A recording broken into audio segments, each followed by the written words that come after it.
विमलं सदा आनन्दतीर्थमतुलं भजेतापत्रयापहम् तपोविद्याविरक्त्यादिसद्गुणौघाकरानहं वादिराजगुरून् वन्दे हयग्रीवदयाश्रयान् भवति यदनुभावादेडमूकोऽपि वाग्मी जडमतिरपि जन्तुर्जायते प्राज्ञमौलिः सकलवचनचेतो देवता भारती सा मम वचसि निधत्तां सन्निधिं मानसे च आपादमौलिपर्यन्तं गुरूणामाकृतिं स्मरेत् तेन विघ्नाः प्रणश्यन्ति सिद्ध्यन्ति च मनोरथाः। हरिः ओम्। सृष्टिस्थित्यप्ययेह नियतिदृशितमो बन्धमोक्षाश्च यस्मात् अस्य श्रीब्रह्मरुद्रप्रभृतिसुरनरद्वेषशत्रुत्मकस्य विष्णोर्व्यस्ताः समस्ताः सकलगुणनिधिः सर्वदोषव्यपेतः पूर्णानन्दाव्ययो यो गुरुरपि परमः चिन्तयेतं महान्तम् जन्माद्यस्य यतोऽन्वयादितरतश्चार्थेष्वभिघ्नस्वराट् तेने ब्रह्महृदाय आदिकवये मुह्यन्ति यं सूरयः तेजो वारिमृदां यथा विनिमयो यत्र त्रिसर्गो मृषा धाम्ना स्वेन सदा निरस्तकुहकं सत्यं परं धीमहि यं प्रव्रजन्तमनुपेतमपेतकृत्यं द्वैपायनो विरहकातराजुहाव पुत्रेति तन्मयतया तरवोऽभिनेदुः तं सर्वभूतहृदयं मुनिमानतोऽस्मि यस्वानुभावमखिलश्रुतिसारमेकम् अध्यात्मदीपम् अतिथितीर्षतां तमोन्धं संसारिणां करुणयाः पुराणगुह्यं तं व्याससूनुमुपयामि गुरुं मुनीनां नारायणं नमस्कृत्य नरं चैव नरोत्तमं देवीं सरस्वतीं व्यासं ततो जयमुदीरये। हरिः ओम्। स्वस्त्यस्तु सताम् अशेषसन्मङ्गलानि भवन्तु। सम्यक् श्लोकैकश्रवणपठनमात्रेण वक्तुश्च श्रोतॄणां निखिलकलिकृतकल्मषापनोदनपटुतरे धर्माद्यखिलपुरुषार्थसाधनीभूते श्रीमद्भागवते महापुराणे अद्य कथा प्रारम्भः। हरिः ओम्।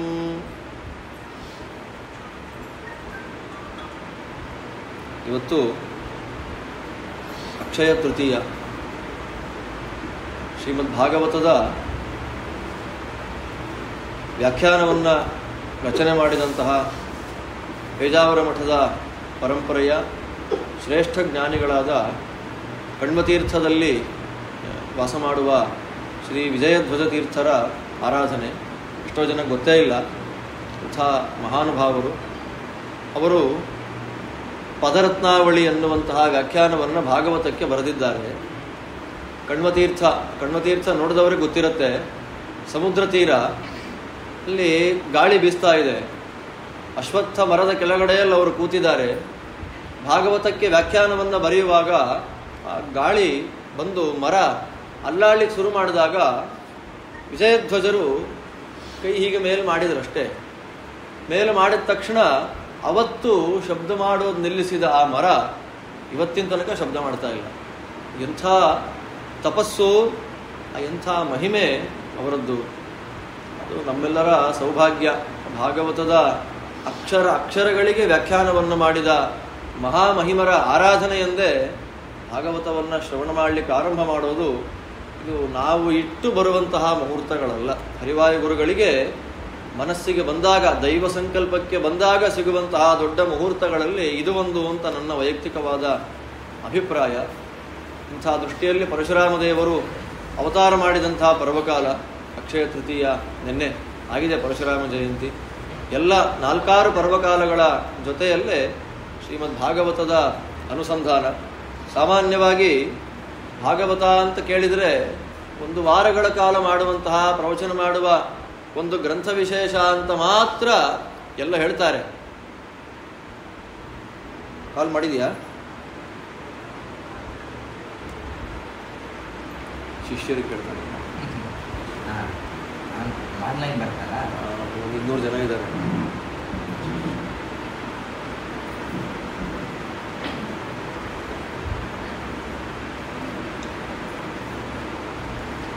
ಈ ಎಲ್ಲ ಕಾರಣಗಳಿಂದ ಭಾಗವತದ ಸ್ಮರಣೆ, ಭಾಗವತ ಮನೆಯಲ್ಲಿ ಶ್ರೀಮದ್ ಭಾಗವತದ ಪುಸ್ತಕ ಇದ್ದರೂ ಸಾಕಂತ. ಶಾಲಗ್ರಾಮಾದಿ ಪ್ರತಿಮೆಗಳಿಲ್ಲ, ನಮ್ಮ ಮನೆಯಲ್ಲಿ ಪೂಜೆ ಮಾಡಲಿಕ್ಕೆ ಆಗ್ತಾ ಇಲ್ಲ, ನಿತ್ಯ ತೀರ್ಥವನ್ನು ತಗೊಳ್ಲಿಕ್ಕೆ ಆಗ್ತಾ ಇಲ್ಲ, ವೈಶ್ವದೇವ ಮಾಡಿ ದೇವರಿಗೆ ನೈವೇದ್ಯ ಮಾಡಿದ್ದನ್ನು ಊಟ ಮಾಡಲಿಕ್ಕೆ ಆಗ್ತಾ ಇಲ್ಲ, ಏನು ಮಾಡಬೇಕು ಅಂತ ತುಂಬ ಸಮಸ್ಯೆ ಇದ್ದಂತಹ ವ್ಯಕ್ತಿಗಳಿಗೆ ದೊಡ್ಡವರು ಹೇಳ್ತಾರೆ, ಭಾಗವತದ ಪುಸ್ತಕ ಮನೆಯಲ್ಲಿದ್ದರೂ ಸಾಕು. ಎಲ್ಲ ದೇವತೆಗಳ, ಮುಖ್ಯವಾಗಿ ಕೃಷ್ಣನ ಸನ್ನಿಧಾನ ಆ ಮನೆಯಲ್ಲಿರುತ್ತೆ ಅಂತ ತಿಳಿಸಿಕೊಡ್ತಾರೆ.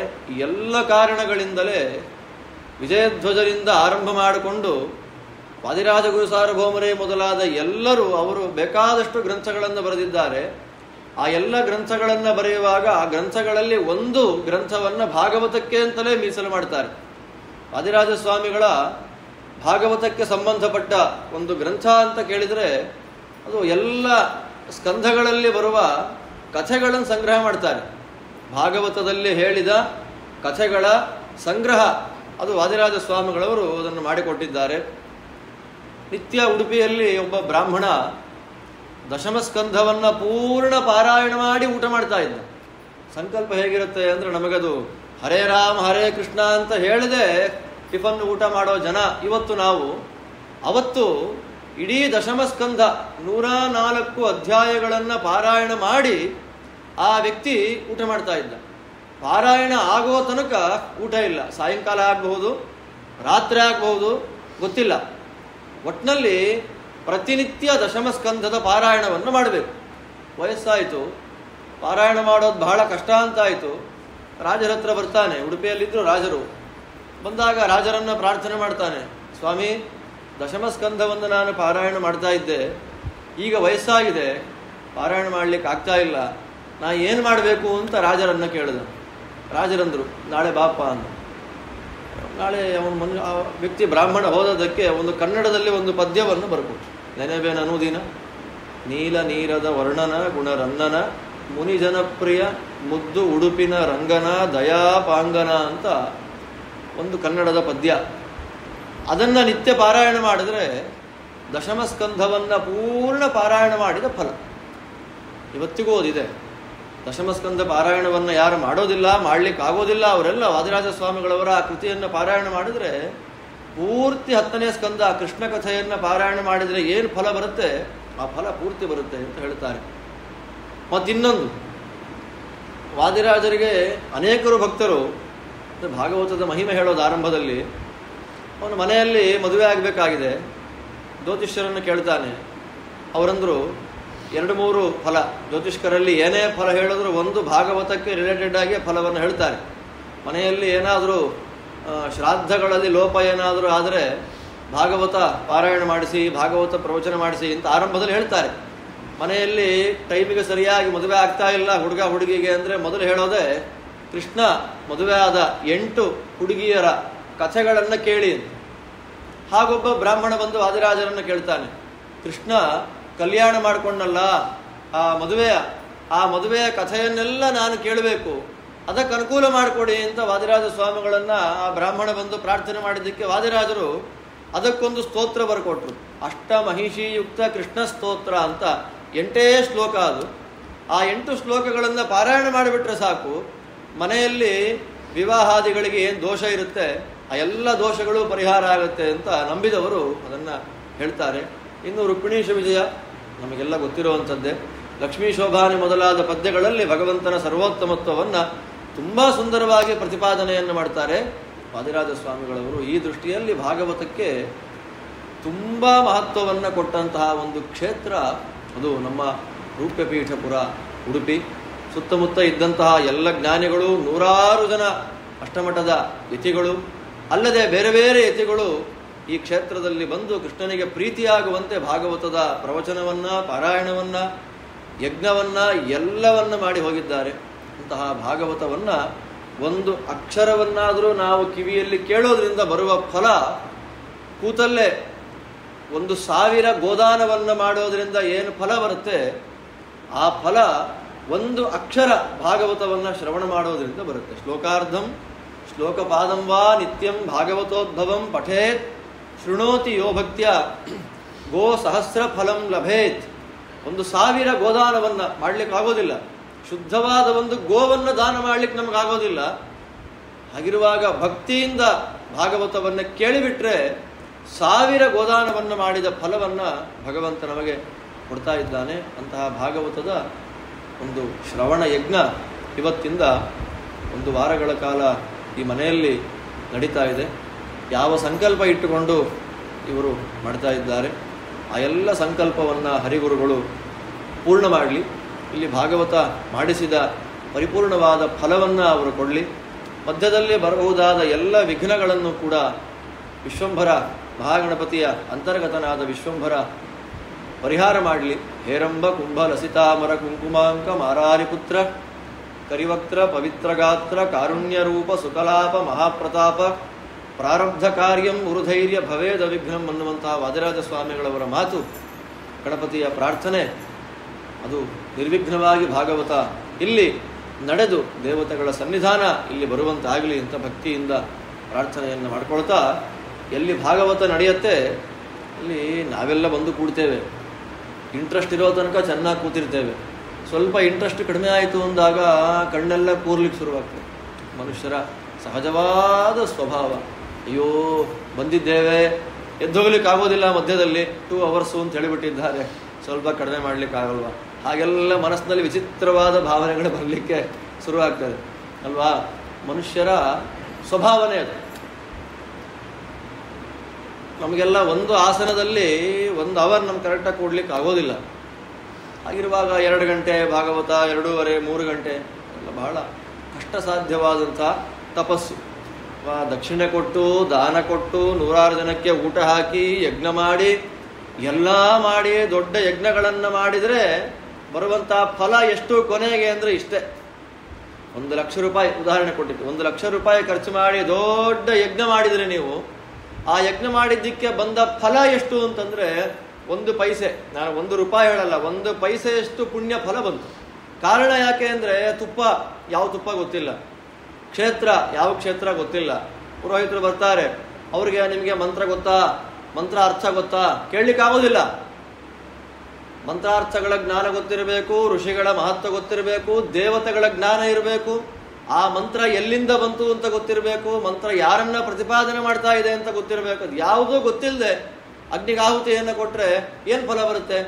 ಆದ್ದರಿಂದ ಕರ್ಮಗಳನ್ನು ಮಾಡಿ ಸುಮ್ಮನೆ ಕೂತು ಯಜ್ಞಗಳನ್ನು ಮಾಡಿ, ಹೋಮಗಳನ್ನು ಮಾಡಿ, ಏನು ಮಾಡಿದ್ರು ಲಕ್ಷ ಖರ್ಚು ಮಾಡಿದರೆ ಇಷ್ಟು ಫಲ. ಆದರೆ ಶ್ರವಣ ಯಜ್ಞ ಇದೆ ಅಲ್ಲ, ಇದು 100 ರೂಪಾಯಿ ಖರ್ಚು ಮಾಡಿದರೆ 1 ಕೋಟಿ ಫಲ ಬರುತ್ತೆ. ಯಾಕೆ ಅಂತಂದರೆ ಇದು ನಮ್ಮ ಇಂಟ್ರೆಸ್ಟನ್ನೇ ಎಕ್ಸ್ಪೆಕ್ಟ್ ಮಾಡುತ್ತೆ. ಅಲ್ಲಾದ ಹಂಗಿಲ್ಲ, ಪುರೋಹಿತರು ಅಲ್ಲಿ ಹೋಮ ಮಾಡ್ತಾ ಇರ್ತಾರೆ, ನಾವೆಲ್ಲ ಚೇರ್ ಹಾಕೊಂಡು ಮಾತಾಡ್ತಾ ಮೊಬೈಲ್ ನೋಡ್ತಾ ಇರ್ತೇವೆ, ಪೂರ್ಣಾಹುತಿ ಆಯಿತು ಬನ್ನಿ ಅಂತಾರೆ, ಬರ್ತೇವೆ. ಇಲ್ಲಿ ಹಾಗಲ್ಲ, ಆಚಾರ್ಯ ನೀವು ಪಾಡಿಗೆ ನೀವು ಭಾಗವತ ಮಾಡ್ತೀರಿ, ನಾವೆಲ್ಲ ಕಾಫಿ ಕುಡಿತಾ ಇರ್ತೀವಿ, ಅಲ್ಲಿ ಅಂದ್ರೆ ಆಗುತ್ತಾ? ಇಲ್ಲ. ಇಲ್ಲಿ ಭಾಗವತ ಮಾಡಬೇಕಾದ್ರೆ ಕೂತು ಕೇಳಬೇಕಾದವ್ರು ಯಾರು? ನಾವು. ನಮ್ಮ ಇಂಟ್ರೆಸ್ಟನ್ನು ನೋಡಿ, ನಮ್ಮ ಶ್ರದ್ಧೆಯನ್ನು ನೋಡಿ ದೇವತೆಗಳು ಫಲವನ್ನು ಕೊಡ್ತಾರೆ. ಬೇರೆ ಎಲ್ಲ ಪುರಾಣ, ಹರಿವಂಶ ಇದೆ, ವಿಷ್ಣು ಪುರಾಣ ಇದೆ, ಬೇರೆ ಎಲ್ಲ ಪುರಾಣಗಳಿದೆ. ಆದರೆ ಎಲ್ಲ ಪುರಾಣಗಳಿಗಿಂತ ತುಂಬ ಮಹತ್ವವನ್ನು ಕೊಟ್ಟಿರುವಂಥದ್ದು ಶ್ರೀಮದ್ ಭಾಗವತ ಪುರಾಣಕ್ಕೆ. ಕಾರಣ ಏನು ಅಂದರೆ, ನಾವು ಭಾಗವತವನ್ನು ನಮ್ಮನೆಯಲ್ಲಿ ಮಾಡಿಸ್ತೇವೆ, ಸಪ್ತಾಹ ಆಗುತ್ತೆ ಅಂತ ಸಂಕಲ್ಪ ಮಾಡಿಕೊಳ್ತಾ ಇದ್ದ ಹಾಗೇನೆ ಮೊದಲು ಬರೋ ಶುಕಾಚಾರ್ಯರು ಮನೆಗೆ ಬರ್ತಾರೆ. ಅದಕ್ಕೆ ಜಾಗೃತಿ ಆಗಿರಬೇಕು ಭಾಗವತ ಸಪ್ತಾಹ ಮಾಡುವಾಗ ಮನೆಯಲ್ಲಿ ಅಂತ. ನಾವು ನಗನಗ್ತಾ ಮಾತಾಡ್ತಾ ಕೂತ್ಕೊಂಡ್ಬಿಡ್ತೇವೆ. ಮೊದಲು ದೀಪ ಹಚ್ಚಿ ಸಂಕಲ್ಪವನ್ನು ಮಾಡಿಬಿಟ್ರೆ ನಮಗೆ ಇಂಟ್ರೆಸ್ಟ್ ಇಲ್ಲ ಅಂತ ಹೆಂಗೂ ಗೊತ್ತು. ಆರಂಭದ 1/2-3/4 ಗಂಟೆ ಇಂಟ್ರೆಸ್ಟಿಂದ ಕೇಳ್ತಾರೆ. ಅರ್ಥ ಆಗಲಿಲ್ಲ ಅಂತಂದರೆ ಬಹಳ ಕಷ್ಟ ಆಗುತ್ತೆ, ಕೂತ್ಕೊಳ್ಳೋಕ್ಕೆ ಆಗಲ್ಲ. ಆದರೆ ಭಾಗವತ ಆಗುವಾಗ ಮೊದಲು ಇಂಟ್ರೆಸ್ಟಿಂದ ಕೂತ್ಕೊಳ್ಳೋರು ಯಾರು? ಶುಕಾಚಾರ್ಯರ ಮನೆಗೆ ಬರ್ತಾರೆ. ಶುಕಾಚಾರ್ಯರು ಅಂದರೆ ಬೇರೆ ಯಾರೂ ಅಲ್ಲ, ಸಾಕ್ಷಾತ್ ಶಿವ, ಶಿವನ ಅವತಾರ. ಭಾಗವತ ರಾಮಾಯಣ ಎಲ್ಲಾಗತ್ತೋ ಅಲ್ಲಿ ಹನುಮಂತ ಬಂದು ಕೂಡ್ತಾನೆ. ಹಾಗೆ ಭಾಗವತ ಎಲ್ಲಾಗ್ತದೋ ಅಲ್ಲಿ ಮೊದಲಿಗೆ ಬರುವಂಥವರು ಶುಕಾಚಾರ್ಯ. ಅದರಿಂದ ಇಲ್ಲಿ ನಾವು ಇಷ್ಟು ಜನ ಸೇರಿ ಭಾಗವತವನ್ನು ಕೇಳ್ತಾ ಇದ್ದೀವಿ ಅಂದರೆ ಮೊದಲು ಇಲ್ಲೇ ಎಲ್ಲೋ ಕಣ್ಣಿಗೆ ಕಾಣದೇ ಇರುವಂತಹ ರೂಪದಲ್ಲಿ ಶುಕಾಚಾರ್ಯರು ಬರ್ತಾರೆ. ಅದಾದ ಮೇಲೆ ಎರಡನೆಯದ್ದು ಸೂತ ಪುರಾಣಿಕರೇ ಮೊದಲಾದ ಜ್ಞಾನಿಗಳೆಲ್ಲ ಬರ್ತಾರೆ. ಮೂರನೆಯದ್ದು ಇಲ್ಲಿ ಸುತ್ತಮುತ್ತಲಿನಲ್ಲಿ ದೇಹತ್ಯಾಗ ಮಾಡಿದಂಥ ಜೀವಗಳು, ದೇಹತ್ಯಾಗ ಮಾಡಿರ್ತಾರೆ, ಸಂಸ್ಕಾರ ಸರಿಯಾಗಿರೋದಿಲ್ಲ, ಮೇಲಿನ ಲೋಕಗಳವರಿಗೆ ದಾರಿ ಕಾಣ್ತಾ ಇರೋದಿಲ್ಲ. ದಾರಿ ಕಾಣದೇ ಇರತಕ್ಕಂಥ ಜೀವಿಗಳಿಗೆ ಹೇಗೆ ಉದ್ಧಾರ ಆಗೋದು ಹೇಗೆ ಅವರಿಗೆ ಅಂತ ಆಲೋಚನೆ ಮಾಡ್ತಾ ಇರ್ತಾರೆ. ಒಳ್ಳೆಯ ಸಾತ್ವಿಕ ಜೀವರಲ್ಲ, ಅವರಿಗೆ ಉದ್ಧಾರದ ದಾರಿ ಶ್ರೀಮದ್ ಭಾಗವತ. ಭಾಗವತ ಅಲ್ಲಿ ಪಾರಾಯಣ ಆಗ್ತಿದೆ, ಭಾಗವತ ಸಪ್ತಾಹ ಪ್ರವಚನ ಆಗ್ತಾ ಇದೆ ಅನ್ನೋ ಕೇಳಿ ಆ ಸಜ್ಜೀವಿಗಳೆಲ್ಲ ಬಂದು ಕೂತ್ಕೊಳ್ಳುತ್ತೆ ಮನೆಯಲ್ಲಿ. ಅದರಿಂದ ನಾವು ಕೂತಿರೋರು ಇಷ್ಟೇ ಜನ ಇದ್ರೂ ನಮ್ಮ ಕಣ್ಣಿಗೆ ಕಾಣದೇ ಇರತಕ್ಕಂತಹ ಸಜ್ಜೀವಿಗಳು, ದೇವತೆಗಳು, ಋಷಿಗಳು ತುಂಬ ಜನ ಬಂದು ಭಾಗವತವನ್ನು ಕೇಳ್ತಾ ಇರ್ತಾರೆ. ಆದಷ್ಟು ಜಾಗೃತೆಯಾಗಿ ಭಕ್ತಿಯಿಂದ ಭಾಗವತವನ್ನು ನಾವೆಷ್ಟು ಕೇಳ್ತೇವೋ ಅಷ್ಟು ವಿಶಿಷ್ಟವಾದ ಫಲವನ್ನು ಭಗವಂತ ಕೊಡ್ತಾರೆ. ನಾಯಿ ಕೇಳುತ್ತೆ, ಹಸುಗಳು ಕೇಳುತ್ತೆ. ನಾನು ನೈಮಿಷಾರಣ್ಯದಲ್ಲಿ ಭಾಗವತ ಪ್ರವಚನವನ್ನು ಮಾಡುವಾಗ ಒಂದು 5-6 ಬಿಫೋರ್ ಕೋವಿಡ್ ಪ್ರವಚನವನ್ನು ಮಾಡುವಾಗ ಪ್ರತಿನಿತ್ಯ ಒಂದು ನಾಯಿ ಹೊರಗಡೆ ಒಂದು ಹಾಲ್ ಬುಕ್ ಆಗಿತ್ತಲ್ಲಿ, ಆ ಹೊರಗಡೆ ಕೂತು ಅದು ಬಗಳ್ತಾ ಇರಲಿಲ್ಲ, ಶಬ್ದ ಮಾಡ್ತಾ ಇರಲಿಲ್ಲ, ಸುಮ್ಮನೆ ಬಂದು ಕೂತಿರ್ತಾ ಇತ್ತು. ನಮ್ದೆಲ್ಲ ಊಟ ಆದಮೇಲೆ ಆ ನಾಯಿ ಬಂದಿದೆಯಲ್ಲ ಪ್ರಾಣಿಗೆ ಹಾಕ್ಬೇಕಲ್ಲ ಅಂತ ಒಂದು ತುತ್ತು ಸ್ವಲ್ಪ ಅನ್ನ ಅದಕ್ಕೆ ಹಾಕ್ತಾ ಇದ್ವಿ. ಅದು ಊಟ ಮಾಡೋದು, ಮುಂದೆ ಹೊರಟೋಗೋದು. ಮತ್ತೆ ಸಾಯಂಕಾಲ 2 ಹೊತ್ತು ಪ್ರವಚನ ಅಲ್ಲಿ, ಬೆಳಗ್ಗೆ 3 ತಾಸು, ಸಾಯಂಕಾಲ 3 ಗಂಟೆ. ಸಾಯಂಕಾಲ ಸರಿಯಾಗಿ 4 ಗಂಟೆಗೆ ಬರೋದು. 4ರಿಂದ 7 ಗಂಟೆ ತನಕ ನಾಯಿ ಪ್ರವಚನ ಕೇಳೋದು. ಪ್ರವಚನ ಕೇಳಿ ಮತ್ತೆ ರಾತ್ರಿ ಫಲಹಾರ ಏನು ಉಪ್ಪಿಟ್ಟು ಚಪಾತಿ ಏನು ಹಾಕ್ತೀವೋ ತಿನ್ಕೊಂಡು ಹೋಗೋದು. 1 ವಾರ ಪೂರ್ಣ ಬಂತು, ಒಂದು ಚೂರು ಶಬ್ದ ಮಾಡಲಿಲ್ಲ. 8ನೇ ದಿನ ಬೆಳಗ್ಗೆ ಸಪ್ತಾಹ ಆಗಿ ರಾತ್ರಿ ಮಲಗಿರೋ ಕಾಲಕ್ಕೆ ವಿಚಿತ್ರವಾದ ಶಬ್ದ ಬಂತು. ಮಧ್ಯಾಹ್ನ ಮಧ್ಯರಾತ್ರಿ 2-2:30 ಅಷ್ಟೊತ್ತಿಗೆ ಎಂಥ ಘೋರವಾದಂಥ ಶಬ್ದ ಬಂತು ಅಂದರೆ ನಮಗೆಲ್ಲ ಭಯ ಆಯಿತು. ಈ ಪಿಶಾಚಿಗಳು ಬಂತೇನೋ ಅಂತ ಅಂದ್ಕೊಂಡ್ವಿ. ಆಮೇಲೆ ನೋಡಿದ್ರೆ ಆ ನಾಯಿ ಸತ್ತು ಬಿದ್ದಿದೆ. ಇನ್ನು ಹೇಗೆ ಅರ್ಥ ಮಾಡ್ಕೊಳ್ಳೋದು ಹೇಗೆ ಅದನ್ನು? 1 ವಾರ ಪೂರ್ತಿ ಬಂತು, ಅಲ್ಲೇ ಕೂತ್ಕೊಂಡು ಅಲ್ಲಾಡಲಿಲ್ಲ, ಅಲ್ಲಾಡದೆ ಆಸನದಿಂದ ಸ್ವಲ್ಪ ಅಲುಗಾಡದೆ ಅಲ್ಲೇ ಕೂತಿದ್ದು ದೇವರಿಗೆ ನೈವೇದ್ಯ ಮಾಡಿದ ಅನ್ನ ಪ್ರಸಾದ ತಿಂದು ಹೋಗಿ ಸಪ್ತಾಹ ಕೇಳಿ 8ನೇ ದಿನ ಪ್ರಾಣ ಬಿಡ್ತು. ಯಾವ ಜೀವನೋ, ಯಾವ ಸಾತ್ವಿಕ ಜೀವ ಏನು ಪಾಪ ಮಾಡಿ ನಾಯಿಯಾಗಿ ಬಂದಿತ್ತೋ ಗೊತ್ತಿಲ್ಲ. ಅಂದರೆ ಭಾಗವತ ಶ್ರವಣದಿಂದ ಯಾವ ಯಾವ ಜೀವಿಗಳಿಗೆ ಏನೇನು ಫಲ ಬರುತ್ತೆ ಅಂತ ಗೊತ್ತಿಲ್ಲ. ಈ ದೃಷ್ಟಿಯಲ್ಲಿ ಕೃಷ್ಣನಿಗೆ ಅತ್ಯಂತ ಸಂತೋಷ ಕೊಡುವಂತಹ ಗ್ರಂಥ ಶ್ರೀಮದ್ ಭಾಗವತ. ಆರಂಭದಲ್ಲಿ ಭಾಗವತದ ಮಹಿಮೆಯನ್ನು ಪದ್ಮಪುರಾಣದಲ್ಲಿ ಹೇಳಿದಂತ ಹೇಳ್ತಾರೆ. ಜ್ಞಾನ, ಭಕ್ತಿ, ವೈರಾಗ್ಯಗಳು ಈ 3 ಅಭಿವೃದ್ಧಿಯನ್ನು ಪಡೆದಂತಹ ಮಹಿಮೆ. ಭಾಗವತ ಶ್ರವಣವನ್ನು ಮಾಡಿ ಭಕ್ತಿ ಎನ್ನುವಂತಹ ಹೆಣ್ಣು ಮಗಳಿಗೆ ಒಳ್ಳೆಯ ಯೌವನ ಅನ್ನೋದು ಬಂತು ಅಂತ ಇಲ್ಲಿ ನಿರೂಪಣೆ ಮಾಡ್ತಾರೆ. ಗೋಕರ್ಣ ಅಂತ ಅವನ ಕಥೆಯನ್ನು ಹೇಳ್ತಾರೆ. ಪಿಶಾಚಿಯಾಗಿದ್ದ ಅವನ ಅಣ್ಣ ದುಂದುಕಾರಿ ಭಾಗವತದ ಕಥೆಯನ್ನು ಕೇಳಿ ಮೋಕ್ಷಕ್ಕೆ ಹೋದದ್ದು. ಗೋಕರ್ಣ, ದುಂದುಕಾರಿ ಅಂತ 2 ಅಣ್ಣ ತಮ್ಮಂದರು. ಅದರಲ್ಲಿ ಗೋಕರ್ಣ ತುಂಬ ಒಳ್ಳೆಯ ಸಾತ್ವಿಕನಾದ ವ್ಯಕ್ತಿ. ಅವನು ಅಧ್ಯಯನ ಮಾಡಿದ, ವಿದ್ಯಾಪೀಠದಲ್ಲಿ ವೇದ ಓದಿದ, ಶಾಸ್ತ್ರಾಧ್ಯಯನ ಮಾಡಿದ, ತೀರ್ಥಯಾತ್ರೆಯನ್ನು ಮಾಡಬೇಕು ಅಂತ ಹೊರಟ. ಇಲ್ಲಿ ಅವರ ಅಣ್ಣ ದುಂದುಕಾರಿ ಇದ್ದಾನೆ, ಅವನಿಗೆ ಹೆಣ್ಣು ಮಕ್ಕಳ ಸಹವಾಸ. ಅಪ್ಪ ಅಮ್ಮ ಸತ್ತೋದ್ರು. ಇವನು ಮನೆಯಲ್ಲೇ ವೇಶ್ಯೆಯರನ್ನು ಇಟ್ಟುಕೊಂಡು ಬಂದು ಸಾಕ್ತಾ ಇದ್ದಾನೆ. ಆಸ್ತಿ ಎಲ್ಲ ಹೋಯಿತು. ಕಳ್ಳತನ ಮಾಡ್ಲಿಕ್ಕೆ ಶುರು ಮಾಡ್ದ.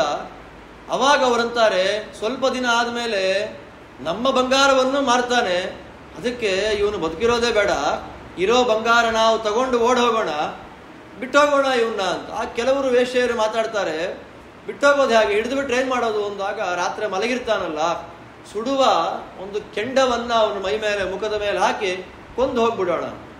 ರಾತ್ರಿ ಮಲಗಿದ್ದಾನೆ, ಕೆಂಡಗಳನ್ನು ಅವನ ಮುಖದ ಮೇಲೆ ಹಾಕಿ ಸುಟ್ಟಾಕಿ ಸಾಯಿಸಿಬಿಟ್ರು. ಘೋರವಾದ ಮರಣ. ಪಿಶಾಚಿಯಾದ, ಮನೆಯಲ್ಲೇ ಇದ್ದ. ಆ ಪಿಶಾಚಿ ಎಲ್ಲಿತ್ತು? ಮನೆಯಲ್ಲೇ ಇತ್ತು ಪಿಶಾಚಿ. ಗೋಕರ್ಣ ತೀರ್ಥಯಾತ್ರೆಯನ್ನೆಲ್ಲ ಮುಗಿಸಿ ಬಂದ. ಮನೆ ಹಾಳಾಗಿದೆ. ಬಾಗಿಲು ನೋಡ್ತಾನೆ, ದೊಡ್ಡ ಪಿಶಾಚಿ ನಿಂತ್ಕೊಂಡಿದೆ ಮನೆಯಲ್ಲಿ. ನೀ ಯಾರು ಅಂತ ಕೇಳ್ದ. ನಾನು ನಿಮ್ಮ ಅಣ್ಣ, ನಾನು ಮಾಡಿದ ಪಾಪಕ್ಕೆ ನಾನು ಪಿಶಾಚಿ ಆಗಿದ್ದೇನೆ ಅಂತಂದಾಗ ಅವನಂತಾನೆ, ಏನು ಮಾಡಬೇಕಿವಾಗ ಈ ಪಿಶಾಚಿ ಜನ್ಮ ಪರಿಹಾರ ಆಗಲಿಕ್ಕೆ?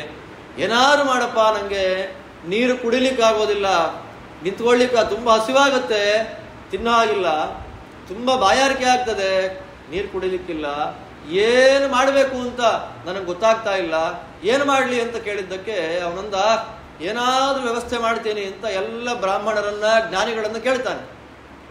ನಮ್ಮ ಅಣ್ಣನಿಗೆ ಪಿಶಾಚಿ ಜನ್ಮ ಬಂದಿದೆ, ಅದು ಪರಿಹಾರ ಆಗಬೇಕು, ಏನು ಮಾಡಬೇಕು ಅಂತ ಕೇಳಿದ್ದಕ್ಕೆ ಅವರೆಲ್ಲ ಕೊಟ್ಟ ಉತ್ತರ, ಗಯಾ ಶ್ರಾದ್ದ ಮಾಡು.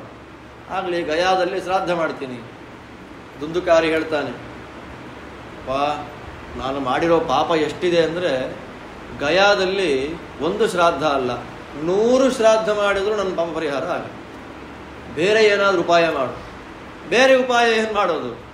ಜ್ಞಾನಿಗಳನ್ನು ಕೇಳಿದಾಗ ಉತ್ತರ ಕೊಟ್ಟರು, ಭಾಗವತ ಸಪ್ತಾಹ ಮಾಡಿಸು, ಪತ್ರ ಬರಿ, ಸುತ್ತಮುತ್ತ ಎಲ್ಲರನ್ನೂ ಕರಿ, ಮಂಟಪ ನಿರ್ಮಾಣ ಮಾಡು, ಊಟ ಮಾತ್ರ ಹಾಕಬೇಡ, ಉಪವಾಸದಿಂದ ಇದ್ದು ಭಾಗವತವನ್ನು ಕೇಳಬೇಕು. ಇದು ಧರ್ಮ. ಆ್ಯಕ್ಚುಯಲ್ ಆಗಿ ಭಾಗವತ ಸಪ್ತಾಹವನ್ನು ಹೇಗೆ ನಾವು ಹಾಗೆ ಮಾಡು ಅಂತಂದರೆ ಫಸ್ಟ್ ನಾನೇ ಬರಲ್ಲ ಅಂತ, ನೀವೆಲ್ಲ ಅಲ್ಲ. ಅಂದರೆ ನಮ್ಮ ಸಹಜವಾದ ದೌರ್ಬಲ್ಯಗಳು. ಸಪ್ತಾಹ ಕ್ರಮ ಹೇಗಿದೆ ಅಂದರೆ, ಬೆಳಗ್ಗೆಯಿಂದ ಮಧ್ಯಾಹ್ನ ತನಕ ಪ್ರವಚನವನ್ನು ಮಾಡಬೇಕು. ಊಟ ಮಾಡುವವರಿಗೆ ಮಧ್ಯಾಹ್ನ ಊಟ, ಯಾರು ಊಟ ಮಾಡ್ತಾರೆ ಅವರಿಗೆ ಮತ್ತೆ 2 ಗಂಟೆಯಿಂದ 6 ಗಂಟೆ ತನಕ ಮತ್ತೆ ಭಾಗವತ ಪ್ರವಚನ ಆಗಬೇಕು. ಆಮೇಲೆ ಸ್ನಾನ ಮಾಡಬೇಕು, ದೇವರಿಗೆ ನೈವೇದ್ಯ ಮಾಡಬೇಕು. ಕೂಡೋದಿಲ್ಲ ಅಂತಂದಾಗ ಮಾತ್ರ ಊಟ ಮಾಡಬೇಕು. ಪ್ರವಚನ ಹೇಳೋರು, ಪ್ರವಚನ ಸಂಕಲ್ಪ ಮಾಡಿಕೊಂಡಂಥ ಮನೆಯವರು ಶುದ್ಧ ಉಪವಾಸದಿಂದ 7 ದಿನ ಕೇಳಿ 8ನೇ ದಿನ ಬೆಳಗ್ಗೆ ಮಂಗಳ ಮಾಡಿ ಊಟ ಮಾಡಬೇಕು ಅಂತ ಶಾಸ್ತ್ರ. ಇದು ಕ್ರಮ. ಸಪ್ತಾಹವನ್ನು ಹೇಗೆ ಮಾಡಿಸ್ಬೇಕು ಅಂತನ್ನೋದು ಒಂದು ಕ್ರಮ. ಇವತ್ತು ನಮಗದು ಆಗ್ತಾ ಇಲ್ಲ. ಆದ್ದರಿಂದ ನಾವೇನು ಮಾಡ್ತೇವೆ, 18,000 ಶ್ಲೋಕದ ಭಾಗವತ, 18,000 ಶ್ಲೋಕ ಭಾಗವತವನ್ನು ನಾವು 1 ವಾರದಲ್ಲೇ ಮುಗಿಸ್ಬೇಕು ಅಂತ. ಆ 1 ವಾರ ಅಂದರೆ ಹಾಗೆ, ಸಂಜೆ ಸ್ವಲ್ಪ ಹೊತ್ತು ಮಾತ್ರ ಅವಕಾಶ.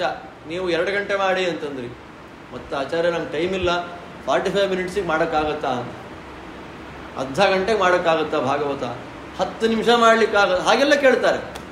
ನಾನು ಅವ್ರಿಗೆ ಹೇಳೋದು ಒಂದೇ ಮಾತು, 10 ನಿಮಿಷ ಭಾಗವತ ಮಾಡ್ಸೋಕೆ ಏನಕ್ಕೆ ಮಾಡಿಸ್ಬೇಕು? ಬೇಡ. ಒಂದು ಗ್ರಂಥ, ದೊಡ್ಡ ಗ್ರಂಥ, ಅದಕ್ಕೆ ಗೌರವ ಕೊಡಬೇಕು. ಗೌರವ ಕೊಡೋದು ಕ್ರಮ. ಗ್ರಂಥಕ್ಕೆ ನಾವು ಗೌರವ ಕೊಡಲಿಲ್ಲ, ಅದಕ್ಕೆ ನಮಸ್ಕಾರ ಮಾಡಲಿಲ್ಲ, ಅದಕ್ಕೆ ಬೆಲೆ ಕೊಡಲಿಲ್ಲ, ನಮಗದು ಫಲ ಕೊಡಲಿ ಅಂದರೆ ಫಲ ಕೊಡೋದಿಲ್ಲ, ಖಂಡಿತ ಫಲ ಕೊಡೋದಿಲ್ಲ. ದಾರಿದ್ರ್ಯ, ದುಃಖ, ಜ್ವರ, ಪಿಶಾಚಿ ಜನ್ಮಗಳ ಬಾಧೆ, ಮನೆಯಲ್ಲಿ ಶ್ರಾದ್ದಗಳನ್ನು ಸರಿಯಾಗಿ ಮಾಡದೇ ಇರೋದು, ಇದೆಲ್ಲ ದೋಷಗಳಿಗೆ ಒಂದೇ ಪರಿಹಾರ ಯಾವುದು ಅಂದರೆ ಭಾಗವತ. ದಾರಿದ್ರ್ಯ ದುಃಖ ಜ್ವರದಾಹಿತಾನಾಂ ಮಾಯಾ ಪಿಶಾಚಿ ಪರಿಮರ್ದಿತಾನಾಂ ಸಂಸಾರ ಸಿಂಧೌ ಪರಿತಾಪಿತಾನಾಂ ಕ್ಷೇಮಾಯ ವೈ ಭಾಗವತಂ ಪ್ರಗರ್ಜತಿ. ಸಪ್ತಾಹವನ್ನು ಮಾಡಿಸಿದ ಗೋಕರ್ಣ. ಅವನೇ ಪ್ರವಚನ ಮಾಡಿದ ಅಣ್ಣನಿಗೋಸ್ಕರ. ಆ ಪಿಶಾಚಿ ಬಂತು. ಎಲ್ಲಿ ಬರಬೇಕು ಅಂದರೆ ವೇಣುಗುಲ್ಮ ಅಂತ, ಬಿದಿರು, ಬ್ಯಾಂಬು, ಅದರಲ್ಲಿ 7 ಗಂಟಿತ್ತು. ಅದರಲ್ಲಿ ಬಂದು ಕೂತ್ಕೊಳ್ತು. ಪ್ರತಿನಿತ್ಯ ಅವನು ಸಪ್ತಾಹ ಪ್ರವಚನ ಮಾಡಿ ಆದಮೇಲೆ ಆ ಒಂದೊಂದು ಗಂಟು ಒಡೆಯೋದು. 7 ದಿನ ಆಯಿತು. 7 ದಿನ ಆದಮೇಲೆ ಆ 7 ಗಂಟು ಒಡೀತು. ಒಡೆದ ಮೇಲೆ ಆ ಒಳಗಿಂದ ಒಬ್ಬ ಸುಂದರ ಪುರುಷ ದೇವತೆಯ ರೂಪವನ್ನು ತಗೊಂಡು ಬಂದ. ಯಾರಪ್ಪ ಇವನು ಅಂತ ಕೇಳಿದ್ರೆ ದುಂದುಕಾರಿ, ಆ ಪಿಶಾಚಿ. ಭಾಗವತವನ್ನು ಭಕ್ತಿಯಿಂದ ಶ್ರವಣ ಮಾಡಿದ ಪಿಶಾಚಿ ದೇವಸ್ವರೂಪವನ್ನು ಪಡೆದು ಮೋಕ್ಷಕ್ಕೆ ಹೋಯಿತು. ಅಲ್ಲಿ ಜನ ಗಲಾಟೆ ಮಾಡ್ತಾರೆ. ಅಲ್ಲ, ಭಾಗವತವನ್ನು ಕೂತ್ಕೊಂಡು ಕೇಳಿದ್ಯಾರು? ನಾವು. ಮೋಕ್ಷ ಆಗಿದ್ಯಾರಿಗೆ? ಆ ಪಿಶಾಚಿಗೆ. ಇದ್ಯಾಗೆ? ಎದುರು ಕೂತು ಕಷ್ಟಪಟ್ಟು ನಾವು ಕೇಳಿದ್ದಂತೆ ಫಲ ಬಂದದ್ದು ಮಾತ್ರ ಪಿಶಾಚಿಗೆ ಅಂತಂದಾಗ ಅಲ್ಲಿದ್ದ ಜ್ಞಾನಿಗಳು ಹೇಳ್ತಾರೆ, ನೀವೆಲ್ಲ ಭಾಗವತವನ್ನು ಕೇಳಿದ್ರಿ ಅಪ್ಪ, ಭಾಗವತವನ್ನು ಕೇಳಿ ಮನೆಗೆ ಹೋಗಬೇಕಾದ್ರೆ ನೀವೇನು ಆಲೋಚನೆ ಮಾಡಿದ್ರಿ? ಇವತ್ತೇನು ಟಿಫನ್ ಮಾಡಿದ್ದಾರೆ ಸಪ್ತಾಹದಲ್ಲಿ, ಕೊನೇ ದಿವಸ ಮಂಗಳದ ದಿನ ಏನು ಭಕ್ಷ್ಯ ಮಾಡ್ತಾರೆ, ನಿಮ್ದು ಆಲೋಚನೆ ಅಲ್ಲಿ. ಅಂದರೆ ನಾವು ಭಾಗವತಕ್ಕೆ ಅವ್ರು ಹೇಳಿದ್ದು, ನಾವೆಲ್ಲ ಹಾಗೆ ಬರ್ತೀವಿ ಅಂತ ತಾತ್ಪರ್ಯ ಅಲ್ಲ. ಭಾಗವತಕ್ಕೆ ನೀವೆಲ್ಲ ಯಾಕೆ ಬಂದ್ರಿ ಅಂತಂದರೆ, ಅಂತ ವಿಷಯ ಕೊಡಲಿಲ್ವಾ, ಟಿಫನ್ ಇಲ್ವಾ, ಊಟ ಇಲ್ವಾ, ಮಂಗಳಕ್ಕೇನು ಭಕ್ಷ್ಯ, ಅದೆಲ್ಲ ಆಲೋಚನೆ ಮಾಡಿದ್ರೆ ಒಂದು ಫಲವನ್ನು ಅಪೇಕ್ಷೆ ಮಾಡಿಕೊಂಡು ನೀವೆಲ್ಲ ಬಂದ್ರಿ, ನಿಮಗಿಷ್ಟೇ ಫಲ, ನಿಮಗೆ ಊಟವೇ ಫಲ. ಅದು ಉಪವಾಸದಿಂದ ಇದ್ದು 1 ವಾರ ಸಪ್ತಾಹ ಕೇಳಿತು, ಅದಕ್ಕೇನು ಫಲ? ಪಿಶಾಚಿಗೆ ಮೋಕ್ಷ ಫಲ. ಅದರಿಂದ ನೀವೇನು ಮಾಡಬೇಕು? ಮೋಕ್ಷ ಆಗಬೇಕು ಅಂದರೆ ನೀವು ಹಾಗೆ ಭಾಗವತವನ್ನು ಕೇಳಬೇಕು ಅಂದಾಗ ಇನ್ನೊಂದ್ಸಲ ಭಾಗವತ ಆಯಿತು, ಒನ್ಸ್ ಮೋರ್ ಅಂತಾರಲ್ಲ ಹಾಗೆ ನೆಕ್ಸ್ಟ್ ವೀಕ್ ಮತ್ತಿನ್ನೊಂದ್ಸಲ ಭಾಗವತವನ್ನು ಮಾಡಿದ್ರು. ಆವಾಗ ಅವರೆಲ್ಲ ಸೇರಿ ಹರಿನಾಮ ಸಂಕೀರ್ತನೆಯನ್ನು ಮಾಡಿ ಮೋಕ್ಷಕ್ಕೆ ಹೋದರು ಅಂತ ಹೇಳ್ತಾರೆ. ಆದ್ದರಿಂದ ಪಿಶಾಚಿ ಜನ್ಮ ಪರಿಹಾರ ಆಗಬೇಕು ಅಂತ ಹೇಳಿದರೆ ಮುಖ್ಯವಾಗಿ ಶ್ರೀಮದ್ ಭಾಗವತದ ಶ್ರವಣ ಅಂತನ್ನೋದು ಅತ್ಯಂತ ಪ್ರಧಾನ. ಈಗ ಪಿಶಾಚಿಗಳು ಅಂತ ನಾವು ಮಾತಾಡ್ತೇವಲ್ಲ, ಎಲ್ಲ ಕಡೆ ಓಡಾಡ್ತಾ ಇರುತ್ತೆ. ಅದು ಇಲ್ಲದೆ ಇರತಕ್ಕಂತಹ ಜಾಗಗಳೇ ಇಲ್ಲ. ನಾವು ನಮ್ಮ ಹತ್ರ ಎಲ್ಲ ಬರಲ್ಲ, ನಾವು ಬ್ರಾಹ್ಮಣರು, ನಮ್ಮ ಹತ್ರಕ್ಕೆ ಬರಲ್ಲ, ನಾವೇನು ಮಾಡಲ್ಲ ಅಂತ ಅನ್ನೋದಲ್ಲ. ಅದನ್ನು ನಮಗೆ ತೊಂದರೆ ಕೊಡಲಿಕ್ಕಿಲ್ಲ. ನಾವು ಹಾಗಾಗಬಾರ್ದು. ಹಾಗಾಗಬಾರ್ದು ಅಂತಂದರೆ ನಾವೇನು ಮಾಡಬೇಕು? ಇದೇ ಈ ಒಂದು 22 ವರ್ಷಗಳ ಹಿಂದೆ ನಾನು ಉಡುಪಿಯಲ್ಲಿ ಓದುವಾಗ ರಾತ್ರಿ ಸುಮಾರು 12:15 ಆಗಿದೆ. 12:15 ನಾನು ನನ್ನ ಸ್ನೇಹಿತ ಇಬ್ಬರು ಭಾಗವತ ತಾತ್ಪರ್ಯ ನಮ್ಮ ಆಚಾರ್ಯ ಹತ್ರ ಪಾಠ ಮುಗಿಸ್ಕೊಂಡು ಅದಮಾರ ಮಠದ ಸಂಧಿಯಿಂದ ವಾದರಾಜ ಮಂದಿರಕ್ಕೆ ಮಲ್ಕೊಳ್ಳಿಕ್ಕೆ ಬರುವಾಗ ವಿಚಿತ್ರವಾದಂತಹ ಶಬ್ದ ಕೇಳಿತು. ನಂಬಲ್ಲ ನೀವು, ನಾವು ನೋಡಿದ್ದು ವಿಚಿತ್ರವಾದಂತಹ ಶಬ್ದ.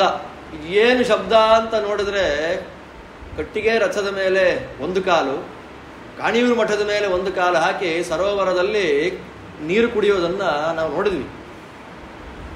ನಾವು ನೋಡಿದ್ದು 22 ವರ್ಷ ಆಯಿತು.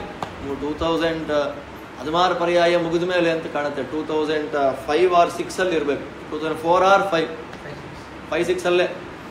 ಎಷ್ಟು ಭಯ ಆಯ್ತು ಅವತ್ತು ರಾತ್ರಿ ಅಂದರೆ, ಮಾರನೇ ದಿವಸದಿಂದ ಪಾಠನೂ ಬೇಡ ಏನೂ ಬೇಡ ಅನ್ನೋಷ್ಟು ಅದು ನಮಗೇನು ಮಾಡೋದಿಲ್ಲ ಅಂತಂದರೆ ಕ್ಷೇತ್ರಕ್ಕೆ ಬರುತ್ತೆ. ಯಾಕೆ ಹೇಳಿದೆ ಅಂತಂದರೆ, ಕ್ಷೇತ್ರಗಳು ಗ್ರಂಥಗಳು ಎಲ್ಲ ಎಷ್ಟು ದೊಡ್ಡ ಮಹತ್ವದ್ದು ಅಂತಂದರೆ ನಾವು ಎಲ್ಲಿದ್ದೇವೆ ಅನ್ನೋ ಜ್ಞಾನ ನಮಗೊಂಥರ ಇರೋದಿಲ್ಲ. ಎಂತಹ ಕ್ಷೇತ್ರದಲ್ಲಿ ನಾವು ವಾಸ ಮಾಡ್ತಾ ಇದ್ದೇವೆ, ನಾವಿರುವಂತಹ ಕ್ಷೇತ್ರ ಎಷ್ಟು ದೊಡ್ಡದು ಅನ್ನುವ ಜ್ಞಾನ ನಮಗೊಂದ್ಸಲ ಬಂದರೆ ಒಂದು ಉಸಿರಾಡಿಬಿಟ್ರೆ ಸಾಧನೆ. ಉಡುಪಿಯ ಪ್ರಾಂತ್ಯದಲ್ಲಿ, ಉಡುಪಿಯ ಪ್ರದೇಶದಲ್ಲಿ ತೃಷೆ ಕುಡಿಯೋದೊಂದು ಸಾಧನೆ, ನಡ್ಕೊಂಡು ಹೋಗೋದು ಸಾಧ್ಯ. ಯಾಕೆ? ವಾದಿರಾಜ ಸ್ವಾಮಿಗಳೇ ಮೊದಲಾದ ಎಲ್ಲರೂ ಆಚಾರ್ಯರಿಂದ ಮೊದಲು ಮಾಡಿಕೊಂಡು ಎಲ್ಲ ಜ್ಞಾನಿಗಳು ಓಡಾಡಿದ ಜಾಗ. ಇಲ್ಲಿ ಬದುಕೋದೇ ಪುಣ್ಯ, ಇಲ್ಲಿ ಹುಟ್ಟೋದೇ ಪುಣ್ಯ. ಈ ದೃಷ್ಟಿಯಲ್ಲಿ ಎಂಥೆಂಥ ಸಾಧಕರು ಏನೇನೋ ತಪ್ಪುಗಳನ್ನು ಮಾಡಿ ಪಿಶಾಚಿಗಳಾಗಿ ಹುಟ್ಟಿರ್ತಾರೆ. ಅವರೆಲ್ಲ ಕೃಷ್ಣದೇವರ ಸನ್ನಿಧಾನ, ರಥಬೀದಿ ಮೊದಲಾದ ಪ್ರದೇಶಗಳಲ್ಲೆಲ್ಲ ಕಣ್ಣಿಗೆ ಕಾಣದೆ ಓಡಾಡ್ತಾ ಇರ್ತಾರೆ. ತೊಂದರೆ ಕೊಡಬೇಕು ಅಂತಲ್ಲ, ವೈಷ್ಣವರು ಬರ್ತಾರೆ, ಸಜ್ಜನರು ಬರ್ತಾರೆ, ಅವ್ರನ್ನ ನೋಡಿ ಅಲ್ಲಾಗುವ ಪಾಠ ಪ್ರವಚನಗಳನ್ನು ಕೇಳಿ ಮೋಕ್ಷ ಪಡೆಯೋಣ ಅಂತ ಬರ್ತಾರೆ. ಹಾಗಿರುವಾಗ ದೇವರು ನಮಗೆ ಕಿವಿಯನ್ನು ಕೊಟ್ಟು ಕೇಳುವ ಸಾಮರ್ಥ್ಯವನ್ನು ಕೊಟ್ಟಾಗ ನಾವು ಭಾಗವತಾದಿ ಗ್ರಂಥಗಳನ್ನು ಕೇಳಲಿಲ್ಲ ಅಂತಂದರೆ ಲಾಸ್ ಯಾರಿಗೆ? ಭಾಗವತ ಲಾಸ, ನಮಗೆ ಲಾಸ? ಭಾಗವತಕ್ಕೇನು ಲಾಸ್ ಇಲ್ಲ, ನಮಗೆ ಲಾಸ್. ಈ ದೃಷ್ಟಿಯಲ್ಲಿ ಗೋಕರ್ಣ ಅವತ್ತು ತೋರಿಸಿಕೊಟ್ಟ ಪಿಶಾಚಿ ಜನ್ಮ ಅಂತನ್ನೋದು ಪರಿಹಾರ ಆಗೋದು ಹೇಗೆ ಅಂತ ಕೇಳಿದ್ರೆ, ಭಾಗವತದ ವಿಶೇಷವಾದಂತಹ ಶ್ರವಣವನ್ನು ಮಾಡುವುದರಿಂದ. ಭಾಗವತ ಕೂತಿದ್ದೇವೆ ಎಂದು ಮಾತ್ರಕ್ಕೆ ಫಲ ಬರಬೇಕು ಅಂತಿಲ್ಲ, ಭಾಗವತಕ್ಕೆ ಶ್ರದ್ಧೆಯಿಂದ ಕೂತ್ಕೊಳ್ಬೇಕು. ಒಂದು ಊರಲ್ಲಿ ಮಳೆ ಬರಲಿಲ್ಲ, ಮಳೆನೇ ಇಲ್ಲ, ಅನಾವೃಷ್ಟಿ ಆಯಿತು. ಅನಾವೃಷ್ಟಿಯಾದಾಗ ಊರಿನವರೆಲ್ಲ ಸೇರಿ ಒಂದು ಪ್ಲ್ಯಾನ್ ಮಾಡ್ತಾರೆ, ಮಳೆ ಬರಲಿಕ್ಕೆ ಒಂದು ಹೋಮ ಇದೆ, ಮಾಡೋಣ, ಹೋಮ ಮಾಡೋಣ. ಕಾರೀರಿ ಯಾಗ ಅಂತ ಹೇಳ್ತಾರ, ಯಾಗ ಮಾಡೋಣ, ಮಳೆ ಬರುತ್ತೆ. ಸರಿ, ಯಾಗ ಎಲ್ಲಿ ಮಾಡಬೇಕು? ನದಿ ತೀರದಲ್ಲಿ ಮಾಡಬೇಕು ಯಾಗ. ನದಿಲಿ ನೀರೇ ಇಲ್ಲ. ಪಾಪ ಒಂದು ವಾರ ಕಾರೀರಿ ಯಾಗ ಮಾಡಿದ್ರು. ಕಾರೀರಿ ಯಾಗ ಮಾಡಿದ ಮೇಲೆ ತುಂಬ ಊರಿನವರೆಲ್ಲ ಸೇರಿದ್ದಾರೆ. ಪೂರ್ಣಾಹುತಿ ಕೊಟ್ಟರೆ ಮೋಡ ಬರಬೇಕು, ಮಳೆ ಸುರಿಬೇಕು ಅಂತ ಶಾಸ್ತ್ರ. ಕಾರೀರ್ಯ ವೃಷ್ಟಿಕಾಮೋ ಯಜೇತ ಅಂತ ವೇದ ಮಂತ್ರ. ಮಳೆ ಬರಬೇಕು. ಆಗ ದೇವರು ಬಂದರು. ದೇವರು ಬಂದು ಹೇಳ್ತಾರೆ, ನೀವೆಲ್ಲ ಯಾಕೆ ಬಂದಿದ್ದೀರಿ ಇಲ್ಲಿಗೆ? ಇಲ್ಲ ಸ್ವಾಮಿ, ಕಾರೀರಿ ಯಾಗ ಅಂತ ಎಲ್ಲ ಕಲೆಕ್ಷನ್ ಮಾಡಿದ್ದಾರೆ ಊರಿನವರು. ಕಾರೀರಿ ಯಾಗ ಅಂತ ಮಾಡಿದ್ರೆ ಮಳೆ ಬರುತ್ತೆ ಅಂತ ಹೇಳಿದ್ದಾರೆ. ಅದಕ್ಕಾಗಿ ಮಳೆ ಹೇಗೆ ಬರುತ್ತೆ ಪೂರ್ಣಾಹುತಿ ಆದಮೇಲೆ ಅಂತ ನೋಡಬೇಕು ಅಂತ ನಾವು ಬಂದಿದ್ದೇವೆ. ಆಗ ದೇವರಂದ, ಅಲ್ರಿ ಮಳೆ ಬರುತ್ತೆ ಅಂತ ಗೊತ್ತು ನಿಮಗೆ, ಇಲ್ಲಿಂದ ಊರು ತುಂಬ ದೂರ ಇದೆ ಅಂತ ಗೊತ್ತು, ಒಂದು ಕೊಡೆ ತಂದಿಲ್ಲ ನೀವು, ನಾನು ಹೆಂಗೆ ಮಳೆ ಕೊಡಲಿ? ಅಯ್ಯೋ ಹೌದಲ್ವಾ ಅಂತ ಅಂದ್ಕೊಂಡ್ರು ಅವರೆಲ್ಲ. ಆ ಕೊನೆಗೊಬ್ಬ ಕೂತಿದ್ದ, ಅವನು ನೋಡಿದ, ಅವನ ಕೈಯಲ್ಲಿ ಏನೋ ಕಪ್ಪು ಬಣ್ಣದ ಒಂದು ಕೊಡೆ ಇತ್ತು. ದೇವರಂದ, ನಿಮಗೆ ಯಾಗ ಮಾಡಿದವರಿಗೆ ಮಳೆ ಬರುತ್ತೆ ಅಂತ ಶ್ರದ್ಧೆ ಇಲ್ಲ ನೋಡಿ, ಅಲ್ಲಿ ಕೊನೆ ಕೂತ ವ್ಯಕ್ತಿ ಕೈಯಲ್ಲಿ ಕೊಡೆ ತಂದಿದ್ದಾನೆ, ಅವನಿಗೋಸ್ಕರವಾಗಿ ಮಳೆ ಕೊಡ್ತೀನಿ ಎಂದಾಗ ಅವನಂದ ಎದ್ನಿಂತು, ಸ್ವಾಮಿ ಮಳೆ ಬರುತ್ತೆ ಅಲ್ಲ, ಬಿಸಿಲಿತ್ತು ಕೊಡೆ ತಂದೆ. ಶ್ರದ್ಧೆ. ಯಜ್ಞಕ್ಕೆ ಬರೋದು, ಯಜ್ಞದಲ್ಲಿ ಕೂತ್ಕೊಳ್ಳೋದು, ಅಲ್ಲಿ ಭಾಗವಹಿಸೋದು, ಅಲ್ಲಿ ಊಟ ಮಾಡೋದು, ಯಾವುದು ಫಲ ಕೊಡೋದಿಲ್ಲ. ಫಲ ಕೊಡೋದು ಯಾವುದು? ಶ್ರದ್ಧೆ. 2 ಗಂಟೆ ಪ್ರವಚನದಲ್ಲಿ 10 ನಿಮಿಷ ಇಂಟ್ರೆಸ್ಟ್ ಇಟ್ಟು ಕೇಳಿ, 5 ನಿಮಿಷ ಕೇಳಿ, 1 ಸೆಕೆಂಡ್ ಕೇಳಿ, ಎಷ್ಟು ಫಲ ಕೊಡುತ್ತೆ ಅಂತಂದ್ರೆ ನಮಗೆ ಎಕ್ಸ್ಪೆಕ್ಟ್ ಮಾಡ್ಲಿಕ್ಕೆ ಆಗೋದಿಲ್ಲ. ಅಷ್ಟು ಫಲವನ್ನು ಭಗವಂತ ಕೊಡ್ತಾನೆ. ಬೇರೆ ಏನು ಮಾಡಿದ್ರೂ ಅಷ್ಟು ಫಲ ಬರಲ್ಲ. ಭಾಗವತವನ್ನ ಶ್ರದ್ಧೆಯಿಂದ ಕೇಳಿದ್ರೆ ಅಷ್ಟು ದೊಡ್ಡ ಫಲವನ್ನು ಭಗವಂತ ಕೊಡ್ತಾನೆ. ಅದಕ್ಕೆ ಮುಖ್ಯ ಕಾರಣ ಕೃಷ್ಣದೇವರು ಒಂದು ರೂಪದಿಂದ ಸನ್ನಿಹಿತರಾಗಿದ್ದಾರೆ ಭಾಗವತದಲ್ಲಿ. ಅದನ್ನೇ ತಿಳಿಸಿಕೊಡ್ತಾರೆ. ಮಂಗಳಾಚರಣ ಪದ್ಯ ತುಂಬ ವೇದಾಂತ ಅರ್ಥದಿಂದ ಕೂಡಿರುವಂತಹ ಪದ್ಯ. ಅದನ್ನು ವಿಸ್ತಾರವಾಗಿ ನಾನು ಹೇಳಲಿಕ್ಕೆ ಹೋಗೋದಿಲ್ಲ. ಎಲ್ಲ ಜಗತ್ತನ್ನು ಸೃಷ್ಟಿ ಮಾಡುವಂಥವನು ಭಗವಂತನೇ. ಎಲ್ಲರಿಗೂ ಏನೇನು ಬೇಕೋ ಅದೆಲ್ಲ ಕೊಡೋನು ದೇವರೇ. ಜನ್ಮಾದ್ಯಸ್ಯತಃ ಅಂತ ಅನ್ನೋದನ್ನು ಹೇಳಿ ಭಾಗವತವನ್ನು ಯಾರು ಕೇಳಬೇಕು ಅದಕ್ಕೆ ಹೇಳ್ತಾರೆ. ಯಾರ ಮನಸ್ಸಿನಲ್ಲಿ ಮಾತ್ಸರ್ಯ ಇಲ್ಲ ಅವರು ಭಾಗವತವನ್ನು ಕೇಳಬೇಕು. ಬೇರೆಯವ್ರನ್ನ ನೋಡಿ ಅಯ್ಯೋ ಅಷ್ಟು ದೊಡ್ಡ ಸಂಪತ್ತಿದೆ ಅವರಿಗೆ, ನಮ್ಮ ಹತ್ರ ಏನೂ ಇಲ್ಲ, ಅಷ್ಟು ದೊಡ್ಡ ಮನೆ ಇದೆ ಅವರಿಗೆ, ನಮ್ಮ ಹತ್ರ ಏನೂ ಇಲ್ಲ ಅನ್ನುವ ಹೊಟ್ಟೆ ಕಿಚ್ಚು ಯಾರು ಮಾಡೋದಿಲ್ಲ. ನಿರ್ಮತ್ಸರಾಣಾಂ ಸತಾಂ ವೇದ್ಯಂ. ವೇದವ್ಯಾಸರು ಹೇಳ್ತಾರೆ, ಭಾಗವತವನ್ನು ಯಾರು ಕೇಳಬೇಕು, ಯಾರು ಹೇಳಬೇಕು ಅಂದ್ರೆ ಯಾರಿಗೆ ಮಾತ್ಸರ್ಯ ಅನ್ನೋದಿಲ್ಲ, ಯಾರಿಗೆ ಹೊಟ್ಟೆ ಕಿಚ್ಚಿಲ್ಲ ಅವರು ಭಾಗವತವನ್ನ ಕೇಳಬೇಕು. ಹೊಟ್ಟೆ ಕಿಚ್ಚು ಮಾತ್ಸರ್ಯ ಅನ್ನುವಂಥ ತುಂಬಾ ದೊಡ್ಡ ದೋಷ.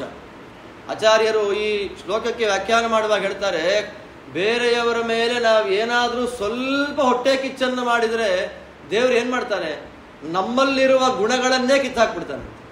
ದೇವರು ನಮಗೇನು ಕೊಟ್ಟಿದ್ದಾನೆ ಅದನ್ನು ಮಾತ್ರ ಪ್ರಸಾದ ಅಂತ ಸ್ವೀಕಾರ ಮಾಡಬೇಕು. ಉತ್ತಮೇ ಶ್ವಾತ್ಮನೋ ನಿತ್ಯಂ ಮಾತ್ಸರ್ಯಂ ಪರಿವರ್ಜಯೇತ್. ದೊಡ್ಡವರ ಮೇಲೆ ಮಾತ್ಸರ್ಯವನ್ನು ಯಾವತ್ತೂ ಮಾಡಬಾರದು. ಆದ್ದರಿಂದ ಯಾರಿಗೆ ಮಾತ್ಸರ್ಯ ಇಲ್ಲ ಅವರು ಭಾಗವತವನ್ನು ನೀವು ಕೂತು ಶ್ರವಣವನ್ನು ಮಾಡಿ ಅಂತ ಇಲ್ಲಿ ಆದೇಶವನ್ನು ಮಾಡ್ತಾರೆ. ಅಲ್ಲಿಂದ ಮುಂದೆ ಭಾಗವತ ಏನು ಅಂತಂದ್ರೆ ಆ ವೇದ ಎನ್ನುವಂತಹ ಮರದ ಒಳ್ಳೆ ಹಣ್ಣು ಭಾಗವತ. ಬರೀ ಹಣ್ಣಾದ್ರೆ ನಾವಂತೇವೆ ಹಣ್ಣು ಅಯ್ಯೋ ಸಿಪ್ಪೆ ತೆಗಿಬೇಕು, ಬೀಜ ತೆಗಿಬೇಕು, ಯಾರಿಗೆ ಬಹಳ ಕಷ್ಟ.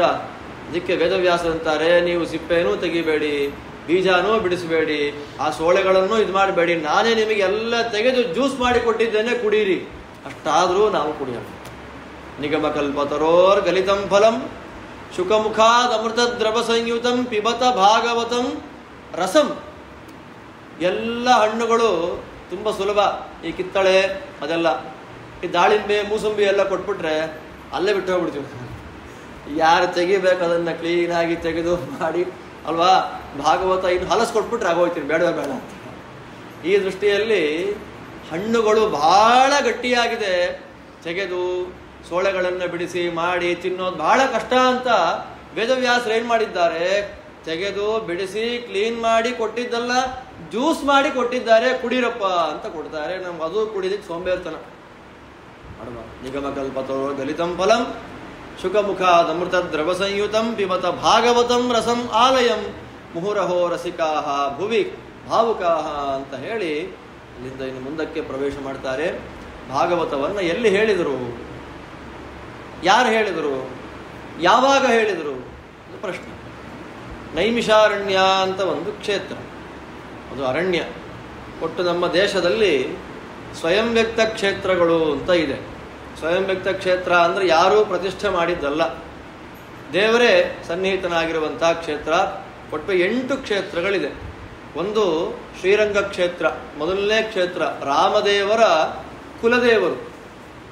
ರಾಮದೇವರು ನಿತ್ಯ ಪೂಜೆ ಮಾಡ್ತಾ ಇದ್ದಂತಹ ಪ್ರತಿಮೆ. ವಿಭೀಷಣ ರಾಮದೇವರ ಪಟ್ಟಾಭಿಷೇಕ ಆಗುವಂತಹ ಸಂದರ್ಭದಲ್ಲಿ ರಾಮದೇವರನ್ನ ಕೇಳ್ತಾನೆ, ನಿನಗೇನು ಬೇಕು ಅಂತ ರಾಮದೇವರು ಕೇಳಿದಾಗ ನಿಮ್ಮ ಕುಲದೇವರನ್ನ ಕೊಡು ಅಂತ ರಾಮದೇವರಂದ್ರು. ವಿಭೀಷಣ ಕೇಳಿದಾಗ ರಾಮದೇವರು ಹಾಗೆ ಆಗಲಿ ಅಂತ ತೆಕ್ಕೊಟ್ರು.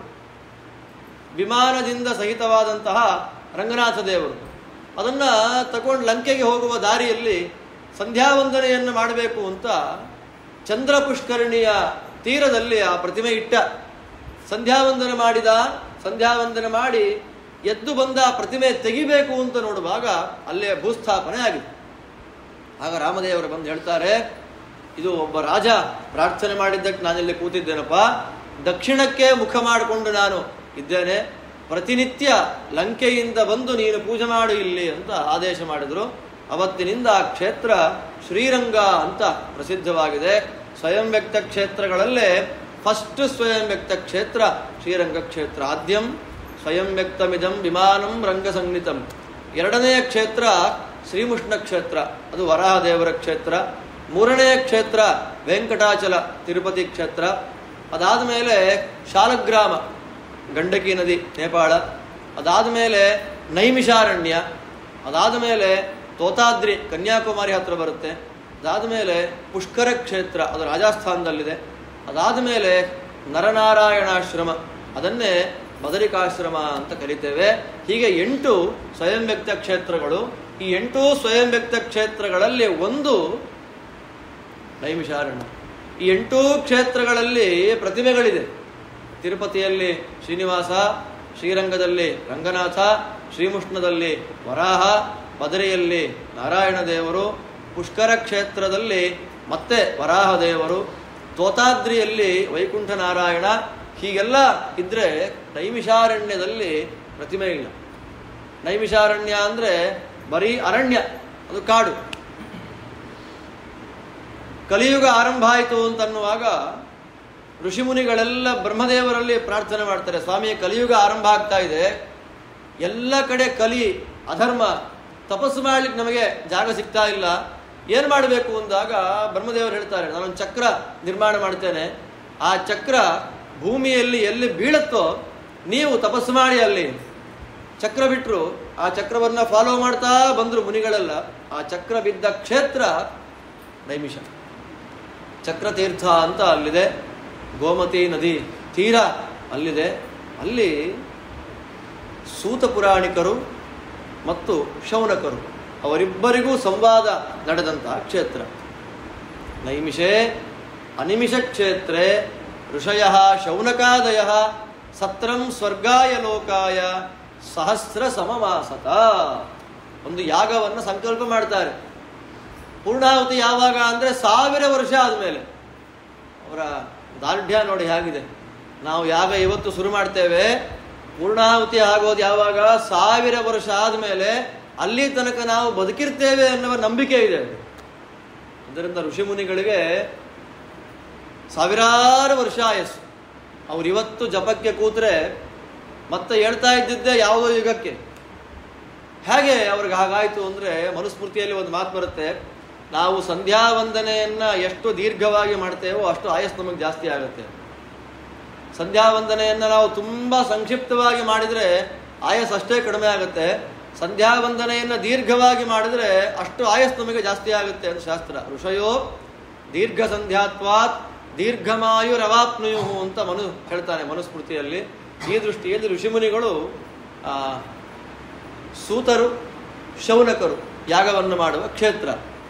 ಶೌನಕ ಋಷಿಗಳು ದೊಡ್ಡ ಜ್ಞಾನಿಗಳು, ಕುಲಪತಿಗಳು. 10,000 ವಿದ್ಯಾರ್ಥಿಗಳಿಗೆ ಪಾಠವನ್ನು ಮಾಡ್ತಾ, ಅನ್ನವನ್ನು ಹಾಕ್ತಾ ವಿದ್ಯೆಯನ್ನು ಕೊಡ್ತಾ ಇದ್ದಂಥ ಜ್ಞಾನಿಗಳು. ಅಲ್ಲಿಗೆ ಸೂತರು ಬರ್ತಾರೆ. ಆ ಸೂತರು ಯಾರು? ಸೂತ ಆ್ಯಕ್ಚುಯಲ್ ಆಗಿ ಬ್ರಾಹ್ಮಣ ಅಲ್ಲ. ಸೂತ ಅಂದರೆ ಅದು ವಿಲೋಮ ಅಂತ. ಬ್ರಾಹ್ಮಣರಿಂದ ಕ್ಷತ್ರಿಯ ಜಾತಿಯ ಹೆಣ್ಣು ಮಗಳಿಗೆ ಹುಟ್ಟಿ ಬಂದಂತಹ ವ್ಯಕ್ತಿ. ಸವರ್ಣ ಅಲ್ಲ, ಅದು ವಿವರ್ಣ. ಸೂತ ಅವನು ಬ್ರಾಹ್ಮಣ ಅಲ್ಲ. ಆದರೆ ನಾವು ಯಾವುದೇ ಪುರಾಣ ಕೊನೆಗೆ ಸತ್ಯನಾರಾಯಣ ಕಥೆ ಅಂತ ನಾವು ತಗೊಂಡ್ರು ಆರಂಭ ಸಂವಾದ ಬರೋದೇ ಸೂತ ಶೌನಕ. ಸತ್ಯನಾರಾಯಣ ಕಥೆ ಎಷ್ಟು ಅಧ್ಯಾಯ ಇದೆ ಅದು ಬೇರೆ ಮಾತು. ಇವಾಗ ಅಧ್ಯಾಯ ಜಾಸ್ತಿ ಆಗ್ತಾ ಇದೆ. ಈ ದೃಷ್ಟಿಯಲ್ಲಿ ಸೂತ ಶೌನಕರ ಸಂವಾದ ತುಂಬ ಅದ್ಭುತವಾದಂತಹ ಸಂವಾದ. ಸೂತರು ಯಾರು? ಯಾರು ಬ್ರಾಹ್ಮಣರಲ್ಲ ಅವರಿಗೆ ಬ್ರಾಹ್ಮಣರೇ ಗೌರವ ಕೊಡ್ತಾ ಇದ್ರು. ರೋಮಹರ್ಷಣ ಅಂತ ಒಬ್ಬ ವ್ಯಕ್ತಿ, ವೇದವ್ಯಾಸರ ಶಿಷ್ಯರು. ವೇದವ್ಯಾಸರು ಎಲ್ಲ ಗ್ರಂಥ ಬರೆದರು. ಇವತ್ತು ಮಹಾಭಾರತವನ್ನು ಬರೆದ ದಿನ ಅಕ್ಷಯ ತೃತೀಯ. ವೇದವ್ಯಾಸರು ಮಹಾಭಾರತ 1,28,000 ಶ್ಲೋಕ. ಶ್ರೀಮನ್ ಮಹಾಭಾರತ. ದಿನಕ್ಕೆ ಒಂದು ಶ್ಲೋಕ ನಾವು ಅನುಸಂಧಾನ ಮಾಡ್ತೀವಿ ಅಂತಂದರೆ ಎಷ್ಟು ದಿನ ಬೇಕು? 1,28,000 ದಿನ ಬೇಕು. ಎಷ್ಟು ಜನ್ಮ ಆಯಿತು? 4 ಜನ್ಮ ಆಯಿತು. ಮಿನಿಮಮ್ ದಿನಕ್ಕೆ ಒಂದು ಶ್ಲೋಕ ಮಹಾಭಾರತವನ್ನು ಕೇಳ್ತೀವಿ ಎಂದು. ಅದಕ್ಕೆ ಭಾಗವತಕ್ಕಿಷ್ಟು ಮಹತ್ವ. ಭಾಗವತ ಎಷ್ಟು ಶ್ಲೋಕ ಇದೆ? 18,000 ಶ್ಲೋಕ. 18,000 ದಿನ. 18,000 ದಿನ ಅಂದರೆ ಎಷ್ಟು? ನಾವು ಬದುಕೋದು ಎಷ್ಟು ದಿವಸ? ನೀವು ಎಷ್ಟು ದಿನ ಅಂತ ಕೇಳ್ತಾ ಇದ್ದಾರಲ್ಲ, ವರ್ಷ ಅಲ್ವಾ? ವರ್ಷ 100 ವರ್ಷ. ಶತಮಾನಂ ಭವತಿ. ಅಥವಾ ವಾದಿರಾಜರಂಥ ಜ್ಞಾನಿಗಳು ಮಾತ್ರ ಪೂರ್ಣವಾದ ಆಯುಷ್ಯನ್ನು ತೋರಿಸ್ತಾರೆ. ಜಾತಕ ರೀತ್ಯ ನವಗ್ರಹಗಳ ಪೂರ್ಣವಾದ ದಶೆ ಒಂದು ಸರ್ಕಲ್ ಬರಬೇಕು ಅಂದರೆ 116 ವರ್ಷ. ಮನುಷ್ಯನ ಪೂರ್ಣವಾದ ಆಯಸ್ಸು 116. ವಾದಿರಾಜರು ಬದುಕಿದ್ದೆಷ್ಟು? 120. ಅದಕ್ಕೂ ಅತೀತ ನಾನು ಅಂತ ಅವರು ತೋರಿಸಿದ್ದಾರೆ. ಒಟ್ಟಿನಲ್ಲಿ 116 ವರ್ಷ.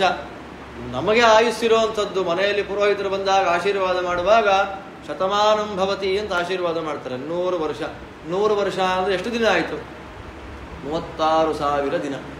ನಮ್ಮ ಆಯಸ್ಸು ಕೇವಲ 36,000 ದಿನ.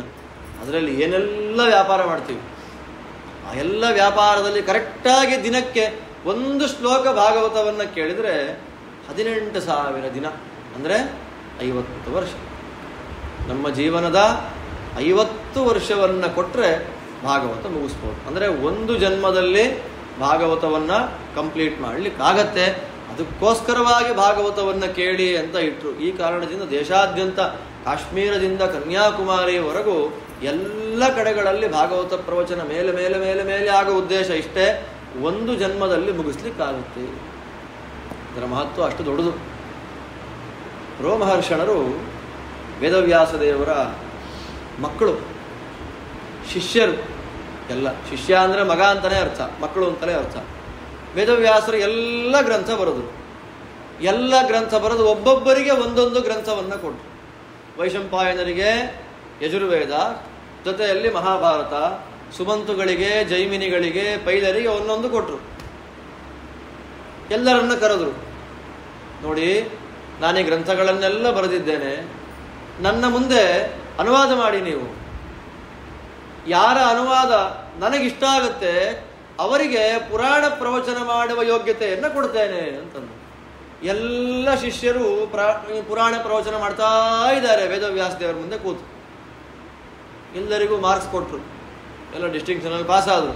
ಸಂತೋಷ ಆಗಲಿಲ್ಲ ವ್ಯಾಸರ ಮನಸ್ಸಿಗೆ. ಈ ಮನುಷ್ಯ ಬಂದು ರೋಮಹರ್ಷಣ ವೇದವ್ಯಾಸ ದೇವರ ಮುಂದೆ ಕೂತವರು ಪ್ರವಚನವನ್ನು ಮಾಡ್ತಾರೆ.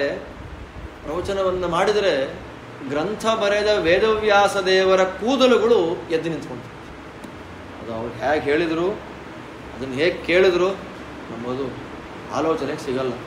ಗ್ರಂಥ ಬರೆದ ವೇದವ್ಯಾಸ ದೇವರ ಕೂದಲೇ ರೋಮಾಹರ್ಷಿತವಾಯಿತು, ನಿಂತುಕೊಳ್ತು. ಆ ಮಟ್ಟಕ್ಕೆ ಪ್ರವಚನ ಮಾಡಿದರು. ಆದ್ದರಿಂದ ಅವರಿಗೆ ನಾಮಕರಣ ಮಾಡ್ತಾರೆ ರೋಮಹರ್ಷಣ. ಅಂತಹ ರೋಮಹರ್ಷಣರು ಪುರಾಣಗಳನ್ನು ಪ್ರವಚನ ಮಾಡುವ ಅಧಿಕಾರವನ್ನು ಪಡೆದರು. ಅಂತಹ ರೋಮಹರ್ಷಣರ ಮಕ್ಕಳೇ ಸೂತ ಪುರಾಣಿಕರು. ಸೂತ ಪುರಾಣಿಕ ಅಂದರೆ ಎಲ್ಲ ಪುರಾಣಗಳ ಕಥೆಯನ್ನು ಹಿಂಡಿದವರು. ಅರ್ಥವಾಗುವಂತೆ, ಕಷ್ಟ ಇಲ್ಲ, ಸುಲಭವಾಗಿ ಮನಸ್ಸಿಗೆ ನಾಟುವಂತೆ ಪ್ರವಚನವನ್ನು ಮಾಡುವ ಸಾಮರ್ಥ್ಯ ಪಡೆದವರು ಸೂತ ಪುರಾಣಿಕರು. ಅವರು ಬರ್ತಾರೆ. ಅವರು ಬಂದಾಗ ಎಲ್ಲ ಎದ್ದು ನಿಂತು ಮರ್ಯಾದೆ ಕೊಟ್ಟು, ಸ್ವಾಮಿ ಕೃಷ್ಣ ಇಲ್ಲ, ಕೃಷ್ಣ ಇಲ್ಲ ಅಂದರೆ ಧರ್ಮ ಇಲ್ಲ ಅಂತ ಅರ್ಥ. ನಾವು ಏನು ಮಾಡಬೇಕು ಇವಾಗ? ಧರ್ಮಾಚರಣೆ ಮಾಡಬೇಕು, ಭಗವಂತನ ಮಹಿಮೆಯನ್ನು ಕೇಳಬೇಕು. ನಾವೇನು ಮಾಡಬೇಕು? ಯಾವುದು ನಮಗೆ ಶರಣು? ದಯಮಾಡಿ ಪ್ರಾರ್ಥನೆ ಮಾಡಿ ಹೇಳಿ ಅಂತ ಕೇಳಿದಾಗ ಅವರಂತಾರೆ, ಮನುಷ್ಯರಿಗೆ ಎಲ್ಲ ಕಡಿಮೆ, ಆಯಸ್ಸು ಕಡಿಮೆ, ಕೇಳಬೇಕು ಅನ್ನುವ ಇಂಟ್ರೆಸ್ಟು ಕಡಿಮೆ, ಭಾಗ್ಯವೂ ಕಡಿಮೆ. ನಮಗೆ ಭಾಗ್ಯ ಇದೆ ಅಂತಲೇ ಗೊತ್ತಿಲ್ಲ. ಅಂತಹ ಜೀವನವನ್ನು ಮಾಡುವ ಮನುಷ್ಯರು ಅರ್ಥ ಮಾಡಬೇಕು, ಅವರಿಗೂ ಭಗವಂತನ ಅನುಗ್ರಹ ಆಗಬೇಕು. ಅಂತಹ ಒಂದು ಗ್ರಂಥವನ್ನು ಹೇಳಿ ನೀವು ಅಂದಾಗ ಆ ಸೂತ ಪುರಾಣಿಕರು ಹೇಳಿದ ಗ್ರಂಥವೇ ಭಾಗವತ. ಆರಂಭದಲ್ಲಿ ಶುಕಾಚಾರ್ಯರ ಸ್ಮರಣೆಯನ್ನು ಮಾಡ್ತಾರೆ. ಶಿವನಿಗೆ ಭಗವಂತನ ಮಗನಾಗಿ ಹುಟ್ಟಬೇಕು ಅಂತ ಆಸೆ. ಕೇಳಿದ ಶಿವ ಭಗವಂತನನ್ನ. ಆಗ ಭಗವಂತ ಆದೇಶ ಕೊಟ್ಟ, ನಾನು ವೇದವ್ಯಾಸನಾಗಿ ಅವತಾರ ಮಾಡ್ತೇನೆ, ನೀನು ಬಾ ಅವಾಗ ಅಂತ. ಸಾಯಂಕಾಲ ಒಂದು ವೇದವ್ಯಾಸರು ಆಶ್ರಮದಲ್ಲಿ ಕೂತು ಅರಣಿಮಥನವನ್ನು ಮಾಡ್ತಾ ಇದ್ದಾರೆ. ಅರಣಿಮಥನ ಮಾಡುವಾಗ ಒಬ್ಬ ಅಪ್ಸರೆ ಘೃತಾಚಿ ಅಂತ ಗಿಳಿ ರೂಪದಲ್ಲಿ ಬಂದು ನಿಂತಲು. ಅವಳನ್ನು ನೋಡಿ ಸ್ಮರಣೆ ಮಾಡ್ತಾ ಇದ್ದಾಗೆ ಶಿವ ವಾಯುದೇವರ ಸನ್ನಿಧಾನ ಪಾತ್ರನಾಗಿ ಶುಕನಾಗಿ ಅವತಾರವನ್ನು ಮಾಡ್ತಾನೆ. ಚಿಕ್ಕ ಹುಡುಗ ಮನೆ ಬಿಟ್ಟು ಹೋದ. ಮನೆ ಬಿಟ್ಟು ಹೋಗುವಾಗ ಶಿವ ಆದ್ದರಿಂದ ಎಲ್ಲ ಗಿಡಗಳಿಗೆ, ಪ್ರಾಣಿಗಳಿಗೆ, ಮರಗಳಿಗೆ ಹೇಳಿದ್ದ, ನಮ್ಮಪ್ಪ ಏನು ಹೇಳ್ತಾನೆ ಅದನ್ನೇ ವಾಪಸ್ ಹೇಳಬೇಕು ನೀವು. ಆಗ ವೇದವ್ಯಾಸರು ಏನು ಮಾಡ್ತಾರೆ, ಪುತ್ರ ಅಂದ್ರು. ಅಲ್ಲಿದ್ದ ಎಲ್ಲ ಪ್ರಾಣಿಗಳು, ಗಿಡಗಳು, ಮರಗಳು, ಪಕ್ಷಿಗಳು ಪುತ್ರ ಪುತ್ರ ಪುತ್ರ ಅಲ್ಲಿಗೆ ಶುರು ಮಾಡಿದ್ರು. ಅದನ್ನು ಕೇಳಿ ತುಂಬ ಆಸೆಯಿಂದ ಮನೆಗೆ ಬಂದ, ನಮಸ್ಕಾರ ಮಾಡಿದ. ವ್ಯಾಸರಂತಾರೆ, ನಿನ್ನಿಂದ ನನಗೇನು ಆಗಬೇಕಾದಿಲ್ಲಪ್ಪ, ನಿನಗೋಸ್ಕರ ಒಂದು ಗ್ರಂಥವನ್ನು ಇಟ್ಟಿದ್ದೇನೆ, ತಗೋ ಅಂತ ಹೇಳಿ. ನೋಡಿ, ಎಲ್ಲ ಪುರಾಣಗಳನ್ನು, ಮಹಾಭಾರತವನ್ನು ಕೊಟ್ಟರೆ ಒಬ್ಬೊಬ್ಬರಿಗೆ ಭಾಗವತವನ್ನು ಮಾತ್ರ ಶುಕ ಮಹಾಮುನಿಗಳು ಕೊಟ್ಟರು. ಅದಕ್ಕೆ ನಾನು ಮೊದಲು ಹೇಳಿದ್ದು, ಭಾಗವತ ಹೇಳ್ತೀವಿ, ಭಾಗವತ ಕೇಳ್ತೀವಿ ಅಂತ ನಾವು ಸಂಕಲ್ಪ ಮಾಡ್ತಾ ಇದ್ದಾಗೆ ನಮ್ಮ ಮನೆಯಲ್ಲಿ ಬಂದು ಕೂತು ಭಾಗವತ ಶ್ರವಣ ಮಾಡುವ ದೊಡ್ಡ ದೇವತೆ ಶುಕ ಮಹಾಮುನಿಗಳು. ಇದರಿಂದ ಬೇರೆ ಎಲ್ಲ ಪುರಾಣಗಳ ವಿಷಯದಲ್ಲಿ ಆಚೆ ಈಚೆ ಆದರೂ ನಡೀತದೆ. ಭಾಗವತದ ವಿಷಯದಲ್ಲಿ ಮಾತ್ರ ಆಚೆ ಈಚೆ ಅಂದ್ರೆ ಅಯ್ಯೋ ಭಾಗವತ ಅಲ್ವಾ ನಡೀತಾ ಇರ್ತದೆ, ಆಗ್ತದೆ. ಇಗ್ನೋರೆನ್ಸ್ ಅಂಡ್ ನೆಗ್ಲೆಕ್ಟ್ ಈ ಎರಡೂ ಮಾಡಬಾರ್ದು ಭಾಗವತದ ಮೇಲೆ. ಶುಕಾಚಾರ್ಯರು ಬಂದು ಕೇಳ್ತಾ ಇರ್ತಾರೆ. ಈ ಕಾರಣದಿಂದ ಆ ಶುಕಾಚಾರ್ಯರೇ ಕೊಟ್ಟರು ಭಾಗವತವನ್ನು. ಆ ಶುಕಾಚಾರ್ಯರೇ ಇನ್ನು ಮುಂದೆ ಪರೀಕ್ಷಿತ ಮಹಾರಾಜರಿಗೆ ಉಪದೇಶವನ್ನು ಮಾಡ್ತಾರೆ ಭಾಗವತವನ್ನು. ಆಗ ಸೂತ ಪುರಾಣಿಕರು ಶೌನಕರ ಪ್ರಶ್ನೆ ಕೇಳ್ತಾರೆ, ಭಾಗವತದಲ್ಲಿ ಏನೇನಿದೆ, ಇಷ್ಟು ಬಿಲ್ಡಪ್ ಕೊಡ್ತಾ ಇದ್ದೀರಲ್ಲ ಈ ಗ್ರಂಥಕ್ಕೆ, ಏನೇನಿದೆ ಇದರಲ್ಲಿ? ಅವಾಗ ಸೂತರಂದ್ರು, ಏನಿದೆ ಅಲ್ಲಪ್ಪ, ಏನಿಲ್ಲ ಅಂತ ಕೇಳು. ಭಾಗವತದಲ್ಲಿ ಏನಿಲ್ಲ, ಇಡೀ ಪ್ರಪಂಚವೇ ಇದೆ. ಭಗವಂತನ ಎಲ್ಲ ಮಹಿಮೆಗಳು ಭಾಗವತದಲ್ಲಿ ವಿಸ್ತಾರವಾಗಿ ನಿರೂಪಿತವಾಗಿದೆ ಅಂತ ದೇವರ 21 ಅವತಾರಗಳನ್ನು ಆರಂಭದಲ್ಲಿ ನಿರೂಪಣೆ ಮಾಡ್ತಾರೆ. ಮತ್ಸ್ಯ, ಕೂರ್ಮ, ವರಾಹ, ನೃಸಿಂಹ, ವಾಮನ, ಪರಶುರಾಮ, ರಾಮ, ಕೃಷ್ಣ, ಬುದ್ಧ, ಕಲ್ಕಿ, ಐತರೇಯ, ಹಯಗ್ರೀವ, ಆಮೇಲೆ ಮಹಿದಾಸ, ಕಪಿಲ, ದತ್ತ, ಧನ್ವಂತರಿ, ಯಜ್ಞ, ಅನಂತರದಲ್ಲಿ ವೃಷಭ, ಹೀಗೆ 21 ಅವತಾರಗಳ ಬಗ್ಗೆ ಇಲ್ಲಿ ಚಿಂತನೆಯನ್ನು ಕೊಡ್ತಾ ಇದ್ದಾರೆ. ಆ ಎಲ್ಲ ಅವತಾರಗಳನ್ನು ವಿಸ್ತಾರವಾಗಿ ಆಯಾ ಸ್ಕಂಧಗಳಲ್ಲಿ ನಿರೂಪಣೆಯನ್ನು ಮಾಡ್ತಾರೆ ಭಾಗವತದಲ್ಲಿ. ಅಲ್ಲೆಲ್ಲ ಬರದೇ ಇರತಕ್ಕಂತಹ ಚರಿತ್ರೆಗಳು ಬೇಕಾದಷ್ಟಿವೆ. ಆ ಬೇಕಾದಷ್ಟು ಕಥೆಗಳಲ್ಲಿ ಒಂದು ಹಯಗ್ರೀವಾವತಾರದ ಬಗ್ಗೆ ಉಲ್ಲೇಖವನ್ನು ಮಾಡಿಲ್ಲ ಭಾಗವತ. ಇನ್ನು ಮುಂದಕ್ಕೆ ವಿಸ್ತಾರವಾಗಿ ಹೇಳಿಲ್ಲ. ಆ ಹಯಗ್ರೀವಾವತಾರ ಅದಾದ ಮೇಲೆ ಮಹಿದಾಸ ಅನ್ನುವಂಥ ಭಗವಂತನ ಅವತಾರ, ಅದೆಲ್ಲವನ್ನು ವಿಸ್ತಾರವಾಗಿ ಭಾಗವತ ಅದನ್ನು ಹೇಳಿಲ್ಲ. ಭಗವಂತ ಬ್ರಹ್ಮದೇವರಿಗೋಸ್ಕರವಾಗಿ ಅವತಾರವನ್ನು ಮಾಡಿದ ಹಯಗ್ರೀವ ರೂಪದಿಂದ. ಬದರಿಕಾಶ್ರಮದ ಹತ್ತಿರದಲ್ಲಿ ಒಂದು ತೀರ್ಥ ಇದೆ. ಯಾವ ತೀರ್ಥ ಅದು? ವಸುಧಾರ ಅಂತ ಕ್ಷೇತ್ರ. ಆ ವಸುಧಾರ ಅನ್ನೋ ಕ್ಷೇತ್ರ, ಅದು ವಾಟರ್ ಫಾಲ್ಸ್ ಅದು. ಆ ವಸುಧಾರ ಅನ್ನುವ ಕ್ಷೇತ್ರದಲ್ಲಿ ಬ್ರಹ್ಮದೇವರು ಯಜ್ಞ ಮಾಡ್ತಾ ಇದ್ದಾರೆ. ಯಜ್ಞ ಮಾಡುವಾಗ ಯಜ್ಞದಲ್ಲಿ ಪೂರ್ಣಾಹುತಿಯನ್ನು ಕೊಟ್ಟರು. ಪೂರ್ಣಾಹುತಿಯನ್ನು ಕೊಟ್ಟಾಗ ಒಂದು ಬಿಳಿ ಬಣ್ಣದ ಕುದುರೆ ಅಲ್ಲಿಂದ ಮೇಲೆದ್ದು ಬಂತು. ಕೈಯಲ್ಲಿ ಪುಸ್ತಕ ಇದೆ, ಉಸಿರಾಡ್ತಾ ಇದೆ. ಅದರ ಉಸಿರಾಟದಲ್ಲೇ ಎಲ್ಲ ವೇದ ಮಂತ್ರಗಳೆಲ್ಲ ಬರ್ತಾ ಇದೆ. ಯಾವ ರೂಪ ಅದು ಅಂತ ಬ್ರಹ್ಮದೇವರು ನೋಡ್ತಾರೆ. ಹಯಗ್ರೀವ ರೂಪ. ಹಯಗ್ರೀವ ರೂಪದಿಂದ ಬ್ರಹ್ಮದೇವರಿಗೆ ವಿಶೇಷವಾಗಿ ಪಾಠ ಮಾಡಿದರು. ವಾದಿರಾಜ ಸ್ವಾಮಿಗಳು ಹೇಳ್ತಾರೆ, ಆ ವಸುಧಾರಾ ಕ್ಷೇತ್ರದಲ್ಲಿ ಸ್ನಾನ ಮಾಡಿದ ಜ್ಞಾನಿಗಳಿಗೆ ಇವತ್ತಿಗೂ ವೇದ ಮಂತ್ರಗಳು ಕಿವಿಗೆ ಬೀಳುತ್ತೆ. ಅಷ್ಟು ದೊಡ್ಡ ಕ್ಷೇತ್ರ ಹಯಗ್ರೀವ ರೂಪ. ಅವತಾರ ಮಾಡಿದಂತಹ ದಿವ್ಯ ಕ್ಷೇತ್ರ. ಹಯಗ್ರೀವ ರೂಪದ ಉಪಾಸನೆಯನ್ನ, ಹಯಗ್ರೀವ ಮಂತ್ರದ ಜಪವನ್ನ ಯಾರು ಪ್ರತಿನಿತ್ಯ ಮಾಡ್ತಾರೆ ಅವರಿಗೆ ಬರದೇ ಇರುವಂತಹ ಫಲವೇ ಇಲ್ಲ. ಹಯಗ್ರೀವ ಹಯಗ್ರೀವ ಹಯಗ್ರೀವೇತಿ ಯೋವದೇತ್ ತಸ್ಯ ನಿಸ್ಸರತೆ ವಾಣಿ ಜಹ್ನು ಕನ್ಯಾ ಪ್ರವಾಹವತ್. ವಾದಿರಾಜ ಸ್ವಾಮಿಗಳವರ ಮಾತು. ಹಯಗ್ರೀವ ಹಯಗ್ರೀವ ಹಯಗ್ರೀವ ಅಂತ 3 ಬಾರಿ ಯಾರು ಹೇಳ್ತಾರೆ ಅವರ ಮಾತು ಗಂಗಾ ಪ್ರವಾಹದಂತೆ ನಿರಂತರವಾಗಿ ಬರುತ್ತೆ. ಹಯಗ್ರೀವ ಹಯಗ್ರೀವ ಹಯಗ್ರೀವೇತಿ ಯೋ ಧ್ವನಿ ವಿಶೋಭತೆ ಚ ವೈಕುಂಠ ಕವಾಟೋದ್ಘಾಟನ ಕ್ಷಮಃ ಹಯಗ್ರೀವ ಹಯಗ್ರೀವ ಹಯಗ್ರೀವ ಅಂತ 3 ಬಾರಿ ಹೇಳ್ತಾ ಇದ್ದ ಹಾಗೆ ವೈಕುಂಠದ ಬಾಗಿಲು ತೆಗೆಯುತ್ತೆ. ನಮ್ಮ ಹಯಗ್ರೀವ ಅಂದರೆ ತುಪ್ಪ ಹಾಕಿ ಅಂತ ಮಡ್ಡಿ ಅಲ್ವಾ? ನಮ್ಮ ಹಯಗ್ರೀವನೇ ಬೇರೆ. ವಾದಿರಾಜರು ಹಯಗ್ರೀವ ಅಂತ ಭಕ್ಷ್ಯ ಮಾಡಿಕೊಟ್ಟಿದ್ದು ಸ್ಮರಣೆ ಮಾಡಲಿ ಅಂತ. ಎರಡೂ ಇದೆ. ಹಯಗ್ರೀವನ ಸ್ಮರಣೆ, ಆ ಸ್ಮರಣೆಯನ್ನು ಮಾಡುತ್ತಾ ಹಯಗ್ರೀವನಿಗೆ ನೈವೇದ್ಯ ಮಾಡಿ ಮಡ್ಡಿ ಭಕ್ಷ್ಯವನ್ನು, ಅದೂ ಬೇಕು, ಅದೂ ಬೇಕು, ಇದೂ ಬೇಕು. ಹಯಗ್ರೀವ ತುಂಬ ದೊಡ್ಡ ರೂಪ. ಹಯಗ್ರೀವನ ಉಪಾಸನೆಯಿಂದ ಏನಾಯಿತು ಏನಾಗಲಿಲ್ಲ ಅನ್ನೋದೆಲ್ಲ ವಾದಿರಾಜರ ಚರಿತ್ರೆಯಿಂದ ನಾವು ವಿಸ್ತಾರವಾಗಿ ತಿಳ್ಕೊಳ್ಬಹುದಾಗಿದೆ. ಹಯಗ್ರೀವ ರೂಪದ ಚಿಂತನೆ ಕೊಡ್ತಾರೆ. ಅದಾದ ಮೇಲೆ ಮಹಿದಾಸ ಅಂತ ಒಂದು ಭಗವಂತನ ರೂಪ. ಆ ಮಹಿದಾಸ ರೂಪ ವಿಚಿತ್ರವಾದ ಲೀಲೆಯನ್ನು ತೋರಿಸಿದೆ. ಆ ವಿಶಾಲ ಪ್ರಜಾಪತಿ,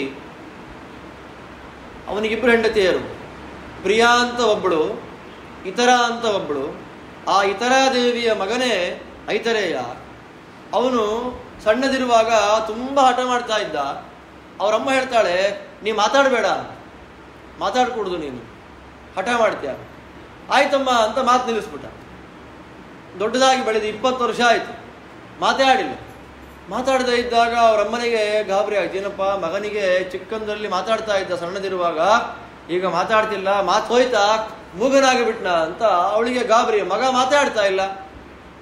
ಆ ಪ್ರಿಯಾದೇವಿಯ ಮಕ್ಕಳೆಲ್ಲ ಒಳ್ಳೆ ಪುರೋಹಿತರಾಗಿ ಸಂಪಾದನೆ ಮಾಡ್ತಾ ಇದ್ದಾರೆ. ಒಂದು ಸಲ ಅಮ್ಮ ಮನೆಯಲ್ಲಿರುವಾಗ ಐತರೇಯ ಅಲ್ಲಿ ಕೂತಿದ್ದಾನೆ. ಐತರೇಯ ಅಲ್ಲಿ ಕೂತ್ರೆ ಮನೆಯಲ್ಲಿ ಏನಾಗಿದೆ, ಅಮ್ಮ ಅಳ್ತಾಳೆ. ನೋಡು, ನಿಮ್ಮ ಅಪ್ಪನಿಗಿಬ್ಬರು ಹೆಂಡತಿಯರು, ನನ್ನ ಹೆಸರು ಇತರ, ಬೇರೆ ಅವಳು. ನಿಮ್ಮ ಚಿಕ್ಕಮ್ಮ ಪ್ರಿಯಾ ತುಂಬ ಇಷ್ಟ ಅವನಿಗೆ, ಅವನ ಮಕ್ಕಳ ಮೇಲೆ ಪ್ರೀತಿ ಮಾಡ್ತಾನೆ. ನೀನು ಒಂದು ಮಗು, ನಿನಗೆ ಮಾತೂ ಬರಲ್ಲ, ನಿನ್ನ ಮೇಲೆ ಅಭಿಮಾನವೇ ಇಲ್ಲ.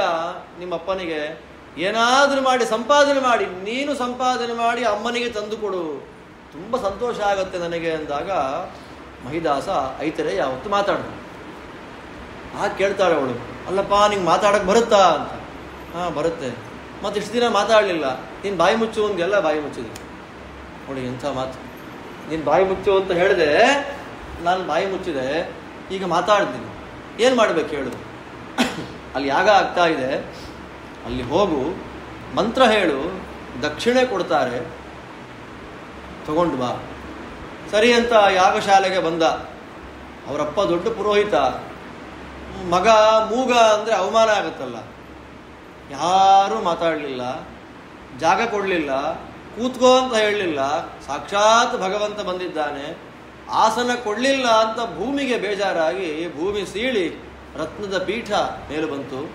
ಆ ಪೀಠದ ಮೇಲೆ ಕೂತ್ಕೊಂಡಿದ್ದಕ್ಕೆ ಅವನಿಗೆ ಮಹಿದಾಸ ಅಂತ ಹೆಸರಾಯಿತು. ಐತರೇಯ ಅವತ್ತಿನಿಂದ ಏನಾದ, ಮಹಿದಾಸನಾದ. ಆ ಮಹಿದಾಸ ಎಲ್ಲ ಋಷಿಮುನಿಗಳಿಗೆ ವೇದವನ್ನು ಪಾಠ ಮಾಡಿದ್ರು. ಅದೇ ಇವತ್ತಿನ ಋಗ್ವೇದ. ಐತರೇಯ ಸಂಹಿತ ಅಂತ ಒಂದು ಬರುತ್ತೆ, ಅದೇ ಋಗ್ವೇದ ಮಂತ್ರ. ಅದು ಮಹಿದಾಸ ರೂಪ, ಅತ್ಯಂತ ಶ್ರೇಷ್ಠವಾದ ಒಂದು ರೂಪ. ಅದರ ಬಗ್ಗೆ ಉಲ್ಲೇಖ ಮಾಡ್ತಾರೆ. ಅಲ್ಲಿಂದ ಇನ್ನು ಮುಂದೆ ಯಜ್ಞನಾಮಕ ಭಗವಂತನ ಬಗ್ಗೆ ಉಲ್ಲೇಖ ಮಾಡ್ತಾರೆ. ಆಚಾರ್ಯರು ಸಂಚಾರವನ್ನು ಮಾಡ್ತಾ ಮಾಡ್ತಾ ಕೊಕ್ಕಡಕ್ಕೆ ಬರ್ತಾರೆ. ಕೊಕ್ಕಡ ಅಂತ ಒಂದು ಕ್ಷೇತ್ರ, ಕ್ಷೇತ್ರಾಗ್ರ್ಯಂ ತ್ರಿಭುವನ ವೈದ್ಯನಾಥನಾಥಂ ಅಂತ ಮಧ್ವವಿಜಯದಲ್ಲಿ ಉಲ್ಲೇಖ ಮಾಡ್ತಾರೆ. ಅಲ್ಲಿ ಕೊಕ್ಕಡಕ್ಕೆ ಬಂದಾಗ ಅಲ್ಲಿ ಇಡಪಾಡಿತಾಯರು ಅಂತ ಅವರ ಮನೆ. ಒಳ್ಳೆ ಅಗ್ನಿಹೋತ್ರಿಗಳವರು. ಅವರು ಅಮಾವಾಸ್ಯೆ ದಿನ ಶ್ರೀಮದಾಚಾರ್ಯರು ಅಮಾವಾಸ್ಯೆ ಹೋಗಿದ್ದಾರೆ ಅವ್ರ ಮನೆಗೆ. ಅಲ್ಲಿ ಬಂದ ಯತಿ ಭಿಕ್ಷೆ ಆಯಿತು. ಆಚಾರ್ಯರಿಗೆ ಭಿಕ್ಷೆ ಮಾಡಿಸಿದರು. ಆಚಾರ್ಯರು ನೀವು ಊಟ ಮಾಡಿ ಅಂದರು. ಇಲ್ಲ ಸ್ವಾಮಿ, ನಾ ಅಗ್ನಿಹೋತ್ರಿ, ಅಮಾವಾಸ್ಯೆ ದಿನ ನಾನು ಊಟ ಮಾಡೋ ಹಾಗಿಲ್ಲ ಅಂತ ಅವರಂದಾಗ ಆಚಾರ್ಯರು ಅವರಿಗೆ ಸ್ವಲ್ಪ ಧರ್ಮ ಸೂಕ್ಷ್ಮಗಳನ್ನೆಲ್ಲ ಹೇಳಿ ಕೃಷ್ಣಾಮೃತ ಮಹಾರಣವ ಅನ್ನುವಂಥ ಗ್ರಂಥವನ್ನು ಬರಕೊಟ್ಟ ಮೇಲೆ ಕರ್ಮವನ್ನು ಹೇಗೆ ಮಾಡಬೇಕು ಅಂತ ಪಾಠ ಮಾಡಿ ಒಂದು ಪ್ರತಿಮೆಯನ್ನು ಕೊಟ್ಟರು. ಭಾಗವತದಲ್ಲಿ ಹೇಳಿದ ಯಜ್ಞನಾಮಕ ಭಗವಂತನ ಪ್ರತಿಮೆ ಇವತ್ತು ಕೊಕ್ಕಡದ ಅವರ ಮನೆಯಲ್ಲಿ ಪೂಜೆ ಆಗ್ತಾ ಇದೆ. ನಾವು ದರ್ಶನ ಮಾಡಿಕೊಂಡು ಬರಬಹುದು. ಇದು ಯಜ್ಞನಾಮಕ ಭಗವಂತನ ವೈಭವ. ಆ ಯಜ್ಞನಾಮಕ ಭಗವಂತನ ಮಹಿಮೆಯನ್ನು 8ನೇ ಸ್ಕಂದದಲ್ಲಿ ವಿಸ್ತಾರವಾಗಿ ತಿಳಿಸಿಕೊಡ್ತಾರೆ. ಹೀಗೆ 21 ಅವತಾರಗಳು. ಆ 21 ಅವತಾರಗಳನ್ನು ಬೆಳಗ್ಗೆ ಮತ್ತು ಸಾಯಂಕಾಲ ಸುಮ್ಮನೆ ಸ್ಮರಣೆಯನ್ನು ಮಾಡಿದರೆ ಎಲ್ಲ ಪಾಪಗಳು ಪರಿಹಾರ ಆಗುತ್ತೆ ಎನ್ನುವಂತಹ ಫಲಶ್ರುತಿಯನ್ನು ನಮಗೆ ಕೊಡ್ತಾ ಇಲ್ಲಿಂದ ಮುಂದೆ ಸೂತರು ಶೌನಕರಿಗೆ ಹೇಳ್ತಾರೆ, ಸ್ವಾಮಿ ಎಲ್ಲ ಸರಿ, ನೀವು ಹೇಳಿದ್ದೆಲ್ಲ ಸರಿ, ನಮಗೆ ದೇವರ ಕಥೆಯನ್ನು ಕೇಳಲಿಕ್ಕೆ ಇಂಟ್ರೆಸ್ಟೇ ಬರಲ್ವಲ್ಲ. ಎಲ್ಲದಕ್ಕೂ ಇಂಟ್ರೆಸ್ಟ್ ಇದೆ, ದೇವರ ಕಥೆ ಕೇಳಲಿಕ್ಕೆ ಇಂಟ್ರೆಸ್ಟ್ ಇಲ್ಲ, ಕೂತ್ಕೊಳ್ಳಿಕ್ಕೆ ಇಂಟ್ರೆಸ್ಟ್ ಇಲ್ಲ. ಏನು ಮಾಡಬೇಕು? ದೇವರ ಕಥೆ ಕೇಳಲಿಕ್ಕೆ ಇಂಟ್ರೆಸ್ಟ್ ಬರಬೇಕು ಅಂದರೆ ಏನು ಮಾಡಬೇಕು? ಅವಾಗ ಅವರು ಹೇಳಿದ ಮಾತು ಎರಡು ಮಾಡಿ, ಒಂದು ದೊಡ್ಡವರ ಸೇವೆ ಮಾಡಿ, ಇನ್ನೊಂದು ತೀರ್ಥಯಾತ್ರೆಯನ್ನು ಮಾಡಿ. ಎರಡು ಸ್ಯಾನ್ ಮಹತ್ ಸೇವೆಯ ವಿಪ್ರಾಹ ಪುಣ್ಯತೀರ್ಥ ನಿಷೇವಣ. ದೇವರ ಕಥೆಯನ್ನು ಕೇಳೋದಕ್ಕೆ ಇಂಟ್ರೆಸ್ಟ್ ಬರಬೇಕು ಅಂದರೆ ಮಾಡಬೇಕಾದ ಪ್ರಧಾನವಾದ ಕೆಲಸ ಒಂದು ತೀರ್ಥಕ್ಷೇತ್ರ ಯಾತ್ರೆ, ಇನ್ನೊಂದು ದೊಡ್ಡವರ ಸೇವೆ. ನಮ್ಮ ಸೌಭಾಗ್ಯ ಏನು ಅಂತಂದರೆ ಎಲ್ಲ ತೀರ್ಥಕ್ಷೇತ್ರಗಳಿಗಿಂತ ಮಿಗಿಲಾಗಿರತಕ್ಕಂಥ ಕ್ಷೇತ್ರದಲ್ಲೇ ನಾವೆಲ್ಲ ಇರುವಂಥದ್ದು. ಮೂರು ಲೋಕದಲ್ಲಿ ಇಲ್ಲದೇ ಇರುವಂತಹ ಕ್ಷೇತ್ರ ಯಾವುದು? ದೊಡ್ಡ ಕ್ಷೇತ್ರ ಯಾವುದು? ರೂಪ್ಯ ಪೀಠಕ್ಕೆ ಸಮಾನವಾದಂತಹ ಕ್ಷೇತ್ರ ಮೂರು ಲೋಕದಲ್ಲಿ ಇಲ್ಲ. ತದ್ ರೂಪ್ಯ ಪೀಠ ಪುರಂ ಅಪ್ರತಿಮಂ ತ್ರಿಲೋಕ್ಯಾಂ. ವಾದಿರಾಜ ಸ್ವಾಮಿಗಳ ಮಾತು. ತೀರ್ಥಗಳಲ್ಲಿ ಅತ್ಯಂತ ಶ್ರೇಷ್ಠವಾದಂತಹ ತೀರ್ಥ ಗಂಗೆ. ವೈಷ್ಣವರಲ್ಲಿ ಅತ್ಯಂತ ಶ್ರೇಷ್ಠನಾದ ವೈಷ್ಣವ ಶಿವ. ಅವರಿಬ್ಬರೂ ಇರೋ ಕ್ಷೇತ್ರ ಯಾವುದು? ಕೈಲಾಸ, ಹಿಮಾಲಯ. ಹಿಮಾಲಯದಲ್ಲಿ ಗಂಗೆನೂ ಇದ್ದಾಳೆ, ಶಿವನೂ ಇದ್ದಾನೆ. ಆದ್ದರಿಂದ ಉಡುಪಿಗಿಂತ, ರೂಪಪೀಠಕ್ಕಿಂತ ಹಿಮಾಲಯ ದೊಡ್ಡದಲ್ವಾ? ಈಶಾಚಲಂಚ ಜಯಸಿ ಈಶ್ವರ ಮಾತ್ರವಾಸಂ. ಕೈಲಾಸದಲ್ಲಿ ಗಂಗೆ ಇದ್ದಾಳೆ, ಶಿವ ಇದ್ದಾನೆ, ಮಧ್ವಾಚಾರ್ಯರು ಪ್ರತಿಷ್ಠೆ ಮಾಡಿದ ಕೃಷ್ಣ ಇಲ್ವಲ್ಲ, ಆದಿರಾಜರಂತೆ. ಎಲ್ಲ ಇದೆಯಪ್ಪ ಕೈಲಾಸದಲ್ಲಿ, ಹಿಮಾಲಯದಲ್ಲಿ, ಇಲ್ಲದೆ ಇರೋದೇ ಇಲ್ಲ. ಆದರೆ ಮಧ್ವ ಪ್ರತಿಷ್ಠಿತನಾದ ಕೃಷ್ಣ ಇಲ್ವಲ್ಲ. ಆ ಮಧ್ವ ಪ್ರತಿಷ್ಠಿತನಾದ ಕೃಷ್ಣ ಇರೋ ಜಾಗ ಯಾವುದು? ಆದ್ದರಿಂದ ಶ್ರೀ ಮಧ್ವ ಹಸ್ತ ಕಮಲಾರ್ಚಿತ ಕೃಷ್ಣಮೂರ್ತಿಯ ಮಧ್ವಾಚಾರ್ಯರು ತಮ್ಮ ಕರಕಮಲಗಳಿಂದ ಭಕ್ತಿಯಿಂದ ಪ್ರತಿಷ್ಠೆ ಮಾಡಿದ ಕೃಷ್ಣಮೂರ್ತಿ ಇರುವ ಜಾಗ ಜಗತ್ತಿನಲ್ಲಿ ಎರಡನೇದು ಅಂತಿಲ್ಲ, ಒಂದೇ. ಆದ್ದರಿಂದ ನಾನು ಪ್ರವಚನಗಳಲ್ಲಿ ಹೇಳ್ತಾ ಇರ್ತೀನಿ. 20 ವರ್ಷ ಉಡುಪಿಲಿದ್ದಾಗ ನಾನು ಉಡುಪಿಲಿದ್ದೆ ಅಷ್ಟೆ, ಮನಸ್ಸಿನಲ್ಲಿ ಉಡುಪಿ ಇರಲಿಲ್ಲ. ಉಡುಪಿ ಬಿಟ್ಟು ಊರಿಗೆ ಹೋದ ಮೇಲೆ ಮನಸ್ಸೆಲ್ಲ ಉಡುಪಿಲೇ ಇದೆ. ಅದು ಇರೋಕ್ಕಾಗ್ತಾ ಇಲ್ಲ.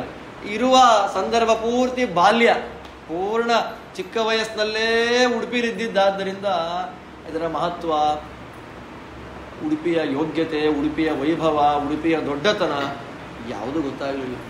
ಏನೋ ಆಟ ಆಡ್ತಾ ಊಟ ಮಾಡ್ತಾ ತಿಂತ ಬಯಸ್ಕೊಳ್ತಾ ಉಡುಪಿಲಿದ್ದು ಹೊರಟೋಗಂಗೆ ಆಯಿತು. ಯಾವಾಗ ದೊಡ್ಡ ದೊಡ್ಡವರೆಲ್ಲ ಜ್ಞಾನಿಗಳೆಲ್ಲ ಉಡುಪಿಯ ಬಗ್ಗೆ ಮಾತಾಡ್ತಾರೆ, ಅವಾಗ ಎಲ್ಲೋ ಮನಸ್ಸಿನ ದುಃಖ ಆಗುತ್ತೆ, ಕಣ್ಣಲ್ಲಿ ನೀರು ಬರುತ್ತೆ. ದೇವರು ಯಾಕೆ ನಾನು ಹುಟ್ಟಿಸ್ತಿಲ್ಲ ಈ ಪ್ರದೇಶದಲ್ಲಿ ಅಂತ ಒಂದು ಸಲ ಮನಸ್ಸಿಗೆ ಅನ್ನಿಸಿದಾಗ ಎಷ್ಟು ಬೇಜಾರಾಗತ್ತೆ ಅಂತಂದರೆ, ಇರುವಾಗ ದೇವರು ಅವಕಾಶ ಕೊಡಲಿಲ್ಲ. ಓದಿದ್ದಾಯಿತು, ಬರೆದಿದ್ದಾಯ್ತು, ಎಲ್ಲ ಆಯಿತು. ಅನುಸಂಧಾನ ಮಾಡಿಕೊಂಡು ಮಧ್ವ ಸರೋವರ ಸ್ನಾನ, ಅನುಸಂಧಾನ ಮಾಡಿ ಪೂರ್ವ ಕೃಷ್ಣ ಪ್ರದಕ್ಷಿಣೆ, ಕೃಷ್ಣ ದರ್ಶನ ಒಂದಿನೂ ಮಾಡಲಿ. 20 ವರ್ಷದಲ್ಲಿ ಆಟವೇ ಆಯಿತು. ಆಟ ಮಾಡೋದು, ಕಾಲೇಜಿಗೆ ಹೋಗೋದು, ಓದೋದು, ಬೋಧನ ಶಾಲೆ ಬಡಿಸೋದು, ಊಟ, ಚೌಕಿ ಊಟ, ಭಕ್ಷ್ಯ ಏನು ಇದೇ ಆಯಿತು. ಯಾವಾಗ ಪಾಠ, ಪ್ರವಚನ, ಲೇಖನ ಅಂತ ದೇವರು ಮಾಡಿಸ್ಲಿಕ್ಕೆ ಶುರು ಮಾಡಿದ, ಅವಾಗ ಉಡುಪಿ ಎಷ್ಟು ಕಾಡುತ್ತೆ ಮನಸ್ಸಿಗೆ ಅಂತಂದರೆ, ಇನ್ನೊಂದು ಜನ್ಮ ಅಂತ ಕೊಟ್ಟರೆ ಇಲ್ಲೇ ಹುಟ್ಟಿಸಪ್ಪ, ಇಲ್ಲೇ ಹುಟ್ಟಿಸಿ ಅನುಸಂಧಾನ ಮಾಡಿಕೊಂಡು ನೀನು ದರ್ಶನ ಮಾಡುವಂಥ ಭಾಗ್ಯ ಕೊಡುವಂಥ ಭಕ್ತಿಯಿಂದ ನಿತ್ಯ ಪ್ರಾರ್ಥನೆ ಮಾಡಿಕೊಳ್ಳೋ ಹಾಗಿದೆ ಕೃಷ್ಣದೇವರಲ್ಲಿ. ಆದ್ದರಿಂದ ಇಂತಹ ಕ್ಷೇತ್ರ ಎಷ್ಟು ದೊಡ್ಡ ಕ್ಷೇತ್ರ, ಯಾವ ದೇವತೆಗಳು ಇಲ್ಲ ಅಂಥೇಳಿ. ಯಾಕೆಂದರೆ ದೊಡ್ಡ ನೈಮಿಷಾರಣ್ಯ ಅಂತ ಬಂತಲ್ಲ, ಗ್ರಂಥಗಳನ್ನು ಎಲ್ಲಿ ಕೇಳಬೇಕು, ದೇವರ ಕಥೆಯನ್ನು ಶ್ರವಣ ಮಾಡಲಿಕ್ಕೆ ಆಸಕ್ತಿ ಬರಬೇಕು ಅಂದರೆ ಏನು ಮಾಡಬೇಕು ಅಂತಂದರೆ, ದೊಡ್ಡವರ ಸೇವೆಯನ್ನು ಮಾಡಬೇಕು, ತೀರ್ಥಕ್ಷೇತ್ರಗಳ ಯಾತ್ರೆಯನ್ನು ಮಾಡಬೇಕು. ಉಡುಪಿಯಲ್ಲಿ ಇದ್ದವರಿಗೆ ಬೇರೆ ಬದರಿ ಯಾತ್ರೆನೇ ಬೇಡ, ಉಡುಪಿಯಲ್ಲಿದ್ದವರಿಗೆ ಕಾಶಿ ಯಾತ್ರೆ ಬೇಡ, ಉಡುಪಿಯಲ್ಲಿದ್ದವರಿಗೆ ರಾಮೇಶ್ವರ ಯಾತ್ರೆ ಬೇಡ. ಭಕ್ತಿಯಿಂದ ಒಂದು ಮಧ್ವ ಸರೋವರ ಸ್ನಾನವನ್ನು ಮಾಡಿಬಿಟ್ರೆ ಸಾಕು, ಭಕ್ತಿಯಿಂದ ಅನಂತೇಶ್ವರ ದರ್ಶನ ಮಾಡಿದರೆ ಸಾಕು, ಭಕ್ತಿಯಿಂದ ಚಂದ್ರೇಶ್ವರನ್ ನೋಡಿದ್ರೆ ಸಾಕು. ಭಕ್ತಿಯಿಂದ ಕೃಷ್ಣನ್ ನೋಡೋದು ಸಾಕು. ಸುತ್ತಮುತ್ತ ಋಷಿಮುನಿಗಳೆಲ್ಲ ಪ್ರತಿಷ್ಠೆ ಮಾಡಿದ ಕ್ಷೇತ್ರಗಳು ನೂರಾರು ಕ್ಷೇತ್ರಗಳಿವೆ. ಹೌದು ಅಲ್ವಾ? ನೀವೆಲ್ಲ ಇಲ್ಲೇ ಇದ್ದೀರಿ. ಎಷ್ಟು ದೊಡ್ಡ ಕ್ಷೇತ್ರ, ಕಲ್ಪನೆ ಮಾಡ್ಕೊಳ್ಳಿಕ್ಕಾಗೋದಿಲ್ಲ. ಸತ್ಯಲೋಕೇಶ್ವರ ಪ್ರಾಣ ಯತ್ರಾವಾತರದುತ್ಸುಕ. ದೇವತೆಗಳ ಪ್ರಾರ್ಥನೆ, ಸ್ವಾಮಿ ತತ್ವಜ್ಞಾನ ಹಾಳಾಗಿದೆ, ಯೋಗ್ಯರು ಮೋಕ್ಷಕ್ಕೆ ಬರಬೇಕು, ಯಾವುದು ಜ್ಞಾನ ಯಾವುದು ಮಿಥ್ಯಾಜ್ಞಾನ ಗೊತ್ತಿಲ್ಲ, ಏನು ಮಾಡಬೇಕು ಅಂತ ದೇವತೆಗಳೆಲ್ಲ ಭಗವಂತನಲ್ಲಿ ಪ್ರಾರ್ಥನೆ ಮಾಡಿದಾಗ ಭಗವಂತ ಹೇಳ್ತಾನೆ, ನಾನು ಅವತಾರ ಮಾಡಲ್ಲ ಕಲಿಯುಗದಲ್ಲಿ. ಬ್ರಹ್ಮದೇವರಿಗೆ ಅವತಾರ ಇಲ್ಲ, ಮತ್ತಿನ್ಯಾರು? ಸರ್ವಜ್ಞ ಮನ್ಯ ಮನವೇಕ್ಷಸ ಕಾರ್ಯ ವೀರ್ಯಂ. ನನ್ನನ್ನ ಬ್ರಹ್ಮದೇವರನ್ನ ಬಿಟ್ಟರೆ ಸರ್ವಜ್ಞರು ಲೋಕದಲ್ಲಿ ಯಾರಿದ್ದಾರೆ ಅಂದ್ರೆ ವಾಯುದೇವರೊಬ್ಬರೇ ಇರೋದು. ಅಂಥ ವಾಯುದೇವರಿಗೆ ಆದೇಶ ಮಾಡಿದ ದೇವರು ಅವತಾರ ಮಾಡುವಂತ. ಆ ಮುಖ್ಯ ಪ್ರಾಣದೇವರು ಮಧ್ವರೂಪದಿಂದ ಕೆಳಗಿಳಿದು ಬಂದರು. ಪಾದಕ ಕ್ಷೇತ್ರದಲ್ಲಿ ಅವತಾರ ಮಾಡಿದ್ದು, ಸತ್ಯಲೋಕದಿಂದ ನೇರವಾಗಿ ವಾಯುದೇವರು ಕೆಳಗಿಳಿದು ಬಂದಿದ್ದು ಎಲ್ಲಿಗೆ? ಭೂತ್ವಾ ಕ್ಷೇತ್ರೇ ವಿಶುದ್ಧೇ ದ್ವಿಜಗಣ ನಿಲಯೇ ರೂಪ್ಯ ಪೀಠಾಭಿಧಾನೇ ತತ್ರಾಪಿ ಬ್ರಹ್ಮಜಾತಿ ತ್ರಿಭುವನ ವಿಶದೆ ಮಧ್ಯಗೇಹಾಖ್ಯಗೇಹೇ. ಮತ್ತೆ ಪಾದಕಕ್ಕೆ ಹೋದ್ರು. ನೇರವಾಗಿ ಬಂದಿದ್ದು ಎಲ್ಲಿಗೆ ಅಂತಂದ್ರೆ ಅನಂತಾಸನ ದೇವರ. ಎವರ್ ಫಸ್ಟ್ ಸತ್ಯಲೋಕದಲ್ಲಿ ವೈಕುಂಠದಲ್ಲಿ ಭಗವಂತನಿಗೆ ನಮಸ್ಕಾರ ಮಾಡಿ ನೇರ ಕೆಳಗಿಳಿದು ಬಂದಿದ್ದೇ ಅನಂತೇಶ್ವರ ದೇವಸ್ಥಾನಕ್ಕೆ ಬಂದು ಅಲ್ಲಿ ಭಗವಂತನಿಗೆ ನಮಸ್ಕಾರ ಮಾಡಿ ಅಲ್ಲಿಂದ ಹೋದದ್ದು. ಎಷ್ಟು ದೊಡ್ಡ ಭಗವದ್ ರೂಪ, ಕಲ್ಪನೆಗಿಲ್ಲ. ನಮ್ಮ ಸುವಿದ್ರೇಂದ್ರ ಸ್ವಾಮಿಗಳವರು ಅನಂತೇಶ್ವರ ದೇವರ ಬಗ್ಗೆ ಮಾತಾಡುವಾಗ ಎಷ್ಟು ದೊಡ್ಡ ಮಾತಾಡ್ತಾರೆ. ಅವರಿಗೆ ಮದುವೆಯಾಗಿ ಸುಮಾರು ದಿನಗಳಾದರೂ ಕೂಡ ಸಂತಾನ ಅಂತ ಅನ್ನೋದಾಗದೇ ಇದ್ದಾಗ ಅವರು ಅನಂತೇಶ್ವರ ದೇವರಿಗೆ ಸೇವೆ ಮಾಡಿದ್ರಂತೆ. ಪೂರ್ವೇಪಿ ಕರ್ದಮ ಪರಾಶರ ಪಾಂಡುಮುಖ್ಯಾ ಯತ್ಸೇವಯಾ ಗುಣಗಣಾಢ್ಯಂ ಅಪತ್ಯಮಾಪುಹು ಸಂಪೂರ್ಣ ಸದ್ಗುಣತನುಂ ಕರುಣಾಮೃತಾಬ್ಧಿಂ ನಾರಾಯಣಂ ಕುಲಪತಿಂ ಶರಣಂ ವ್ರಜೇಮ. ಈ ಶ್ಲೋಕ ಹೇಳ್ಕೊಂಡು ಪ್ರದಕ್ಷಿಣೆ ಮಾಡಿದಂತೆ ಪೂರ್ವಾಶ್ರಮದಲ್ಲಿ. ಅನಂತಾಸನ ಅನುಗ್ರಹ ಮಾಡಿದ, ಸತ್ಸಂತಾನ ಆಯಿತು ಅಂತ ಅವರೇ ಪ್ರವಚನಗಳಲ್ಲಿ ನೂರಾರು ಬಾರಿ ಹೇಳಿದ್ದಾರೆ. ಅಷ್ಟು ದೊಡ್ಡ ಕ್ಷೇತ್ರ ಪರಶುರಾಮ, ಬದ್ರಿನಾರಾಯಣ, ಸಾಕ್ಷಾತ್ ಅನಂತಾಸನ ಕೂತಿರ್ತಕ್ಕಂಥ ಕ್ಷೇತ್ರ. ಈ ಕ್ಷೇತ್ರಕ್ಕಿಂತ ಇನ್ನೊಂದು ಕ್ಷೇತ್ರ ಬೇಕಾ? ಒಂದು ಸಲ ಅಲ್ಲಿ ಹೋಗಿ ಪ್ರದಕ್ಷಿಣೆ ಮಾಡಿಬಿಟ್ರೆ ವಾಯುದೇವರಿದ್ದಾರೆ, ಚಂದ್ರನಿಗೆ ಅನುಗ್ರಹ ಮಾಡಿದ ಶಿವ ಇದ್ದಾನೆ, ಮಧ್ವ ಕಲಕಮಲಾಚಿತ ಕೃಷ್ಣ ಇದ್ದಾನೆ, ಅಲ್ಲಿಂದ ಮಧ್ವರಿಗೋಸ್ಕರವೇ ಇಳಿದು ಬಂದ ಗಂಗೆ ಇದ್ದಾಳೆ. ಇನ್ನು ಎಲ್ಲಿಗೆ ಯಾತ್ರೆ ಮಾಡ್ಬೇಕು ಹೇಳಿ? ನಾವು ಯಾವ ಯಾತ್ರೆಯೂ ಬೇಡ. ಒಂದು ಸಂಜೆ 5 ಗಂಟೆಗೆ ಹೋಗಿ 6:30 ಒಳಗಡೆ ಇಡೀ ಬ್ರಹ್ಮಾಂಡದ ಎಲ್ಲ ತೀರ್ಥಕ್ಷೇತ್ರ ಯಾತ್ರೆಯನ್ನು ಮಾಡಿ ಮುಗಿಸ್ಕೊಂಡು ಮನೆಗೆ ಬರ್ಬೋದು ನಾವು. ಎಂಥ ಭಾಗ್ಯ! ಅಲ್ಲಿದ್ದವರಿಗಿಂತ ಅಧಿಕ ಯೋಗ್ಯರು ಪುಣ್ಯಶಾಲಿಗಳು ಯಾರಿದ್ದಾರೆ? ಆದ್ದರಿಂದ ಮಹತ್ಸೇವೆ ಪುಣ್ಯತೀರ್ಥ ನಿಷೇವಣೆ. ಮಹತ್ಸೇವೆಯನ್ನು ಮಾಡಲಿಕ್ಕಾಗಿ ಅಷ್ಟಮಠಾಧೀಶರು ವಾದಿರಾಜ ಸ್ವಾಮಿಗಳವರು ಅವರ ಬಗ್ಗೆ ಮಹಿಮೆಯನ್ನು ವರ್ಣನೆ ಮಾಡಿದಂತೆ ಕೃಷ್ಣದಾಸಾಹ ಜಯಂತಿ. ಕೃಷ್ಣನ ಪೂಜೆಗಾಗಿಯೇ ಮಧ್ವರಿಟ್ಟ ತನ್ನ 8 ದೇವತಾಂಶರಾದ ಮುನಿಗಳ ಪರಂಪರೆ ನಮ್ಮನ್ನು ಅನುಗ್ರಹ ಮಾಡಲಿಕ್ಕಾಗಿ ನಿಂತಿದೆ. ಅವರ ಸೇವೆ, ಅವರ ದರ್ಶನ, ಕೃಷ್ಣದೇವರ ದರ್ಶನ, ಇದೆರಡರಿಂದ ಭಾಗವತ ಗ್ರಂಥವನ್ನು ಶ್ರವಣ ಮಾಡುವಂಥ ಭಾಗ್ಯ ನಮಗೆಲ್ಲ ಬಂದಿದೆ. ಆ ಭಾಗ್ಯ ಇನ್ನೂ ವಿಶೇಷವಾಗಿ ಅಭಿವೃದ್ಧವಾಗಲಿ. ಕೃಷ್ಣದೇವರ, ಅನಂತಾಸನ ದೇವರ ಅನುಗ್ರಹ ನಮ್ಮೆಲ್ಲರ ಮೇಲೆ ಮತ್ತೆ ಮತ್ತೆ ಆಗಲಿ. ಜನ್ಮ ಜನ್ಮಗಳಲ್ಲಿಯೂ ಇಲ್ಲೇ ಹುಟ್ಟಿ ಸಾಧನೆಯನ್ನು ಮಾಡುವಂಥ ಭಾಗ್ಯವನ್ನು ಭಗವಂತ ಕೊಡಲಿ ಅಂತ ಭಕ್ತಿಯಿಂದ ನಾವು ಪ್ರಾರ್ಥನೆಯನ್ನು ಮಾಡಬೇಕಾದ್ದೇ ನಮ್ಮ ಕರ್ತವ್ಯ. ಈ ದೃಷ್ಟಿಯಲ್ಲಿ ದೊಡ್ಡವರ ಸೇವೆ, ತೀರ್ಥಕ್ಷೇತ್ರ ಯಾತ್ರೆ ಅದನ್ನು ಮಾಡಿದರೆ ಭಗವಂತನ ಮಹಿಮೆಯನ್ನು ಕೇಳುವಂತಹ ಸೌಭಾಗ್ಯವನ್ನು ಭಗವಂತ ಕೊಡ್ತಾನೆ ಅಂತ ತಿಳಿಸಿಕೊಡ್ತಾರೆ. ಭಾಗವತವನ್ನು ಯಾರು ಹೇಳಿದರು? ಇಷ್ಟು ದೊಡ್ಡ ಗ್ರಂಥವನ್ನು ಶುಕಾಚಾರ್ಯರು ಹೇಳಿದರು ಅಂತಂದರೆ ಅದು ಕೇಳಿದವನೆಂಥ ಭಾಗ್ಯಶಾಲಿ. ಆಶ್ಚರ್ಯ ಆಗುತ್ತೆ ಅಂತಂದಾಗ ಅವ್ರು ಹೇಳ್ತಾರೆ, ಕೌರವರಿಗೂ ಪಾಂಡವರಿಗೂ ಯುದ್ಧ ಆಯಿತು. ಯುದ್ಧವಾದಾಗ ಕೌರವರು ಸೋತರು. ಅದಕ್ಕಿಂತ ಮೊದಲಿಗೆ ತುಂಬ ಸಮಸ್ಯೆ ಆಯಿತು ಪಾಂಡವರಿಗೆ. ಆ ಎಲ್ಲ ಸಮಸ್ಯೆಯನ್ನು ಪರಿಹಾರ ಮಾಡಿದವನು ನಮ್ಮ ಕೃಷ್ಣ. ಪರಿಹಾರ ಎಲ್ಲ ಮಾಡಿದ ಮೇಲೆ ಕೊನೆಗೆ ಕೌರವರೆಲ್ಲ ಸೋತ ಮೇಲೆ ಅಶ್ವತ್ಥಾಮಾಚಾರ್ಯರು ದುರ್ಯೋಧನನಿಗೆ ಮಾತು ಕೊಟ್ಟರು, ಪಾಂಡವ ಸಂತಾನ ಇಲ್ಲದೇ ಇರೋ ರೀತಿ ಮಾಡ್ತೇನೆ ಅಂತ ಉತ್ತರಾದೇವಿಯ ಗರ್ಭದ ಮೇಲೆ ಬ್ರಹ್ಮಶಿರೋಸ್ತ್ರವನ್ನು ಪ್ರಯೋಗ ಮಾಡ್ತಾರೆ. ಅವಾಗ ಅವಳಂತಾಳೆ ಉತ್ತರಾದೇವಿ, ನಾನು ಸಾಯಲಿ, ಒಳಗಿರುವಂಥ ಭ್ರೂಣ ಹೋಗೋದು ಬೇಡ. ಕೃಷ್ಣ ನೀನು ಕಾಪಾಡಬೇಕು ಅಂತ ಪ್ರಾರ್ಥನೆಯನ್ನು ಮಾಡಿದ್ದಕ್ಕೆ ಕೃಷ್ಣ ಏನು ಮಾಡ್ದ, ಒಳಗೆ ಸೇರ್ಕೊಂಡ್ಬಿಟ್ಟು ಚಕ್ರ ಹಿಡಿದು ತಿರುಗಿದ, ಗರ್ಭವನ್ನು ರಕ್ಷಣೆ ಮಾಡಿದ. ಹುಟ್ಟುವಾಗ ಮಗು ಸತ್ತೋಯ್ತು, ಅದಕ್ಕೆ ಮತ್ತೆ ಬದುಕನ್ನು ಕೊಟ್ಟ ಕೃಷ್ಣ. ಆ ಮಗು ತಲೆ ತಿರುಗಿಸ್ತಾ ಇದೆ, ಎಲ್ಲಿ ಆ ದೇವರಲ್ಲಿ ಅಂತ ನೋಡ್ತಾ ಇದೆ.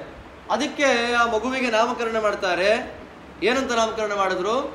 ಪರೀಕ್ಷಿತ. ಸುತ್ತ ತಿರುಗಿ ನೋಡಿದ. ಪರೀಕ್ಷಿತ ಹೇಗೆ ಬದುಕ್ತಾನೆ ಅಂತೆಲ್ಲ ಹೇಳಿ, ಹೇಗೆ ಸಾಯ್ತಾನೆ ಅಂತ ಜ್ಯೋತಿಷಿಗಳು ಜಾತಕ ಬರ್ಕೊಟ್ರು. ಕುಂತಿದೇವಿಗೆ ಏನು ಮಾಡಬೇಕು ಅಂತ ಗೊತ್ತಾಗಲಿಲ್ಲ. ಎಷ್ಟು ಕಷ್ಟ ಬಂತು ನಮಗೆ. ಆ ಎಲ್ಲ ಕಷ್ಟಗಳಿಗೆ ನಿರ್ವ್ಯಾಜವಾಗಿ ಸ್ಪಂದನೆ ಮಾಡಿ ಅನುಗ್ರಹ ಮಾಡಿದವನು ಕೃಷ್ಣ. ಆದ್ದರಿಂದ ಸ್ವಾಮಿ, ನನಗೆ ನೀನು ಸುಖ ಮಾತ್ರ ಕೊಡಬೇಡ. ನಮ್ಮ ಬಾಯಲ್ಲೂ ಬರಲ್ಲ, ಮನಸ್ಸಿನಲ್ಲೂ ಬರಲ್ಲ, ಕುಂತಿ ಮಾತ್ರ ಹೇಳಬಹುದಾದ ಮಾತು. ನನಗೆ ಸುಖ ಮಾತ್ರ ಕೊಡಬೇಡ ಕೃಷ್ಣ. ಆಫನ್ ಆಫನ್ ಆಫನ್ ಕಷ್ಟವನ್ನೇ ಕೊಡ್ತಾ ಇರು. ಯಾಕೆ ಅಂತಂದ್ರೆ ಕಷ್ಟ ಬಂದಾಗ ಕೃಷ್ಣ ಅಂತೀನಿ, ತಕ್ಷಣ ಕಣ್ಣೆದುರಿಗೆ ಬರ್ತೀಯ.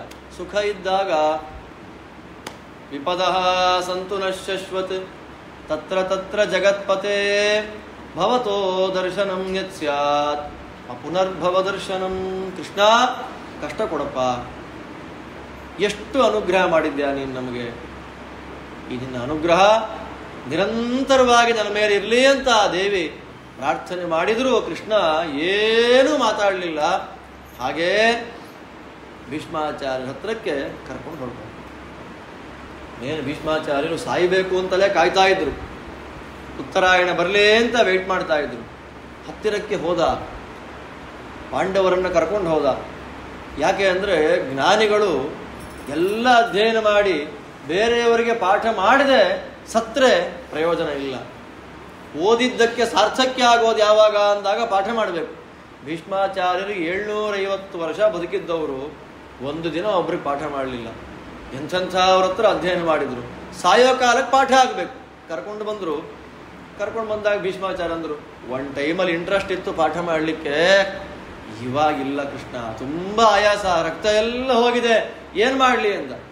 ಕೃಷ್ಣ ಅಂದ, ನೀವು ಸುಮ್ಮನೆ ಓಂ ಅಂತ ಹೇಳಿ ನಿಮ್ಮೊಳಗೆ ನಿಂತು ಹೇಳಿಸುವ ಜವಾಬ್ದಾರಿ ನಂದು. ಅನುಶಾಸನ ಪರ್ವ, ಶಾಂತಿ ಪರ್ವ ಎಲ್ಲ ಹೇಳಿದರು. ಎಲ್ಲ ಹೇಳಿ ಕೊನೆಗೆ ಭೀಷ್ಮಸ್ತವರಾಜ ಅಂತ ಇಲ್ಲಿ ಬರುತ್ತೆ. ಆ ಭೀಷ್ಮಸ್ತವರಾಜವನ್ನ ಹೇಳ್ತಾರೆ. ಕೃಷ್ಣನ ಪ್ರತಿಜ್ಞೆ, ನಾನು ಯುದ್ಧದಲ್ಲಿ ಆಯುಧವನ್ನ ಎತ್ತೋದಿಲ್ಲ ಅಂತ. ಭೀಷ್ಮಾಚಾರ್ಯರ ಪ್ರತಿಜ್ಞೆ, ನಾನು ಕೃಷ್ಣನ ಕೈಯಲ್ಲಿ ಆಯುಧವನ್ನು ಹಿಡಿಸ್ತೇನೆ. ಗೆಲ್ಲೋದು ಯಾರು? ದೇವರೋ ಭಕ್ತನೋ? ನೋಡಿಬಿಡೋಣ ಅಂತಂದಾಗ ಭೀಷ್ಮಾಚಾರ್ಯರು ಪ್ರತಿನಿತ್ಯ 10,000 ಜನ ಸೈನಿಕರನ್ನು ಸಂಹಾರ ಮಾಡ್ತಿದ್ರು ಯುದ್ಧದಲ್ಲಿ. ಅರ್ಜುನ ಪಾಪ ನಮ್ಮ ಅಜ್ಜ ಯಾಕೆ ಹೊಡಿಬೇಕು ಅಂತ ನಿಧಾನವಾಗಿ ಬಾಣ ಹೊಡೆಯೋದು. ಕೃಷ್ಣನಿಗೆ ಎಷ್ಟು ಸಿಟ್ಟು ಬಂತು ಅಂದರೆ ರಥದ ಚಕ್ರವನ್ನು ತಗೊಂಡು ಹೊರಟ. ಅದೇ ವಿಷ್ಣು ಸಹಸ್ರನಾಮದ ಕೊನೇ ನಾಮ, ರಥಾಂಗಪಾಣಿ ಅಕ್ಷೋಭ್ಯ ಸರ್ವಪ್ರಹರಣಾಯುಧ ಅಂತ. ರಥಾಂಗಪಾಣಿ ಚಕ್ರವನ್ನು ಹಿಡಿದು ಕೊಲ್ಲಿಕ್ಕೆ ಹೋದ. ಆಗ ಭೀಷ್ಮಾಚಾರ್ಯರು ಅಸ್ತ್ರಗಳನ್ನು ಹಾಕಿ, ನನ್ನ ಪ್ರತಿಜ್ಞೆಯನ್ನು ಸತ್ಯ ಮಾಡಿದೆ, ಭಕ್ತನ ಪ್ರತಿಜ್ಞೆಗೋಸ್ಕರ ದೇವರೇ ತನ್ನ ಪ್ರತಿಜ್ಞೆಯನ್ನು ಬಿಟ್ಟ ಇತಿಹಾಸ ಇದೊಂದೇ, ಕೊಲ್ಲುಬಾ ಅಂತಂದ. ಬಿಸಾಕಿದ್ರು. ಸ್ತೋತ್ರ ಮಾಡ್ತಾರೆ. ಸ್ತೋತ್ರವನ್ನು ಮಾಡಿದ ಮೇಲೆ ಇನ್ನೇನು ದೇಹತ್ಯಾಗ ಮಾಡಬೇಕು. ಚಕ್ರ ಶಂಖ ಗದಾ ಪದ್ಮಧಾರಿಯಾಗಿ 4 ಕೈಗಳಿಂದ ಕೃಷ್ಣ ನಿಂತ ಭೀಷ್ಮಾಚಾರ್ಯರ ಮುಂದೆ. ಅವಾಗ ಭೀಷ್ಮರ ಬಾಯಿಂದ ಬಂದದ್ದೇ ಮಹಾಮಂತ್ರ. ಯಾವುದು ಮಹಾಮಂತ್ರ? ಶ್ರೀಮದ್ ವಿಷ್ಣು ಸಹಸ್ರನಾಮ. ವಿಶ್ವಂ ವಿಷ್ಣುರ್ವಷಟ್ಕಾರ, ಅಲ್ಲಿಂದ ಆರಂಭ ಆಗಿ ಸರ್ವಪ್ರಹರಣಾಯುಧ ಅನ್ನುವಲ್ಲಿಯವರೆಗೂ 1000 ನಾಮಗಳನ್ನು ಸ್ತೋತ್ರ ಮಾಡ್ತಾರೆ. 1000 ನಾಮಗಳನ್ನು ಸ್ತೋತ್ರ ಮಾಡಿ ಕೃಷ್ಣದೇವರ ಎದುರಿಗೆ ಕೃಷ್ಣದೇವರನ್ನು ನೋಡ್ತಾ, ಕೃಷ್ಣದೇವರ ಮಹಿಮೆಯನ್ನು ಸ್ತೋತ್ರ ಮಾಡ್ತಾ ಏನು ಮಾಡಿದರು? ದೇಹತ್ಯಾಗ ಮಾಡಿದರೂ ಭೀಷ್ಮಾಚಾರ್ಯರಿಗೆ ಮೋಕ್ಷ ಆಗಲಿಲ್ಲ. ಯಾಕಾಗಲಿಲ್ಲ ಅಂತಂದರೆ ವಿಷ್ಣು ಸಹಸ್ರನಾಮ ಹೇಳಿ ನಿಲ್ಲಿಸಿ 10 ನಿಮಿಷಕ್ಕೆ ದೇಹತ್ಯಾಗ ಆಗಿತ್ತು. ವಾ, ನಾಮಸ್ಮರಣೆ ಮಾಡ್ತಾ ಮಾಡ್ತಾ ಮಾಡ್ತಾ ಮಾಡ್ತಾ ಮಾಡ್ತಾ ದೇಹತ್ಯಾಗ ಆಗಬೇಕು. ನಾಮಸ್ಮರಣೆ ಬೆಳಗ್ಗೆ 3 ಗಂಟೆಗೆ ಮಾಡಿ ದೇಹತ್ಯಾಗ ಮಧ್ಯಾಹ್ನ 3 ಗಂಟೆಗೆ ಮಾಡಿದರೆ ನಾಮಸ್ಮರಣೆ ಮಾಡ್ತಾ ದೇಹತ್ಯಾಗ ಆಗಬೇಕು. ನಾಮಸ್ಮರಣೆ ಮಾಡ್ತಾ ದೇಹತ್ಯಾಗ. ಕೃಷ್ಣ ಕೃಷ್ಣ ಕೃಷ್ಣ. ವಿಶ್ವೋತ್ತಮ ತೀರ್ಥ ಶ್ರೀಪಾದಂಗಳವರ ಜೀವನ ಅದು ನಮ್ಮ ಕಣ್ಣೆದುರಿಗೆ ಸಾಕ್ಷಿಯಾಗಿ ನಿಂತಿದೆ. ಮಂತ್ರಾಕ್ಷತೆಯನ್ನು ಕೊಡ್ತಾ ಇಲ್ಲ ಹೇಳುವ ಕಲಿಯುಗದಲ್ಲೂ ಎಷ್ಟೋ ಜನ ನಂಬಲ್ಲ. ಏನು ದೇವರು ರೀ, ಏನು ಇಷ್ಟೆಲ್ಲ ಅಪ್ಡೇಟ್ ಆಗಿದೆ ಪ್ರಪಂಚ, ನೀವಿನ್ನೂ ದೇವರು ಅಂತ ತುಂಬ ಬ್ಯಾಕ್ವರ್ಡ್ ಆಗ್ತಾ ಇದ್ದೀರಾ ನೀವು ಅಂತಂದರೆ ನಮ್ಮಂಥವ್ರ ತಲೆಗೆ ದೇವರು ಹೊಡೆದು ತೋರಿಸ್ತಾನೆ. ನೋಡಂಥವ್ರನ್ನ ರಾಮ ರಾಮ ರಾಮ ರಾಮ ಅಂತ ಒಬ್ಬ ಸಾಧಕ ವ್ಯಕ್ತಿಗಳು ದೇಹತ್ಯಾಗ ಮಾಡಿ ಹೋಗ್ತಾರೆ ಅಂತಂದರೆ ಅವ್ರು ಯಾರೂ ಮನುಷ್ಯರಲ್ಲ ಅಂತ ನನ್ನ ಭಾವನೆ. ಯಾಕೆ ಅಂದರೆ ಸಾಮಾನ್ಯವಾಗಿ ನಾಮಸ್ಮರಣೆಯನ್ನು ಮಾಡ್ತಾ ದೇಹತ್ಯಾಗ ಮಾಡೋದು ತುಂಬ ಕಷ್ಟ. ಅಂಥವರೆಲ್ಲ ಸೂರ್ಯಮಂಡಲವನ್ನು ಭೇದನೆ ಮಾಡ್ಕೊಂಡು ಹೋಗ್ಬಿಡ್ತಾರೆ. ಅದೊಂದು ಕಥೆ ಇದೆ. ರಘುವರಿಯ ತೀರ್ಥರು ಅಂತ ಪಲಿಮಾರು ಮಠದ ಸ್ವಾಮಿಗಳು, ಅವರು ಮಧ್ವವಿಜಯ ಭಾವಪ್ರಕಾಶಿಕಕ್ಕೆ ತುಂಬ ಅದ್ಭುತವಾದ ಒಂದು ಗ್ರಂಥವನ್ನು, ವ್ಯಾಖ್ಯಾನವನ್ನು, ಸೌರಭ ಪ್ರಕಾಶಿಕ ಅಂತ ಒಂದು ವ್ಯಾಖ್ಯಾನವನ್ನು ಬರೆದಿದ್ದಾರೆ. ಅದರಲ್ಲಿ ತಮ್ಮ ಗುರುಗಳ ಬಗ್ಗೆ ತಿಳಿಸಿಕೊಡ್ತಾರೆ. ಅವರ ಗುರುಗಳು, ಪರಮ ಗುರುಗಳು ರಘುತ್ತಮ ತೀರ್ಥರು ಅಂತ ಪಲಿಮಾರು ಮಠದ ಸ್ವಾಮಿಗಳು. ತುಂಬ ವೃದ್ಧರು, ನಿತ್ಯದಲ್ಲಿ ಜಪ, ಪೂಜೆ, ಮಧ್ವಶಾಸ್ತ್ರದ ಪಾಠ ಅವರ ಕೆಲಸ. ಒಂದು ದಿವಸ ಶಿಷ್ಯರನ್ನು ಕರೆದ್ರಂತೆ. ನಾನಿವತ್ತು ಸಾಯಂಕಾಲ ಹೋಗಿಬಿಡ್ತೇನೆ ಅಂದ್ರಂತೆ. ಅವ್ರು ಬರೆದಿರೋ ಗ್ರಂಥದಲ್ಲಿ ಬರೆದಿದ್ದಾರೆ, ನಾನಿವತ್ತು ಸಾಯಂಕಾಲ ಇರಲ್ಲ, ನೀವೇನು ಮಾಡಬೇಕು? ನನಗೆ ಸಾಯಂಕಾಲಕ್ಕೆ ಸರಿಯಾಗಿ ಕೃಷ್ಣದೇವರ ನಿರ್ಮಾಲ್ಯ ನನಗೆ ಬರಬೇಕು ಅಂತ ಹೇಳಿ ಸಾಯಂಕಾಲ, ಬೆಳಗ್ಗೆ ಎಲ್ಲ ರಾಮದೇವರ ಪೂಜೆ ಮಾಡಿದರು, ಸಾಯಂಕಾಲ ಮತ್ತೆ ದೇವರಿಗೆ ಪೂಜೆ ಮಾಡಿದರು, ಉಪವಾಸ ಇದ್ದರು, ಪದ್ಮಾಸನದಲ್ಲಿ ಕೂತರಂತೆ. ಶಿಷ್ಯರಿಗೆಲ್ಲ ಮತ್ತೆ ಸಾಯಂಕಾಲ ಭಾಗವತ ಪ್ರವಚನ ಮಾಡಿ, ಮಧ್ವಶಾಸ್ತ್ರದ ಪಾಠವನ್ನು ಮಾಡಿ, ದೇವರ ತೀರ್ಥ ತಗೊಂಡು ನಿರ್ಮಾಲ್ಯ ಹಾಕ್ಕೊಂಡು ಪದ್ಮಾಸನದಲ್ಲಿ ಕೂತು ಕೃಷ್ಣ ರಾಮ ಗೋವಿಂದ ಅಂತ ದೇಹತ್ಯಾಗ ಮಾಡಿದರು. ನಮ್ಮ ಗುರುಗಳು ಹೀಗೆ ದೇಹತ್ಯಾಗ ಮಾಡಿದರು ಅಂತ ರಘುವರ ತೀರ್ಥರು ಗ್ರಂಥದಲ್ಲಿ ಬರೀತಾರೆ. ನಮ್ಮ ಕಲ್ಪನೆಗೂ ಸಿಗೋದಿಲ್ಲ. ಮರಣ ಅಂತನ್ನೋದು ಜ್ಞಾನಿಗಳು ಹಬ್ಬ. ಬೇರೆ ದೇಹಕ್ಕೆ ಹೋಗಿ ಸಾಧನೆ ಮಾಡಲಿಕ್ಕೆ ಅನುಕೂಲವಾಗಲಿಕ್ಕೆ ಭಗವಂತ ಕೊಟ್ಟ ದೊಡ್ಡ ಸಾಧನೆ ಮರಣ ಅಂತ ದೊಡ್ಡವರು ನೋಡ್ತಾರೆ. ಹಾಗೆ ಭೀಷ್ಮಾಚಾರ್ಯರ ನಿರ್ಯಾಣ ಹೀಗಾಗಿದೆ. ಕೃಷ್ಣನೇ ಭೀಷ್ಮಾಚಾರ್ಯರಿಗೆ ತಿಲೋದಕವನ್ನು ಕೊಟ್ಟಿದ್ದಾನೆ ಅಂದರೆ ಭೀಷ್ಮರ ಯೋಗ್ಯತೆ. ಅದಕ್ಕೋಸ್ಕರವಾಗಿ ನಾವೆಲ್ಲರೂ ಭೀಷ್ಮಾಚಾರ್ಯರಿಗೆ ತರ್ಪಣವನ್ನು ಕೊಡಬೇಕು. ಸ್ತ್ರೀ ಪುರುಷ ಭೇದ ಇಲ್ಲದೆ ಭೀಷ್ಮಾಷ್ಟಮಿಯ ದಿವಸ ತರ್ಪಣವನ್ನು ಕೊಡಬೇಕು. ವೈಯಾಘ್ರಪಾದ ಗೋತ್ರಾಯ ಅಂತ ಭೀಷ್ಮಾಚಾರ್ಯರಿಗೆ ತರ್ಪಣ ಯಾರು ಕೊಡಲ್ಲ ಅವನಿಗೆ ವಿಷ್ಣು ಸಹಸ್ರನಾಮ ಹೇಳುವ ಅಧಿಕಾರ ಇಲ್ಲ. ಎಲ್ಲ ಭಕ್ತಿಯಿಂದ ವಿಷ್ಣು ಸಹಸ್ರನಾಮ ಹೇಳ್ತೀವಲ್ಲ, ಅದನ್ನು ಕೊಟ್ಟ ಭೀಷ್ಮಾಚಾರ್ಯ ಋಣ ನಾವು ತೀರಿಸೋದು ಯಾವಾಗ ಅಂದರೆ ವರ್ಷಕ್ಕೊಂದು ದಿವಸ, ಭೀಷ್ಮಾಷ್ಟಮಿ ದಿವಸ. ಇಂಥ ಜ್ಞಾನಿಗಳು ಮಹಾನುಭಾವರು ಭೀಷ್ಮಾಚಾರ್ಯರು. ಅವರ ನಿರ್ಯಾಣವಾದ ನಂತರದಲ್ಲಿ ಕೃಷ್ಣ ಅರ್ಜುನನನ್ನು ಕರ್ಕೊಂಡು ದ್ವಾರಾವತಿಗೆ ಹೊರಟೋದ. ದ್ವಾರಾವತಿಗೆ ಹೋದ ಮೇಲೆ ಒಂದು 6 ತಿಂಗಳು ಬರಲೇ ಇಲ್ಲ. ಇಲ್ಲಿ ನೋಡಿದ್ರೆ ಮನೆ ಮುಂದೆ ನಾಯಿ ಎಲ್ಲ ಓಡಾಡ್ತಾ ಇದೆ. ಈಗ ನಾಯಿ ಮನೆ ಒಳಗೆ ಇರುತ್ತೆ, ಅದು ಬೇರೆ ಮಾತು. ಅವಾಗ ನಾಯಿಗಳು ಬೀದಿಲ್ ಮುಂದೆ ಮನೆ ಮುಂದೆ ಎಲ್ಲ ಬಂದರೆ ಅಪಶಕುನ. ನಾಯಿಗಳೆಲ್ಲ ಊರೊಳಗೆ ಬರ್ತಾ ಇರಲಿಲ್ಲ ಅವಾಗ. ಅದಕ್ಕೂ ಗೊತ್ತು ನಾವು ಬರಬಾರದು ಅಂತ. ಯಾಕೆ? ಜನ ಅಷ್ಟು ಶುದ್ಧವಾಗಿದ್ರು, ನಾಯಿಗಳು ಬೀದಿಗೆ ಬರ್ತಾ ಇರಲಿಲ್ಲ. ಧರ್ಮರಾಜನ ಸಂಕಟ ಆಯಿತು, ಇದೇನಿದು ನಾಯಿಗಳೆಲ್ಲ ಬರ್ತಾ ಇದೆಯಲ್ಲ ಬೀದಿಯಲ್ಲಿ, ಏನೋ ಅಪಶಕುನ ಆಗತ್ತೆ. ನಿಮ್ಮ ಮೇಲೆ ಕೂತ್ಕೊಳ್ಳಿ, ಏನೋ ಅಪಶಕುನ ಆಗತ್ತಲ್ಲ ಇಲ್ಲಿ ಅಂತ ಹೇಳಿ ಧರ್ಮಜ ಅಂದುಕೊಳ್ತಾ ಇದ್ದ ಹಾಗೆ, ಅಪಶಕುನ ಆಗ್ತಾ ಇದೆ ಅಂತ ಅಂದುಕೊಳ್ತಾ ಇದ್ದ ಹಾಗೆ ಏನಾಯ್ತು, ಅರ್ಜುನ ತಲೆ ಕೆಳಗಾಕಿ ಅಳ್ತಾ ಬಂದ. ಏನಾಯ್ತು? ಕೃಷ್ಣ ಇಲ್ಲ. ಕೃಷ್ಣ ಏನು ಮಾಡಿದ್ದಾನೆ? ಭೂಮಿಯನ್ನು ಬಿಟ್ಟು 5 ಶ್ಲೋಕ ಇದೆ ಹೇಳುವಾಗ, ಶಯ್ಯಾ ಸನಾಟನ ವಿಕಥನ ಭೋಜನಾದಿ ಶ್ವೈಕ್ಯಾದ್ರ. ಅರ್ಜುನ ಊಟಕ್ಕೆ ಕೂಡ್ತಾ ಇದ್ದಂತೆ. ಊಟ ಕೂತ ಕೃಷ್ಣ ಕೈಕಾಲು ತೊಳ್ಕೊಂಬರ್ತೀನಿ ಅಂತ ಹೋದೆ. ಕೃಷ್ಣ ಬಾರೋ ಇಲ್ಲಿ, ಯಾಕೋ ಲೇಟ್ ಮಾಡ್ತೀಯಾ ಬಯ್ಯೋನಂತೆ. ಕೃಷ್ಣ ಏನು ಮಾಡ್ತಿದ್ದ, ಅಯ್ಯೋ ಬೇಗ ಬಂದೆಯಪ್ಪ ಅಂತ ಓಡಿ ಬಂದು ಊಟಕ್ಕೆ ಕೊಡ್ತಾ ಇದ್ದಂತೆ. ತಾಂಬೂಲ ಹಾಕ್ಕೊಳ್ಬೇಕು ಅರ್ಜುನ, ಅವನು ತಾಂಬೂಲ ಹಾಕೋದು. ಕೃಷ್ಣ ಎಷ್ಟು ಊಟ ಮಾಡಿದ್ಯೋ ತಗೋ ತಾಂಬೂಲ ಅಂತ ಕೊಡೋನಂತೆ. ತಾಂಬೂಲ ತಿಂತಾ ಇದ್ದಂತೆ. 24 ಗಂಟೆ ಹೆಂಡತಿ ಜೊತೆಲೇ ಇರ್ತೀಯ, ನನ್ನ ಪಕ್ಕದಲ್ಲಿ ಮಲ್ಕೋ ಇವತ್ತು. ಸರಿ, ಕೃಷ್ಣ ಅರ್ಜುನ ಒಂದೇ ಶಯ್ಯ. ಯಾಕೆ ದೊಡ್ಡದ ಆಸನದಲ್ಲಿ ಕೂತ್ಕೊಂತೀಯ, ನನ್ನ ಪಕ್ಕದಲ್ಲಿ ಕೂತ್ಕೋ. ಸರಿಯಪ್ಪ ಅರ್ಜುನ ಕೂತ್ಕೊಳ್ತೇನೆ, ಅವನ ಪಕ್ಕದಲ್ಲೇ ಕೂತ್ಕೊಳ್ಳೋದು. ಕೃಷ್ಣನ ಬಗ್ಗೆ ವ್ಯಂಗ್ಯವಾಗಿ ಮಾತಾಡೋದು ಯಾರು? ಅರ್ಜುನ. ತಮಾಷೆಯಾಗಿ ಅಷ್ಟೆಲ್ಲ ಮಾತಾಡಿದ್ರು ಸೇಹೇ ಸಹಿಸಿದ ಸ್ವಾಮಿ. ಭಕ್ತೈಕವಶ್ಯ ಪ್ರಭು, ಭಕ್ತರಿಗೆ ಒಲಿಯುವ ಕೃಷ್ಣ ನಾನು ಮಾಡಿದ ಆಟವನ್ನೆಲ್ಲ ಸಹಿಸಿಕೊಂಡ ಅಂತ ಕೃಷ್ಣ ಇವತ್ತಿಲ್ಲ.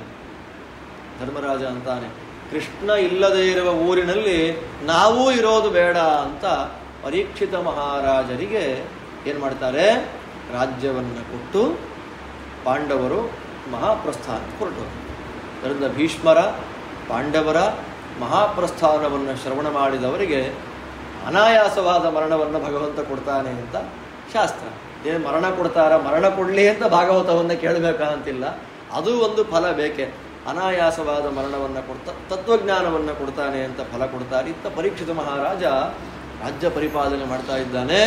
ಅವನಿಗೊಂದು ಸುದ್ದಿ ಬಂತು, ನನ್ನ ರಾಜ್ಯದ ಎಲ್ಲೋ ದೂರದ ಗಡಿಯಲ್ಲಿ ದನವನ್ನು ಹೊಡಿತಾ ಇದ್ದಾರೆ ನೋಡಿ. ಎಲ್ಲೋ ದೂರದಲ್ಲಿ, ನಮಗೆ ಮನೆ ಮುಂದೆ ಹೊಡಿತಾ ಇದ್ರು ಸಂಬಂಧ ಇಲ್ಲ ಅಂತ ಹೋಗ್ತಾರೆ. ಎಷ್ಟು ದುಃಖ ಆಗುತ್ತೆ.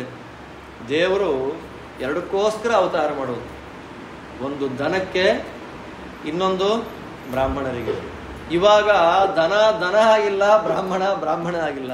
ದೇವರು ದೇವರು ಕಾಪಾಡುವ ಒಂದು ಎಲ್ಲಿ ಕಾಪಾಡುತ್ತಾನೆ. ಶುದ್ಧವಾದ ದನ ಎಲ್ಲಿದೆ ಇವತ್ತು? ಅದು ಅಂತಂದ್ರೆ ಮಕ್ಳಿಗೆ ಭಯ ಆಗಬೇಕು, ಅಂಥ ದನ ಇದೆ ಅಲ್ವಾ? ಎಲ್ಲ ಜರ್ಸಿ ತಂದು ಡೈನಾಸರ್ ಕೂಗ್ದಾಗಿರುತ್ತೆ, ಓ ಅಂತ ಅಂಬಾ ಅಂತ ಒಳ್ಳೆ ಓಂಕಾರ, ಓಂ ಅನ್ನುವ ಶಬ್ದ ಎಲ್ಲಿ? ಗೋವು ಹ್ಯಾಕ್ ಕೂಗುತ್ತೆ? ಓ. ಆ ಗೋವೆಲ್ಲಿ ಇದು ಯಾವ ದಿನಕ್ಕೊಂದು 40 ಲೀಟ್ರ್ ಕೊಡುತ್ತೆ ಅಂತೆ. ಆದ್ದರಿಂದ 40 ಲೀಟ್ರ್ ಏನು ಕೊಡುತ್ತೆ? ಅದು ಹಸು ಅಲ್ಲ, ಅದು ಹಾಲಲ್ಲ, ಖಂಡಿತವಾಗ್ಲೂ ಹಾಲಲ್ಲ. ಅದರಿಂದ ಪಂಚಗವ್ಯ ಮಾಡ್ಕೊಂಡು ಕುಡಿದ್ರೆ ಅಷ್ಟೇ. ಏನು ಪಾಪ ಪರಿಹಾರನೋ, ಏನು ಕಥೆನೋ ಏನೂ ಗೊತ್ತಿಲ್ಲ ನಮಗೆ. ಆದ್ದರಿಂದ ಗೋವು ಇವತ್ತು ಗೋವಾಗಿ ಉಳಿದಿಲ್ಲ, ಬ್ರಾಹ್ಮಣನಾಗಿ ಉಳಿದಿಲ್ಲ. ಆದ್ದರಿಂದ ಭಗವಂತ ಬರಲಿ ಅಂತಂದ್ರೆ ನೀನು ಫಸ್ಟ್ ಸರಿಯಾಗು, ಗೋವನ್ ಸರಿ ಮಾಡು, ಬರ್ತೀನಿ ಅಂತಾನೆ. ಆದ್ದರಿಂದ ಗೋವಿಗೆ ಎಲ್ಲಿ ವಧೆಯಾಗತ್ತೆ ಇರಬಾರ್ದು. ಗೋವು ಯಾವ ಊರಲ್ಲಿ ಅಳತ್ತೆ ಅಲ್ಲಿ ಬಹಳ ಅನಿಷ್ಟ. ಇವತ್ತು ಯಾವ ಊರಲ್ಲಿ ಅಳೋದಿಲ್ಲ ಗೋವು ಹೇಳಿ. ಎಲ್ಲ ಅಳಿಸುವ ಜನಗಳೇ ಜಾಸ್ತಿ ಆಗ್ತಾ ಇದ್ದಾರೆ ಇವತ್ತು. ಲೋಕದಲ್ಲೆಲ್ಲ ಅಳಿಸುವ ಜನಗಳೇ ಜಾಸ್ತಿ. ಆದ್ದರಿಂದ ಗಂಗಾಸಾಗರ ಸಂಗಮ ಯಾತ್ರೆಯನ್ನು ಮಾಡಬೇಕು ಅಂತ ನಿಮಗೆಲ್ಲ ಆಸೆ ಇದ್ದರೆ ದಯಮಾಡಿ ಆದಷ್ಟು ಬೇಗ ಗಂಗಾ ಸಂಗಮ ಯಾತ್ರೆಯನ್ನು ಮಾಡಿಬಿಡಿ. ಇನ್ನು ಮುಂದಕ್ಕೆ ನಮಗೆಲ್ಲ ಹೋಗ್ಲಿಕ್ಕೆ ಆಗೋದೇ ಇಲ್ಲ, ಈಗಲೇ ಸಾಧ್ಯ ಇಲ್ಲ. ಎಷ್ಟೋ ಜನ ನಮ್ಮವರೆಲ್ಲ ವಾಪಸ್ ಬಂದಿದ್ದಾರೆ. ತುಂಬ ಅವರ ಸಂತಾನಗಳು ತುಂಬ ಜಾಸ್ತಿ ಆಗಿಬಿಟ್ಟಿದೆ ಅಲ್ಲಿ. ಕಾಕದ್ವೀಪವನ್ನು ದಾಟಿ ಹೋಗ್ಲಿಕ್ಕೆ ಬಿಡೋದಿಲ್ಲ. ಕಾಕದ್ವೀಪ ದಾಟಿ ಹಿಂದೂಗಳ ಗಾಡಿ ಬರ್ತಾ ಇದೆ ಆ ಕಡೆಗೆ ಅಂತಂದ್ರೆ ಏನೋ ಗಲಾಟೆ ಮಾಡಿ ಹೆದರ್ಕೊಂಡು ವಾಪಸ್ ಬರೋ ತರ ಮಾಡ್ತಾ ಇದ್ದಾರಂತೆ. ಮೊನ್ನೆ ನಮ್ಮವರೆಲ್ಲ ಹೋಗಿದ್ರು ಬೆಂಗಳೂರಿಂದ 3 ಬಸ್ ಮಾಡ್ಕೊಂಡು ಹೋಗಿ ಗಂಗಾಸಾಗರ ಸ್ನಾನ ಮಾಡಲಿಕ್ಕೆ ಬಿಡಲಿಲ್ಲ. ಆ ಸ್ಥಿತಿ ಇವತ್ತು ನಿರ್ಮಾಣ ಆಗ್ತಾ ಇದೆ. ಯಾರಿಗಾದ್ರೂ ಗಂಗಾಸಾಗರ ಸ್ನಾನ ಮಾಡಬೇಕು ಅನ್ನೋ ಆಸೆ, ನಾನು ಹೇಳ್ತೇನೆ, ಉಡುಪಿಯಲ್ಲಿದ್ದವ್ರಿಗೆ ಯಾವ ಊರು ಯಾತ್ರೆನೂ ಬೇಕಾಗಿಲ್ಲ, ಅದು ನಿಶ್ಚಯ. ಹಾಗಿದ್ದು ನೋಡಬೇಕು ಗಂಗಾಸಾಗರವನ್ನ ಅಂತಿದ್ರೆ ಆದಷ್ಟು ಬೇಗ ಹೋಗಿ ಬಂದ್ಬಿಡಿ. ಗೋವನ್ನ ಕೊಲ್ಲುವವರು, ದೇವಬ್ರಾಹ್ಮಣರನ್ನ ಮುಗಿಸುವವರೇ ಜಾಸ್ತಿ ಆಗ್ತಾ ಇದ್ದಾರೆ. ಆದ್ದರಿಂದ ಅವನಿಗೆ ಸುದ್ದಿ ಬಂತು, ಹೋದ. ಕೊಲ್ಲೋರು ಯಾರು ಗೋವನ್ನ ಅಂತ ನೋಡಿದ್ರೆ ಕಲಿನೇ ಕೊಲ್ಲಬೇಕು. ಕಲಿಯನ್ನ ಕೊಲ್ಲಬೇಕು ಅಂತ ಕತ್ತಿ ಎತ್ತಿದ. ಕಲಿ ಅಂತಾನೆ, ಅಲ್ಲಪ್ಪ ನೀನು ಬೆಳಗ್ಗೆ ಸಂಧ್ಯಾವನೆ ಮಾಡಿದೆ ಅಲ್ವಾ ಪರೀಕ್ಷಿತ? ಮಾಡಿದೆ. ಸಂಕಲ್ಪ ಏನು ಹೇಳಿದೆ? ಕಲಿಯುಗೇ ಅಂತಂದೆ. ನನ್ನ ಯುಗದಲ್ಲಿ ನಾನು ಓಡಾಡಬಾರ್ದಾ? ಅದಕ್ಕೆ ಪರೀಕ್ಷಿತ ಅಂತಾನೆ, ನಿನ್ನ ಯುಗ ಅಪ್ಪ, ನೀ ಓಡಾಡಬಾರ್ದು. ನಾವು ಯಾರಿದ್ದೇವೆ ಗೊತ್ತಾ? ಕೃಷ್ಣ ಭಕ್ತರಿದ್ದೇವೆ. ಕೃಷ್ಣ ಭಕ್ತರು ಇರುವ ಜಾಗದಲ್ಲಿ, ಕೃಷ್ಣ ಸ್ಮರಣೆಯಾಗುವ ಜಾಗದಲ್ಲಿ ನೀ ಇರಬಾರ್ದು. ಹಾಗೆ ಆಗಲಿ, ನನಗೊಂದು ಜಾಗ ಬೇಕಲ್ಲ. ದ್ಯೂತ ಅಂದರೆ ಗ್ಯಾಂಬ್ಲಿಂಗ್. ಅದಾದಮೇಲೆ ವೇಶ್ಯಾಸ್ತ್ರೀಯ ಸಹವಾಸ, ಅಲ್ಲಿ ಸುಳ್ಳು, ಮೋಸ, ಇಲ್ಲೆಲ್ಲ ಇರು, ಬೇಟೆ, ಇನ್ನೂ ಜಾಗ ಬೇಕು ಅಂತ ಕೇಳಿದಾಗ ಬಂಗಾರ. ಇವತ್ತೆಲ್ಲ ನೋಡಿ ಅಡ್ವರ್ಟೈಸ್ಮೆಂಟ್ ಕೊಡ್ತಾರೆ, ಅಕ್ಷಯ ತೃತೀಯ ದಿನ ಅಕ್ಷಯವಾಗಲಿ ಅಂತ ಬಂಗಾರ ತಗೊಳ್ಳಿ ಅಂತ. ವೇದವ್ಯಾಸರು ಬೈತಾರೆ, ಅಕ್ಷಯ ತೃತೀಯ ಏನು ಕೊಡಬೇಕು ಅಂದರೆ ಒಳ್ಳೆ ಮಣ್ಣಿನ ಮಡಕೆ ತರಬೇಕಂತೆ. ಮಣ್ಣಿನ ಮಡಕೆಯಲ್ಲಿ ಶುದ್ಧವಾದ ನೀರು ಹಾಕಿ ಕೇಸರಿ ಪಚ್ಚಕರ್ಪೂರ ಹಾಕಿ ದಾನ ಮಾಡಬೇಕು. ಬೀಸಣಿಕೆ ದಾನವನ್ನು ಮಾಡಬೇಕು, ಉದಕುಂಭ ದಾನ ಅಂತ ಇವತ್ತು ಮಾಡಬೇಕು. ಇವರೆಲ್ಲ ಸೇರಿಕೊಂಡು ಬಂಗಾರ ತಗೋಬೇಕು ಮಾಡಬೇಕು ಅಂತೆಲ್ಲ ಮಾಡಿಟ್ಟು ಧರ್ಮಶಾಸ್ತ್ರವನ್ನೇ ಅಕ್ಷಯ ತೃತೀಯ ಅಂತಂದ್ರೆ ಬಂಗಾರ. ಪರಶುರಾಮ ದೇವರನ್ನ ಮರ್ತೋದ್ರು ಜನ, ಅವತಾರ ಮಾಡಿದ ದಿನ ಅಂತ ಮರೆಯಿತು. ಮಹಾಭಾರತವನ್ನ ಬರದ್ ದಿನ ಅಂತ ಮರೆಯಿತು. ವಿಜಯಧ್ವಜರ ಆರಾಧನೆ ಅನ್ನೋದು ಮರ್ತೋಯ್ತು. ಅಕ್ಷಯ ತೃತೀಯ ಅಂದ್ರೆ ಎಷ್ಟು ತಂದ್ರಿ ಮನೆಗೆ ಬಂಗಾರ. ಅಕ್ಷಯ ತೃತೀಯ ಬಂಗಾರ ಬಂದ್ರೆ ಕಲಿ ಬಂದ ಅಂತ ಅರ್ಥ. ಅಕ್ಷಯ ತೃತೀಯ ಬ್ರಾಹ್ಮಣರಿಗೆ ನೀರು ಕೊಡಬೇಕು, ಅದು ಪ್ರಧಾನ. ನೀರು ಬೀಸಣಿಕೆ ಎರಡು ಕೊಟ್ರೆ ತುಂಬಾ ಶ್ರೇಷ್ಠ. ಇವನು ಬಂಗಾರವನ್ನ ಕೊಟ್ಟ, ಹಾಗಾದ್ರೆ ಬಂಗಾರ ಹಾಕೊಳ್ಬಾರ್ದ? ಅಳತೆಗೆ ಮೀರಿದ ಬಂಗಾರ, ಅಲ್ಲಿ ಕಲಿ, ಅದನ್ನು ಕೊಟ್ಟು ಬಂದ. 88 ವರ್ಷ ಆಯಿತು ಪರೀಕ್ಷಿತ ಮಹಾರಾಜರಿಗೆ. ಬೇಟೆ ಆಡಬೇಕು ಅಂತ ಆಸೆ ಆಯ್ತು ನೋಡಿ. ಅವನು ಎಲ್ಲಿ ಕಲಿ ಇರಬೇಕು ಅಂದನೋ ಅಲ್ಲೇ ಕಲಿ. ಬೇಟೆ ಆಡಬೇಕು ಅನ್ನೋ ಆಸೆ ಆದಾಗ ಬೇಟೆ ಆಡ್ಲಿಕ್ಕೆ ಹೋದ. ಒಂದು ಜಿಂಕೆ ಇತ್ತು, ಬಾಣ ಹೊಡೆದ ಜಿಂಕೆಗೆ. ಅವತ್ತಿನ ತನಕ ಅವನ ಬಾಣಕ್ಕೆ ಸಿಕ್ಕು ತಪ್ಪಿಸಿಕೊಂಡ ಪ್ರಾಣಿ ಅಂತ ಇರಲಿಲ್ಲ. ಇದು ಓಡಾಯ್ತು. ಫಾಲೋ ಮಾಡ್ಕೊಂಡು ಹೋದ. ಬಾಯಾರಿಕೆ, ಮಧ್ಯಾಹ್ನ ಶಮೀಕ ಮುನಿಗಳ ಆಶ್ರಮಕ್ಕೆ ಹೋದ. ಆಶ್ರಮಕ್ಕೆ ಹೋದರೆ ಅವರು ಸಮಾಧಿ ಸ್ಥಿತಿಯಲ್ಲಿ ಕೂತಿದ್ದಾರೆ. ನೀರು ಕೊಡಿ ಎಂದ, ಕೇಳಲಿಲ್ಲ. ಸಿಟ್ಟು ಬಂತು. ಒಂದು ಹಾವು ಸತ್ತಿತ್ತು, ಆ ಹೆಣವನ್ನು ತೆಗೆದು ಅವರ ಕಂಠದಲ್ಲಿ ಹಾಕಿಬಿಟ್ಟು ಹಾಕಿ ಮನೆಗೆ ಬಂದ.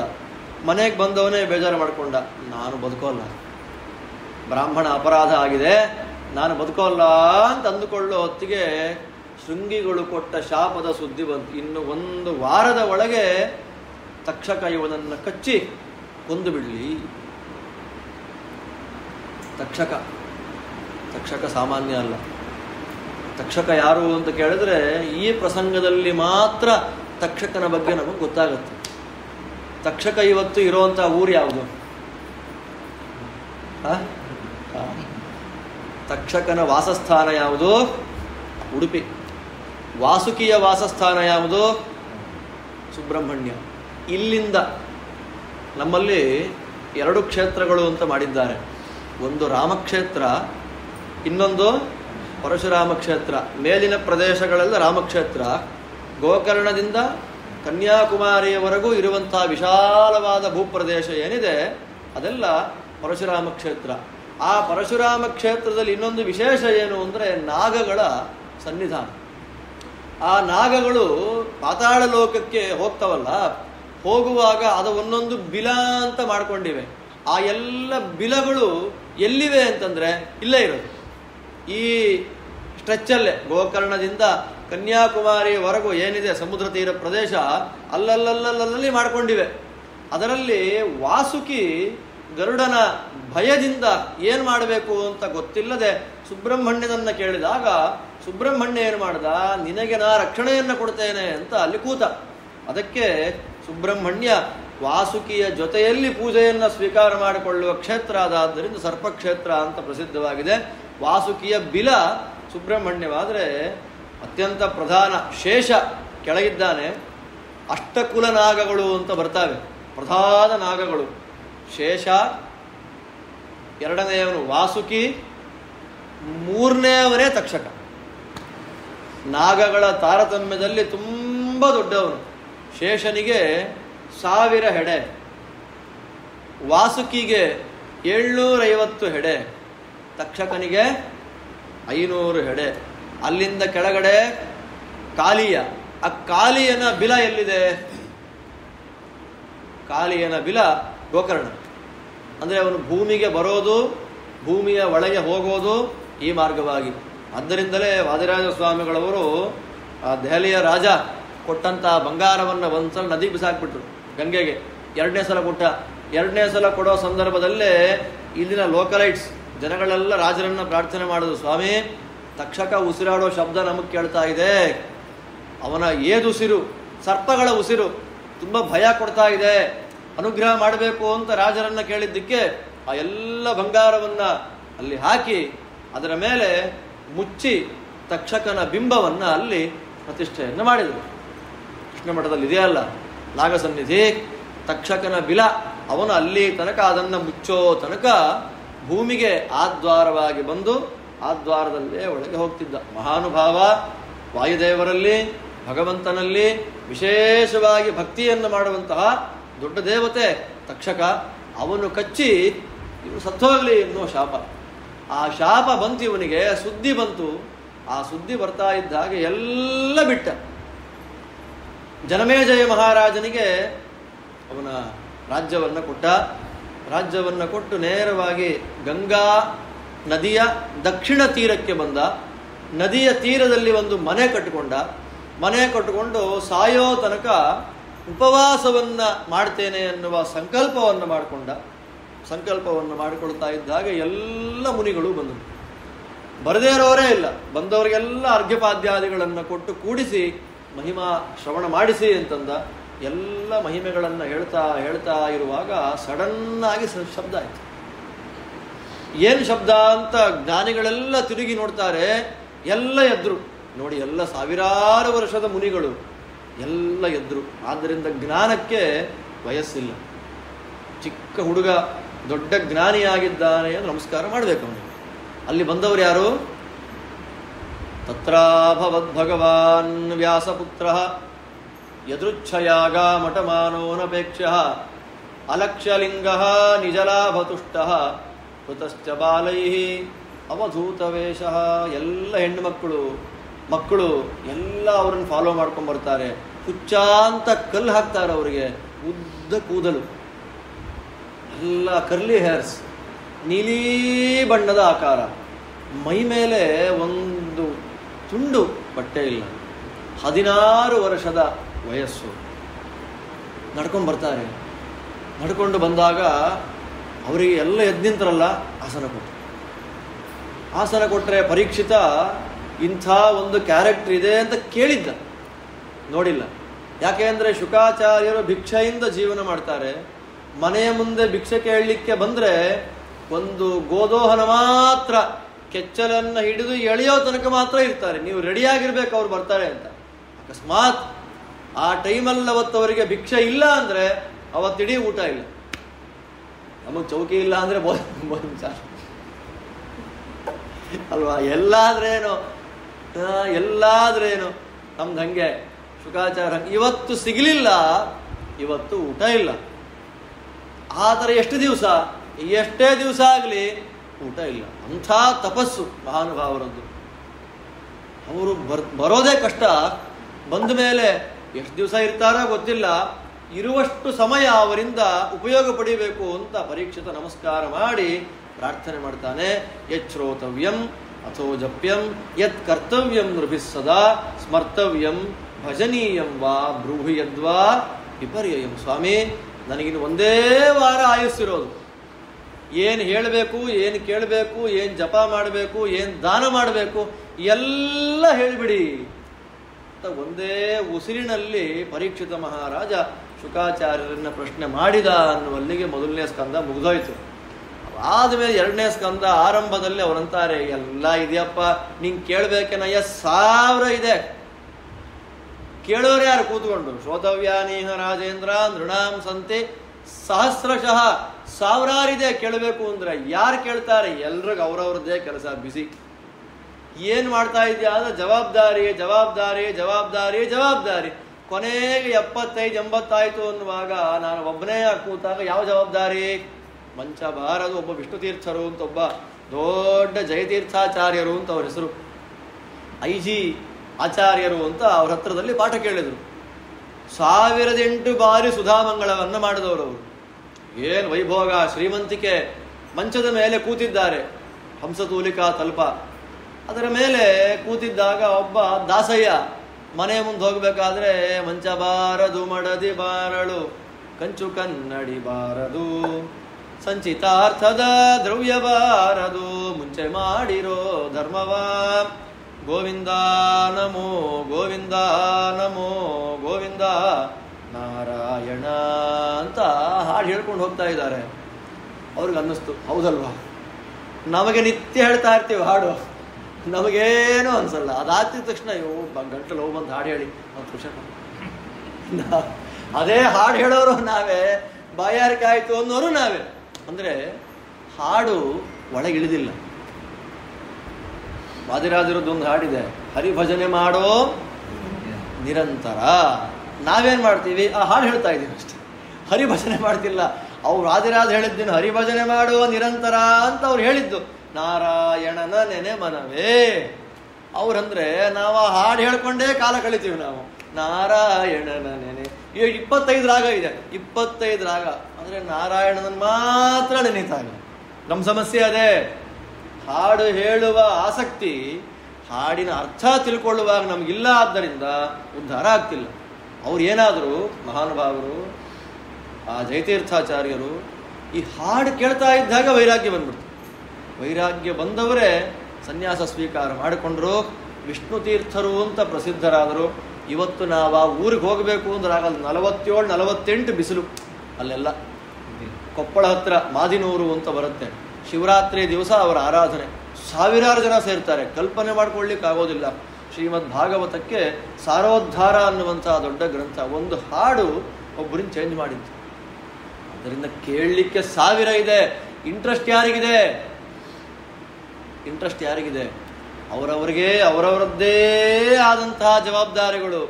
ಕೊನೆಗೆ ಎಲ್ಲ ಜವಾಬ್ದಾರಿ ಮುಗಿದ ಮೇಲೆ ನಾನು ಒಬ್ಬನೇ ಸುಮ್ಮನೆ ಹಿಂದೆ ತಿರುಗಿ ನೋಡಿದಾಗ ನಮ್ಮಿಂದ ಕೆಲಸ ಮಾಡಿಸ್ಕೊಂಡವರೆಲ್ಲ ಅವರವರ ಜಾಗದಲ್ಲಿ ಸೆಟ್ಲ್ ಆಗಿ ಕೂತಿದ್ದಾರೆ. ನಾವು ಸೆಟಲ್ ಮಾಡಿಸಿದವರು PPP ಅಂತ ಕಣ್ಬಿಟ್ಕೊಂಡು ನೋಡ್ತಾ ಇದ್ದೀವಿ ಅಷ್ಟು. ನಮ್ಮನ್ನು ಸೆಟ್ಲ್ ಮಾಡೋರು ಯಾರು ನಾಳೆ? ಭಾಗವತ ಪ್ರಶ್ನೆ. 2ನೇ ಸ್ಕಂದ ಭಾಗವತ ಶುಕಾಚಾರ್ಯರು ಪ್ರವಚನ ಆರಂಭ ಮಾಡೋದೇ ಇಲ್ಲಿಂದ. ಅಲ್ಲಪ್ಪ, ಎಲ್ಲ ಮಾಡ್ತಿ, ಒಂದು ಮನೆ ಕಟ್ತಿ, ಮದುವೆ ಮಾಡ್ಕೊಳ್ತಿ, ಮಕ್ಕಳನ್ನ ಬೆಳೆಸ್ತಿ, ಸಂಸಾರ ಮಾಡ್ತೀಯ, ಒಳ್ಳೆ ದುಡ್ಡು ಕಲೆಕ್ಟ್ ಮಾಡ್ತೀಯ, ಒಳ್ಳೆ ಜೀವನ ಮಾಡ್ತೀಯ, ಅದರ ಮಧ್ಯೆ ಜೊತೆ ಜೊತೆ ಜೊತೆ ದೇವರ ಸ್ಮರಣೆ ಮಾಡ್ತಾ ಹೊರಟೋರು. ನಾಳೆ ಮಾಡ್ತೀನಿ ಅಂತ ಹೋದ್ರೆ ಚಾನ್ಸೇ. ನೀನ್ ನಾಳೆ ಅಂತಂದ್ರೆ ಅದು ಹೋಯ್ತು ಅಂತ ಅರ್ಥ. ಇಲ್ಲೇ ಒಬ್ರಿದ್ರು, ನನ್ನ ಕೈಲಿ ಭಾಗವತ ಕೇಳಬೇಕು ಅಂತ ಅವ್ರಿಗೆ ಆಸೆ ಇತ್ತು. ಇಲ್ಲೇ ಸಿಂಡಿಕೇಟ್ ಬ್ಯಾಂಕಲ್ಲಿ ಮ್ಯಾನೇಜರ್ ಆಗಿದ್ರು, ಉಡುಪಿಯವರೇ, ಹುಟ್ಟಿದ್ದು ಬೆಳೆದಿದ್ದು ಎಲ್ಲ ಇಲ್ಲೇ. ಅವ್ರು ಹೇಳಿದ್ರು, ಮರುತ ನನ್ನ ಚಿಕ್ಕ ವಯಸ್ಸಿನ ನೋಡಿದವರು, ನೋಡೋ ನೀನು ಇಲ್ಲೇ ನಮ್ಮನೇಲೇ ನೀನು ಸುಮಾರು ದಿನ ಊಟ ಮಾಡಿದ್ಯಾ, ನೀನೇ ಭಾಗವತ ಮಾಡು. ಸರಿ ಅಣ್ಣ ಮಾಡ್ತೀನಿ. ಇನ್ನೊಂದು 6 ತಿಂಗಳಲ್ಲಿ ರಿಟೈರ್ಡ್ ಆಗುತ್ತೆ, 60ನೇ ಶಾಂತಿ ಆಗುತ್ತೆ ಕಣ. ಆ ಶಾಂತಿ ಮೊದಲು 1 ವಾರ ನೀನು ಸಪ್ತಾಹ ಮಾಡಿಬಿಡು, ಮನೆಯಲ್ಲೇ ಮಾಡು, ಬಲಿಮಾರಲ್ಲಿ ಹೋಗಿ ಮಂಗಳ ಮಾಡೋಣ, ಗ್ರ್ಯಾಂಡಾಗಿ ಮಾಡೋಣ. 6 ತಿಂಗಳು ಗ್ಯಾಪ್ ಅಷ್ಟೇ, 6 ತಿಂಗಳು ಗ್ಯಾಪ್. ಸರಿ ಆಯ್ತಣ್ಣ ಮಾಡ್ತೀನಣ್ಣ ಅಂತ ಹೇಳಿ ಊರಿಗೆ ಹೋದೆ. ಊರಿಗೆ ಹೋದ ಮೇಲೆ ಕರೆಕ್ಟಾಗಿ 3 ತಿಂಗಳಿಗೆ ಫೋನ್ ಬಂತು. ಅವ್ರು ಹೋಗೇ ಬಿಟ್ರು. ಅವ್ರು ಹೇಳಿ ಹೋಗಿದ್ರು, ಅವರ ಆಬ್ದಿಕಕ್ಕೆ ನೀನು ಭಾಗವತ ಮಾಡಿ. ಎಷ್ಟು ದುಃಖ ಆಯಿತು ಅಂತಂದರೆ, ಎಲ್ಲ ದುಡ್ಡಿಲ್ವ ಅವ್ರ ಹತ್ರ? ಇಲ್ಲೇ ಅವ್ರ ಮನೆಯಿಂದ 10 ನಿಮಿಷ ಆಫೀಸ್, 10 ನಿಮಿಷ ಆಫೀಸು. 5-6 ವರ್ಷ ನೀನು ಮಾಡು, ಭಾಗವತ ಮಾಡು, ನೀನು ಮಾಡು ಅಂತ 1000 ಸಲ ಹೇಳಿದರು. ಕೊನೆಗೆ ಅವರು ಬದುಕಿರುವಾಗ ಮಾಡೋಕ್ಕಾಗಲಿಲ್ಲ. ಅವರು ಹೋದ ಮೇಲೆ ಆಬ್ದಿಕದಲ್ಲಿ ಮಾಡುವಂಥ ಒಂದು ಅವಸ್ಥೆ ಆಯಿತು. ಆದ್ದರಿಂದ ಭಗವಂತ ಯಾವಾಗ ಸಂಕಲ್ಪ ಕೊಟ್ಟು ಬಿಡ್ತಾನೆ ಆಗ ಮಾಡಿಸಿದ್ರೆ ಮಾತ್ರ ಉಂಟು. ನಾಳೆ ಅಂತ ಅಂದುಕೊಂಡ್ರೆ ಇದೆಲ್ಲ ಆಗಲ್ಲ. ಅದರಿಂದ ಅಪಶ್ಯತ ಆತ್ಮತತ್ವಂ ಗೃಹೇಶು ಗೃಹಮೇ ದಿನ. ಬೆಳಗ್ಗೆ ಭಾಗವತ ಕೇಳೋಣ ಅಂದ್ರೆ, ಬೆಳಗ್ಗೆ ಭಾಗವತ ಕೇಳಿದ್ರೆ ಕೆಲಸ ಮಾಡೋರು ನೀವು ಮಾಡ್ತೀರಾ ಆಚಾರ್ಯ ಕೆಲಸನ? ಸಾಯಂಕಾಲ ಕೇಳೋಣ ಅಂತಂದ್ರೆ ಸಾಯಂಕಾಲ ಆಯಾಸ ಆಗಿರುತ್ತೆ, ನೀವೇನು ಹೇಳ್ಬಿಡ್ತೀರಾ, ಕೂತ್ಕೊಂಡು ಕೇಳೋಣ ಅವನು. ಸರಿ ರಾತ್ರಿ ಕೇಳ್ರಪ್ಪ ಅಂದ್ರೆ ನಿದ್ದೆ ನೀವು ಮಾಡ್ತೀರಾ ಬಂದು. ಇನ್ನು ಮಧ್ಯಾಹ್ನ ಕೇಳೋಣ ಅಂದ್ರೆ ಊಟ ಮಾಡೋದು ಯಾವಾಗ, ಅಡುಗೆ ಮಾಡೋದು ಯಾವಾಗ, ಸಂಸಾರ ಮೇಂಟೈನ್. ಸರಿಯಪ್ಪ ಸಾಯಂಕಾಲ 6 ಗಂಟೆಯಿಂದ 7 ಗಂಟೆ ಕೇಳು. ಸರಿ ಹೆಂಡತಿ ಮಕ್ಕಳನ್ನ ಕರ್ಕೊಂಡು ಹೊರಗಡೆ ಹೋಗೋ ಸುತ್ತೋದು ಯಾವಾಗ? ನಿದ್ರಯ ಕ್ರಿಯತೆ ನಕ್ತಂ ವ್ಯವಾಯೇನ ನವಂಬಯ ದಿವಾಚಾರ್ಚೆ ಹಯಾ ರಾಜನ್ ಕುಟುಂಬ ಭರಣೇನವ ದೇಹಾಪತ್ಯ ಕಲತ್ರಾದಿ ಶ್ವಾತ್ಮದೈನ್ಯೇ ಶ್ವಸತ್ಸ್ವಪಿ ತೇಷು ಪ್ರಸಕ್ತೋ ನಿಧನಂ ಪಶ್ಯನ್ನಪಿ ನ ಪಶ್ಯತಿ. ಹೀಗೆಲ್ಲ ಬೆಳೀತಾ ಬೆಳೀತಾ ಬೆಳೀತಾ ಅವನಿಗೆ 60ನೇ ಶಾಂತಿ ಆಗುವಾಗ ಅನಿಸುತ್ತೆ, ಹೆಂಡತಿಗೆ ಮಾಂಗಲ್ಯ ಕಟ್ಟುವಾಗ ಮೊನ್ನೆ ಇನ್ನೂ ಮದುವೆ ಆದಾಗಿದೆ, ಇವತ್ತಾಗಲೇ 60ನೇ ಶಾಂತಿ ಆಗೇ ಹೋಯ್ತಲ್ಲ ಅಂತ. ಆ ಥರ 60ನೇ ಶಾಂತಿ 100 ಸಲ ಆಗಿದೆ, ನೆನಪಿಲ್ಲ ಅಷ್ಟೆ, ಮರ್ತೋಗಿದೆ. ನಾಯಿಗಳಾದಾಗ 60ನೇ ಶಾಂತಿ ಯಾರೂ ಮಾಡಲಿಲ್ಲ, ಹಂದಿಗಳಾದಾಗ 70ನೇ ಶಾಂತಿ ಯಾರೂ ಮಾಡಲಿಲ್ಲ, ಮನುಷ್ಯರಾದಾಗ ಮಾಡ್ಕೊಳ್ಬೇಕು ಕರ್ತವ್ಯ. ಇಷ್ಟು ವರ್ಷ ಭಗವಂತ ಆಯಸ್ಸನ್ನು ಕೊಟ್ಟಿದ್ದಕ್ಕೆ ಕೃತಜ್ಞತಾ ಸಮರ್ಪಣೆ. ಆದರೆ ಜೊತೆಯಲ್ಲಿ ಭಗವಂತನ ನಾಮಸ್ಮರಣೆ ಇರಬೇಕಲ್ವಾ. 100 ವರ್ಷ ಬದುಕಿದ್ದು ಸ್ಮರಣನೇ ಮಾಡಲಿಲ್ಲ ಅಂದ್ರೆ ಪ್ರಯೋಜನಕ್ಕೇನು? ಶುಕಾಚಾರ್ಯ ಅಂತಾರೆ, 1 ವರ್ಷ ಅಲ್ಲ, 1 ವಾರ ಆಯಸ್ಸು ಒಂದಲ್ಲ, 1 ವಾರ ಅನ್ನು, ಒಂದೇ ವಾರ ಅನ್ಬೇಡ, 1 ವಾರ ಆಯಸ್ಸು ಅನ್ನು ಸಾಧನೆ ಮಾಡ್ಕೊಳ್ಬೇಕು ಅನ್ನೋ ಆಸೆ ಇದ್ದವರಿಗೆ 1 ವಾರ ತುಂಬಾ ದೊಡ್ಡದು. ಖಟ್ವಾಂಗ ಅನ್ನೋ ರಾಜ ದೇವದೈತ್ಯರಿಗೆ ಯುದ್ಧವಾದಾಗ, ದೇವತೆಗಳು ಗೆದ್ದಾಗ, ನಿನಗೇನು ಬೇಕು ಅಂತ ದೇವತೆಗಳು ಕೇಳಿದಾಗ ನನ್ನ ಆಯಸ್ಸು ಎಷ್ಟು ಅಂತ ಕೇಳ್ದ. ಇನ್ನು ಆಯಸ್ಸು 24 ಮಿನಿಟ್ಸ್ ಅಂದ್ರೆ 24 ನಿಮಿಷ, ಪರಂ ಮುಹೂರ್ತಂ ವಿದಿತಂ. ಅವಾಗ ಅವನೇನ್ ಮಾಡ್ದ, ನೇರ ಭೂಮಿಗೆ ಬಂದು ಮಕ್ಕಳಿಗೆ ರಾಜ್ಯ ಕೊಟ್ಟು ನಾರಾಯಣ ಕೃಷ್ಣ ಅಂತ ಮೋಕ್ಷಕ್ಕೆ ಹೊರಟೆ. 100 ವರ್ಷ ಬದುಕಿರ್ತಾರೆ. ಕಾಫಿ ಯಾವಾಗ, ಟಿಫನ್ ಯಾವಾಗ ಅಂತ ಅನ್ನೋದ್ರಲ್ಲೇ ಜೀವನ ಹೊರಟೋಯ್ತು. ನಾಮಸ್ಮರಣೆಯಲ್ಲಿ ಎಲ್ಲಿ ಯಾವಾಗ ನಾಮಸ್ಮರಣೆ?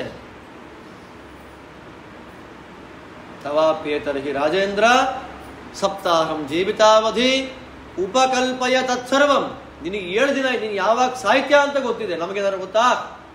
ಅದಕ್ಕೆ ನಾನು ಭಕ್ತಿಯಿಂದ ನನ್ನ ವೈಯಕ್ತಿಕವಾದ ಒಂದು ಪ್ರಾರ್ಥನೆ, ನಾನು ದೇವರಲ್ಲಿ ಕೃಷ್ಣದೇವ, ನಾನು ಭಾಗವತ ಮಂಗಳ ಆದಾಗ ರಾಜಾಂಗಣದಲ್ಲಿ ನಾನು ಕೃಷ್ಣದೇವರಲ್ಲಿ ಪ್ರಾರ್ಥನೆ ಮಾಡಿಕೊಂಡಿದ್ದು ಅದೇ, ನನಗೆ ಮರಣ ಅಂತ ಅನ್ನೋದು ಬಂದರೆ ಈ ಥರ ಭಾಗವತ ಪ್ರವಚನ ಮಾಡ್ತಾ ಹಾಗೇ ತಲೆ ಕೆಳಗೆ ಹಾಕಬೇಕು. ನೀವೆಲ್ಲ ಪ್ರಾರ್ಥನೆ ಮಾಡಿ ನನಗೆ ಆ ಥರ ಮರಣ ಬರಲಿ ಅಂತ ನೀವೆಲ್ಲ ದೇವರಲ್ಲಿ ಕೇಳಿ. ನನಗೆ ದೊಡ್ಡ ಆಸೆ, ನನಗೆ ಭಾಗವತವನ್ನು ಹೇಳ್ತಾ ಹೇಳ್ತಾ ಹೇಳ್ತಾ ಹಾಗೇ ಸಾಯ್ಬೇಕು, ಹಾಗೇ ಪುಸ್ತಕದ ಮೇಲೆ ತಲೆ ಇಟ್ಟು ಹೋಗಬೇಕು ಅಂತ ಕೃಷ್ಣದೇವರನ್ನು ನೋಡಿದಾಗಲೆಲ್ಲ ನಾನು ಕೇಳೋದು ಅದನ್ನೇ. ಏನಿಟ್ಟಿದ್ದಾನೋ ಗೊತ್ತಿಲ್ಲ ಭಾಗವತ ಅದು. 1 ವಾರ ಇದೆ ಕಣಯ್ಯ ಪರೀಕ್ಷಿತ ನಿನಗೆ.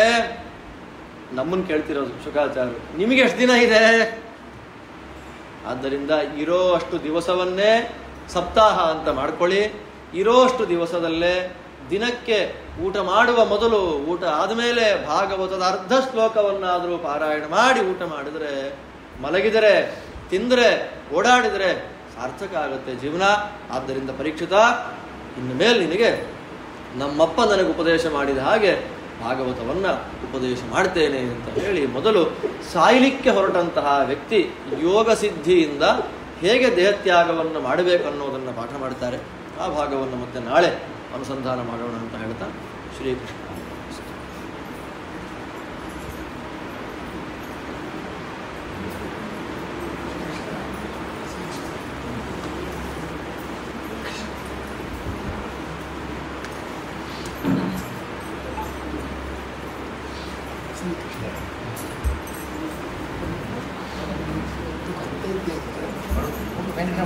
ಗೊತ್ತಾದ್ರಿಯಾ? ಆಶ್ಚರ್ಯ ಕೈ ಕಾಲ ಅಂಚು ಅಂತ ಹೋಯ್ತದ ಹೊಲಕ್ಕ ಸಣ್ಣ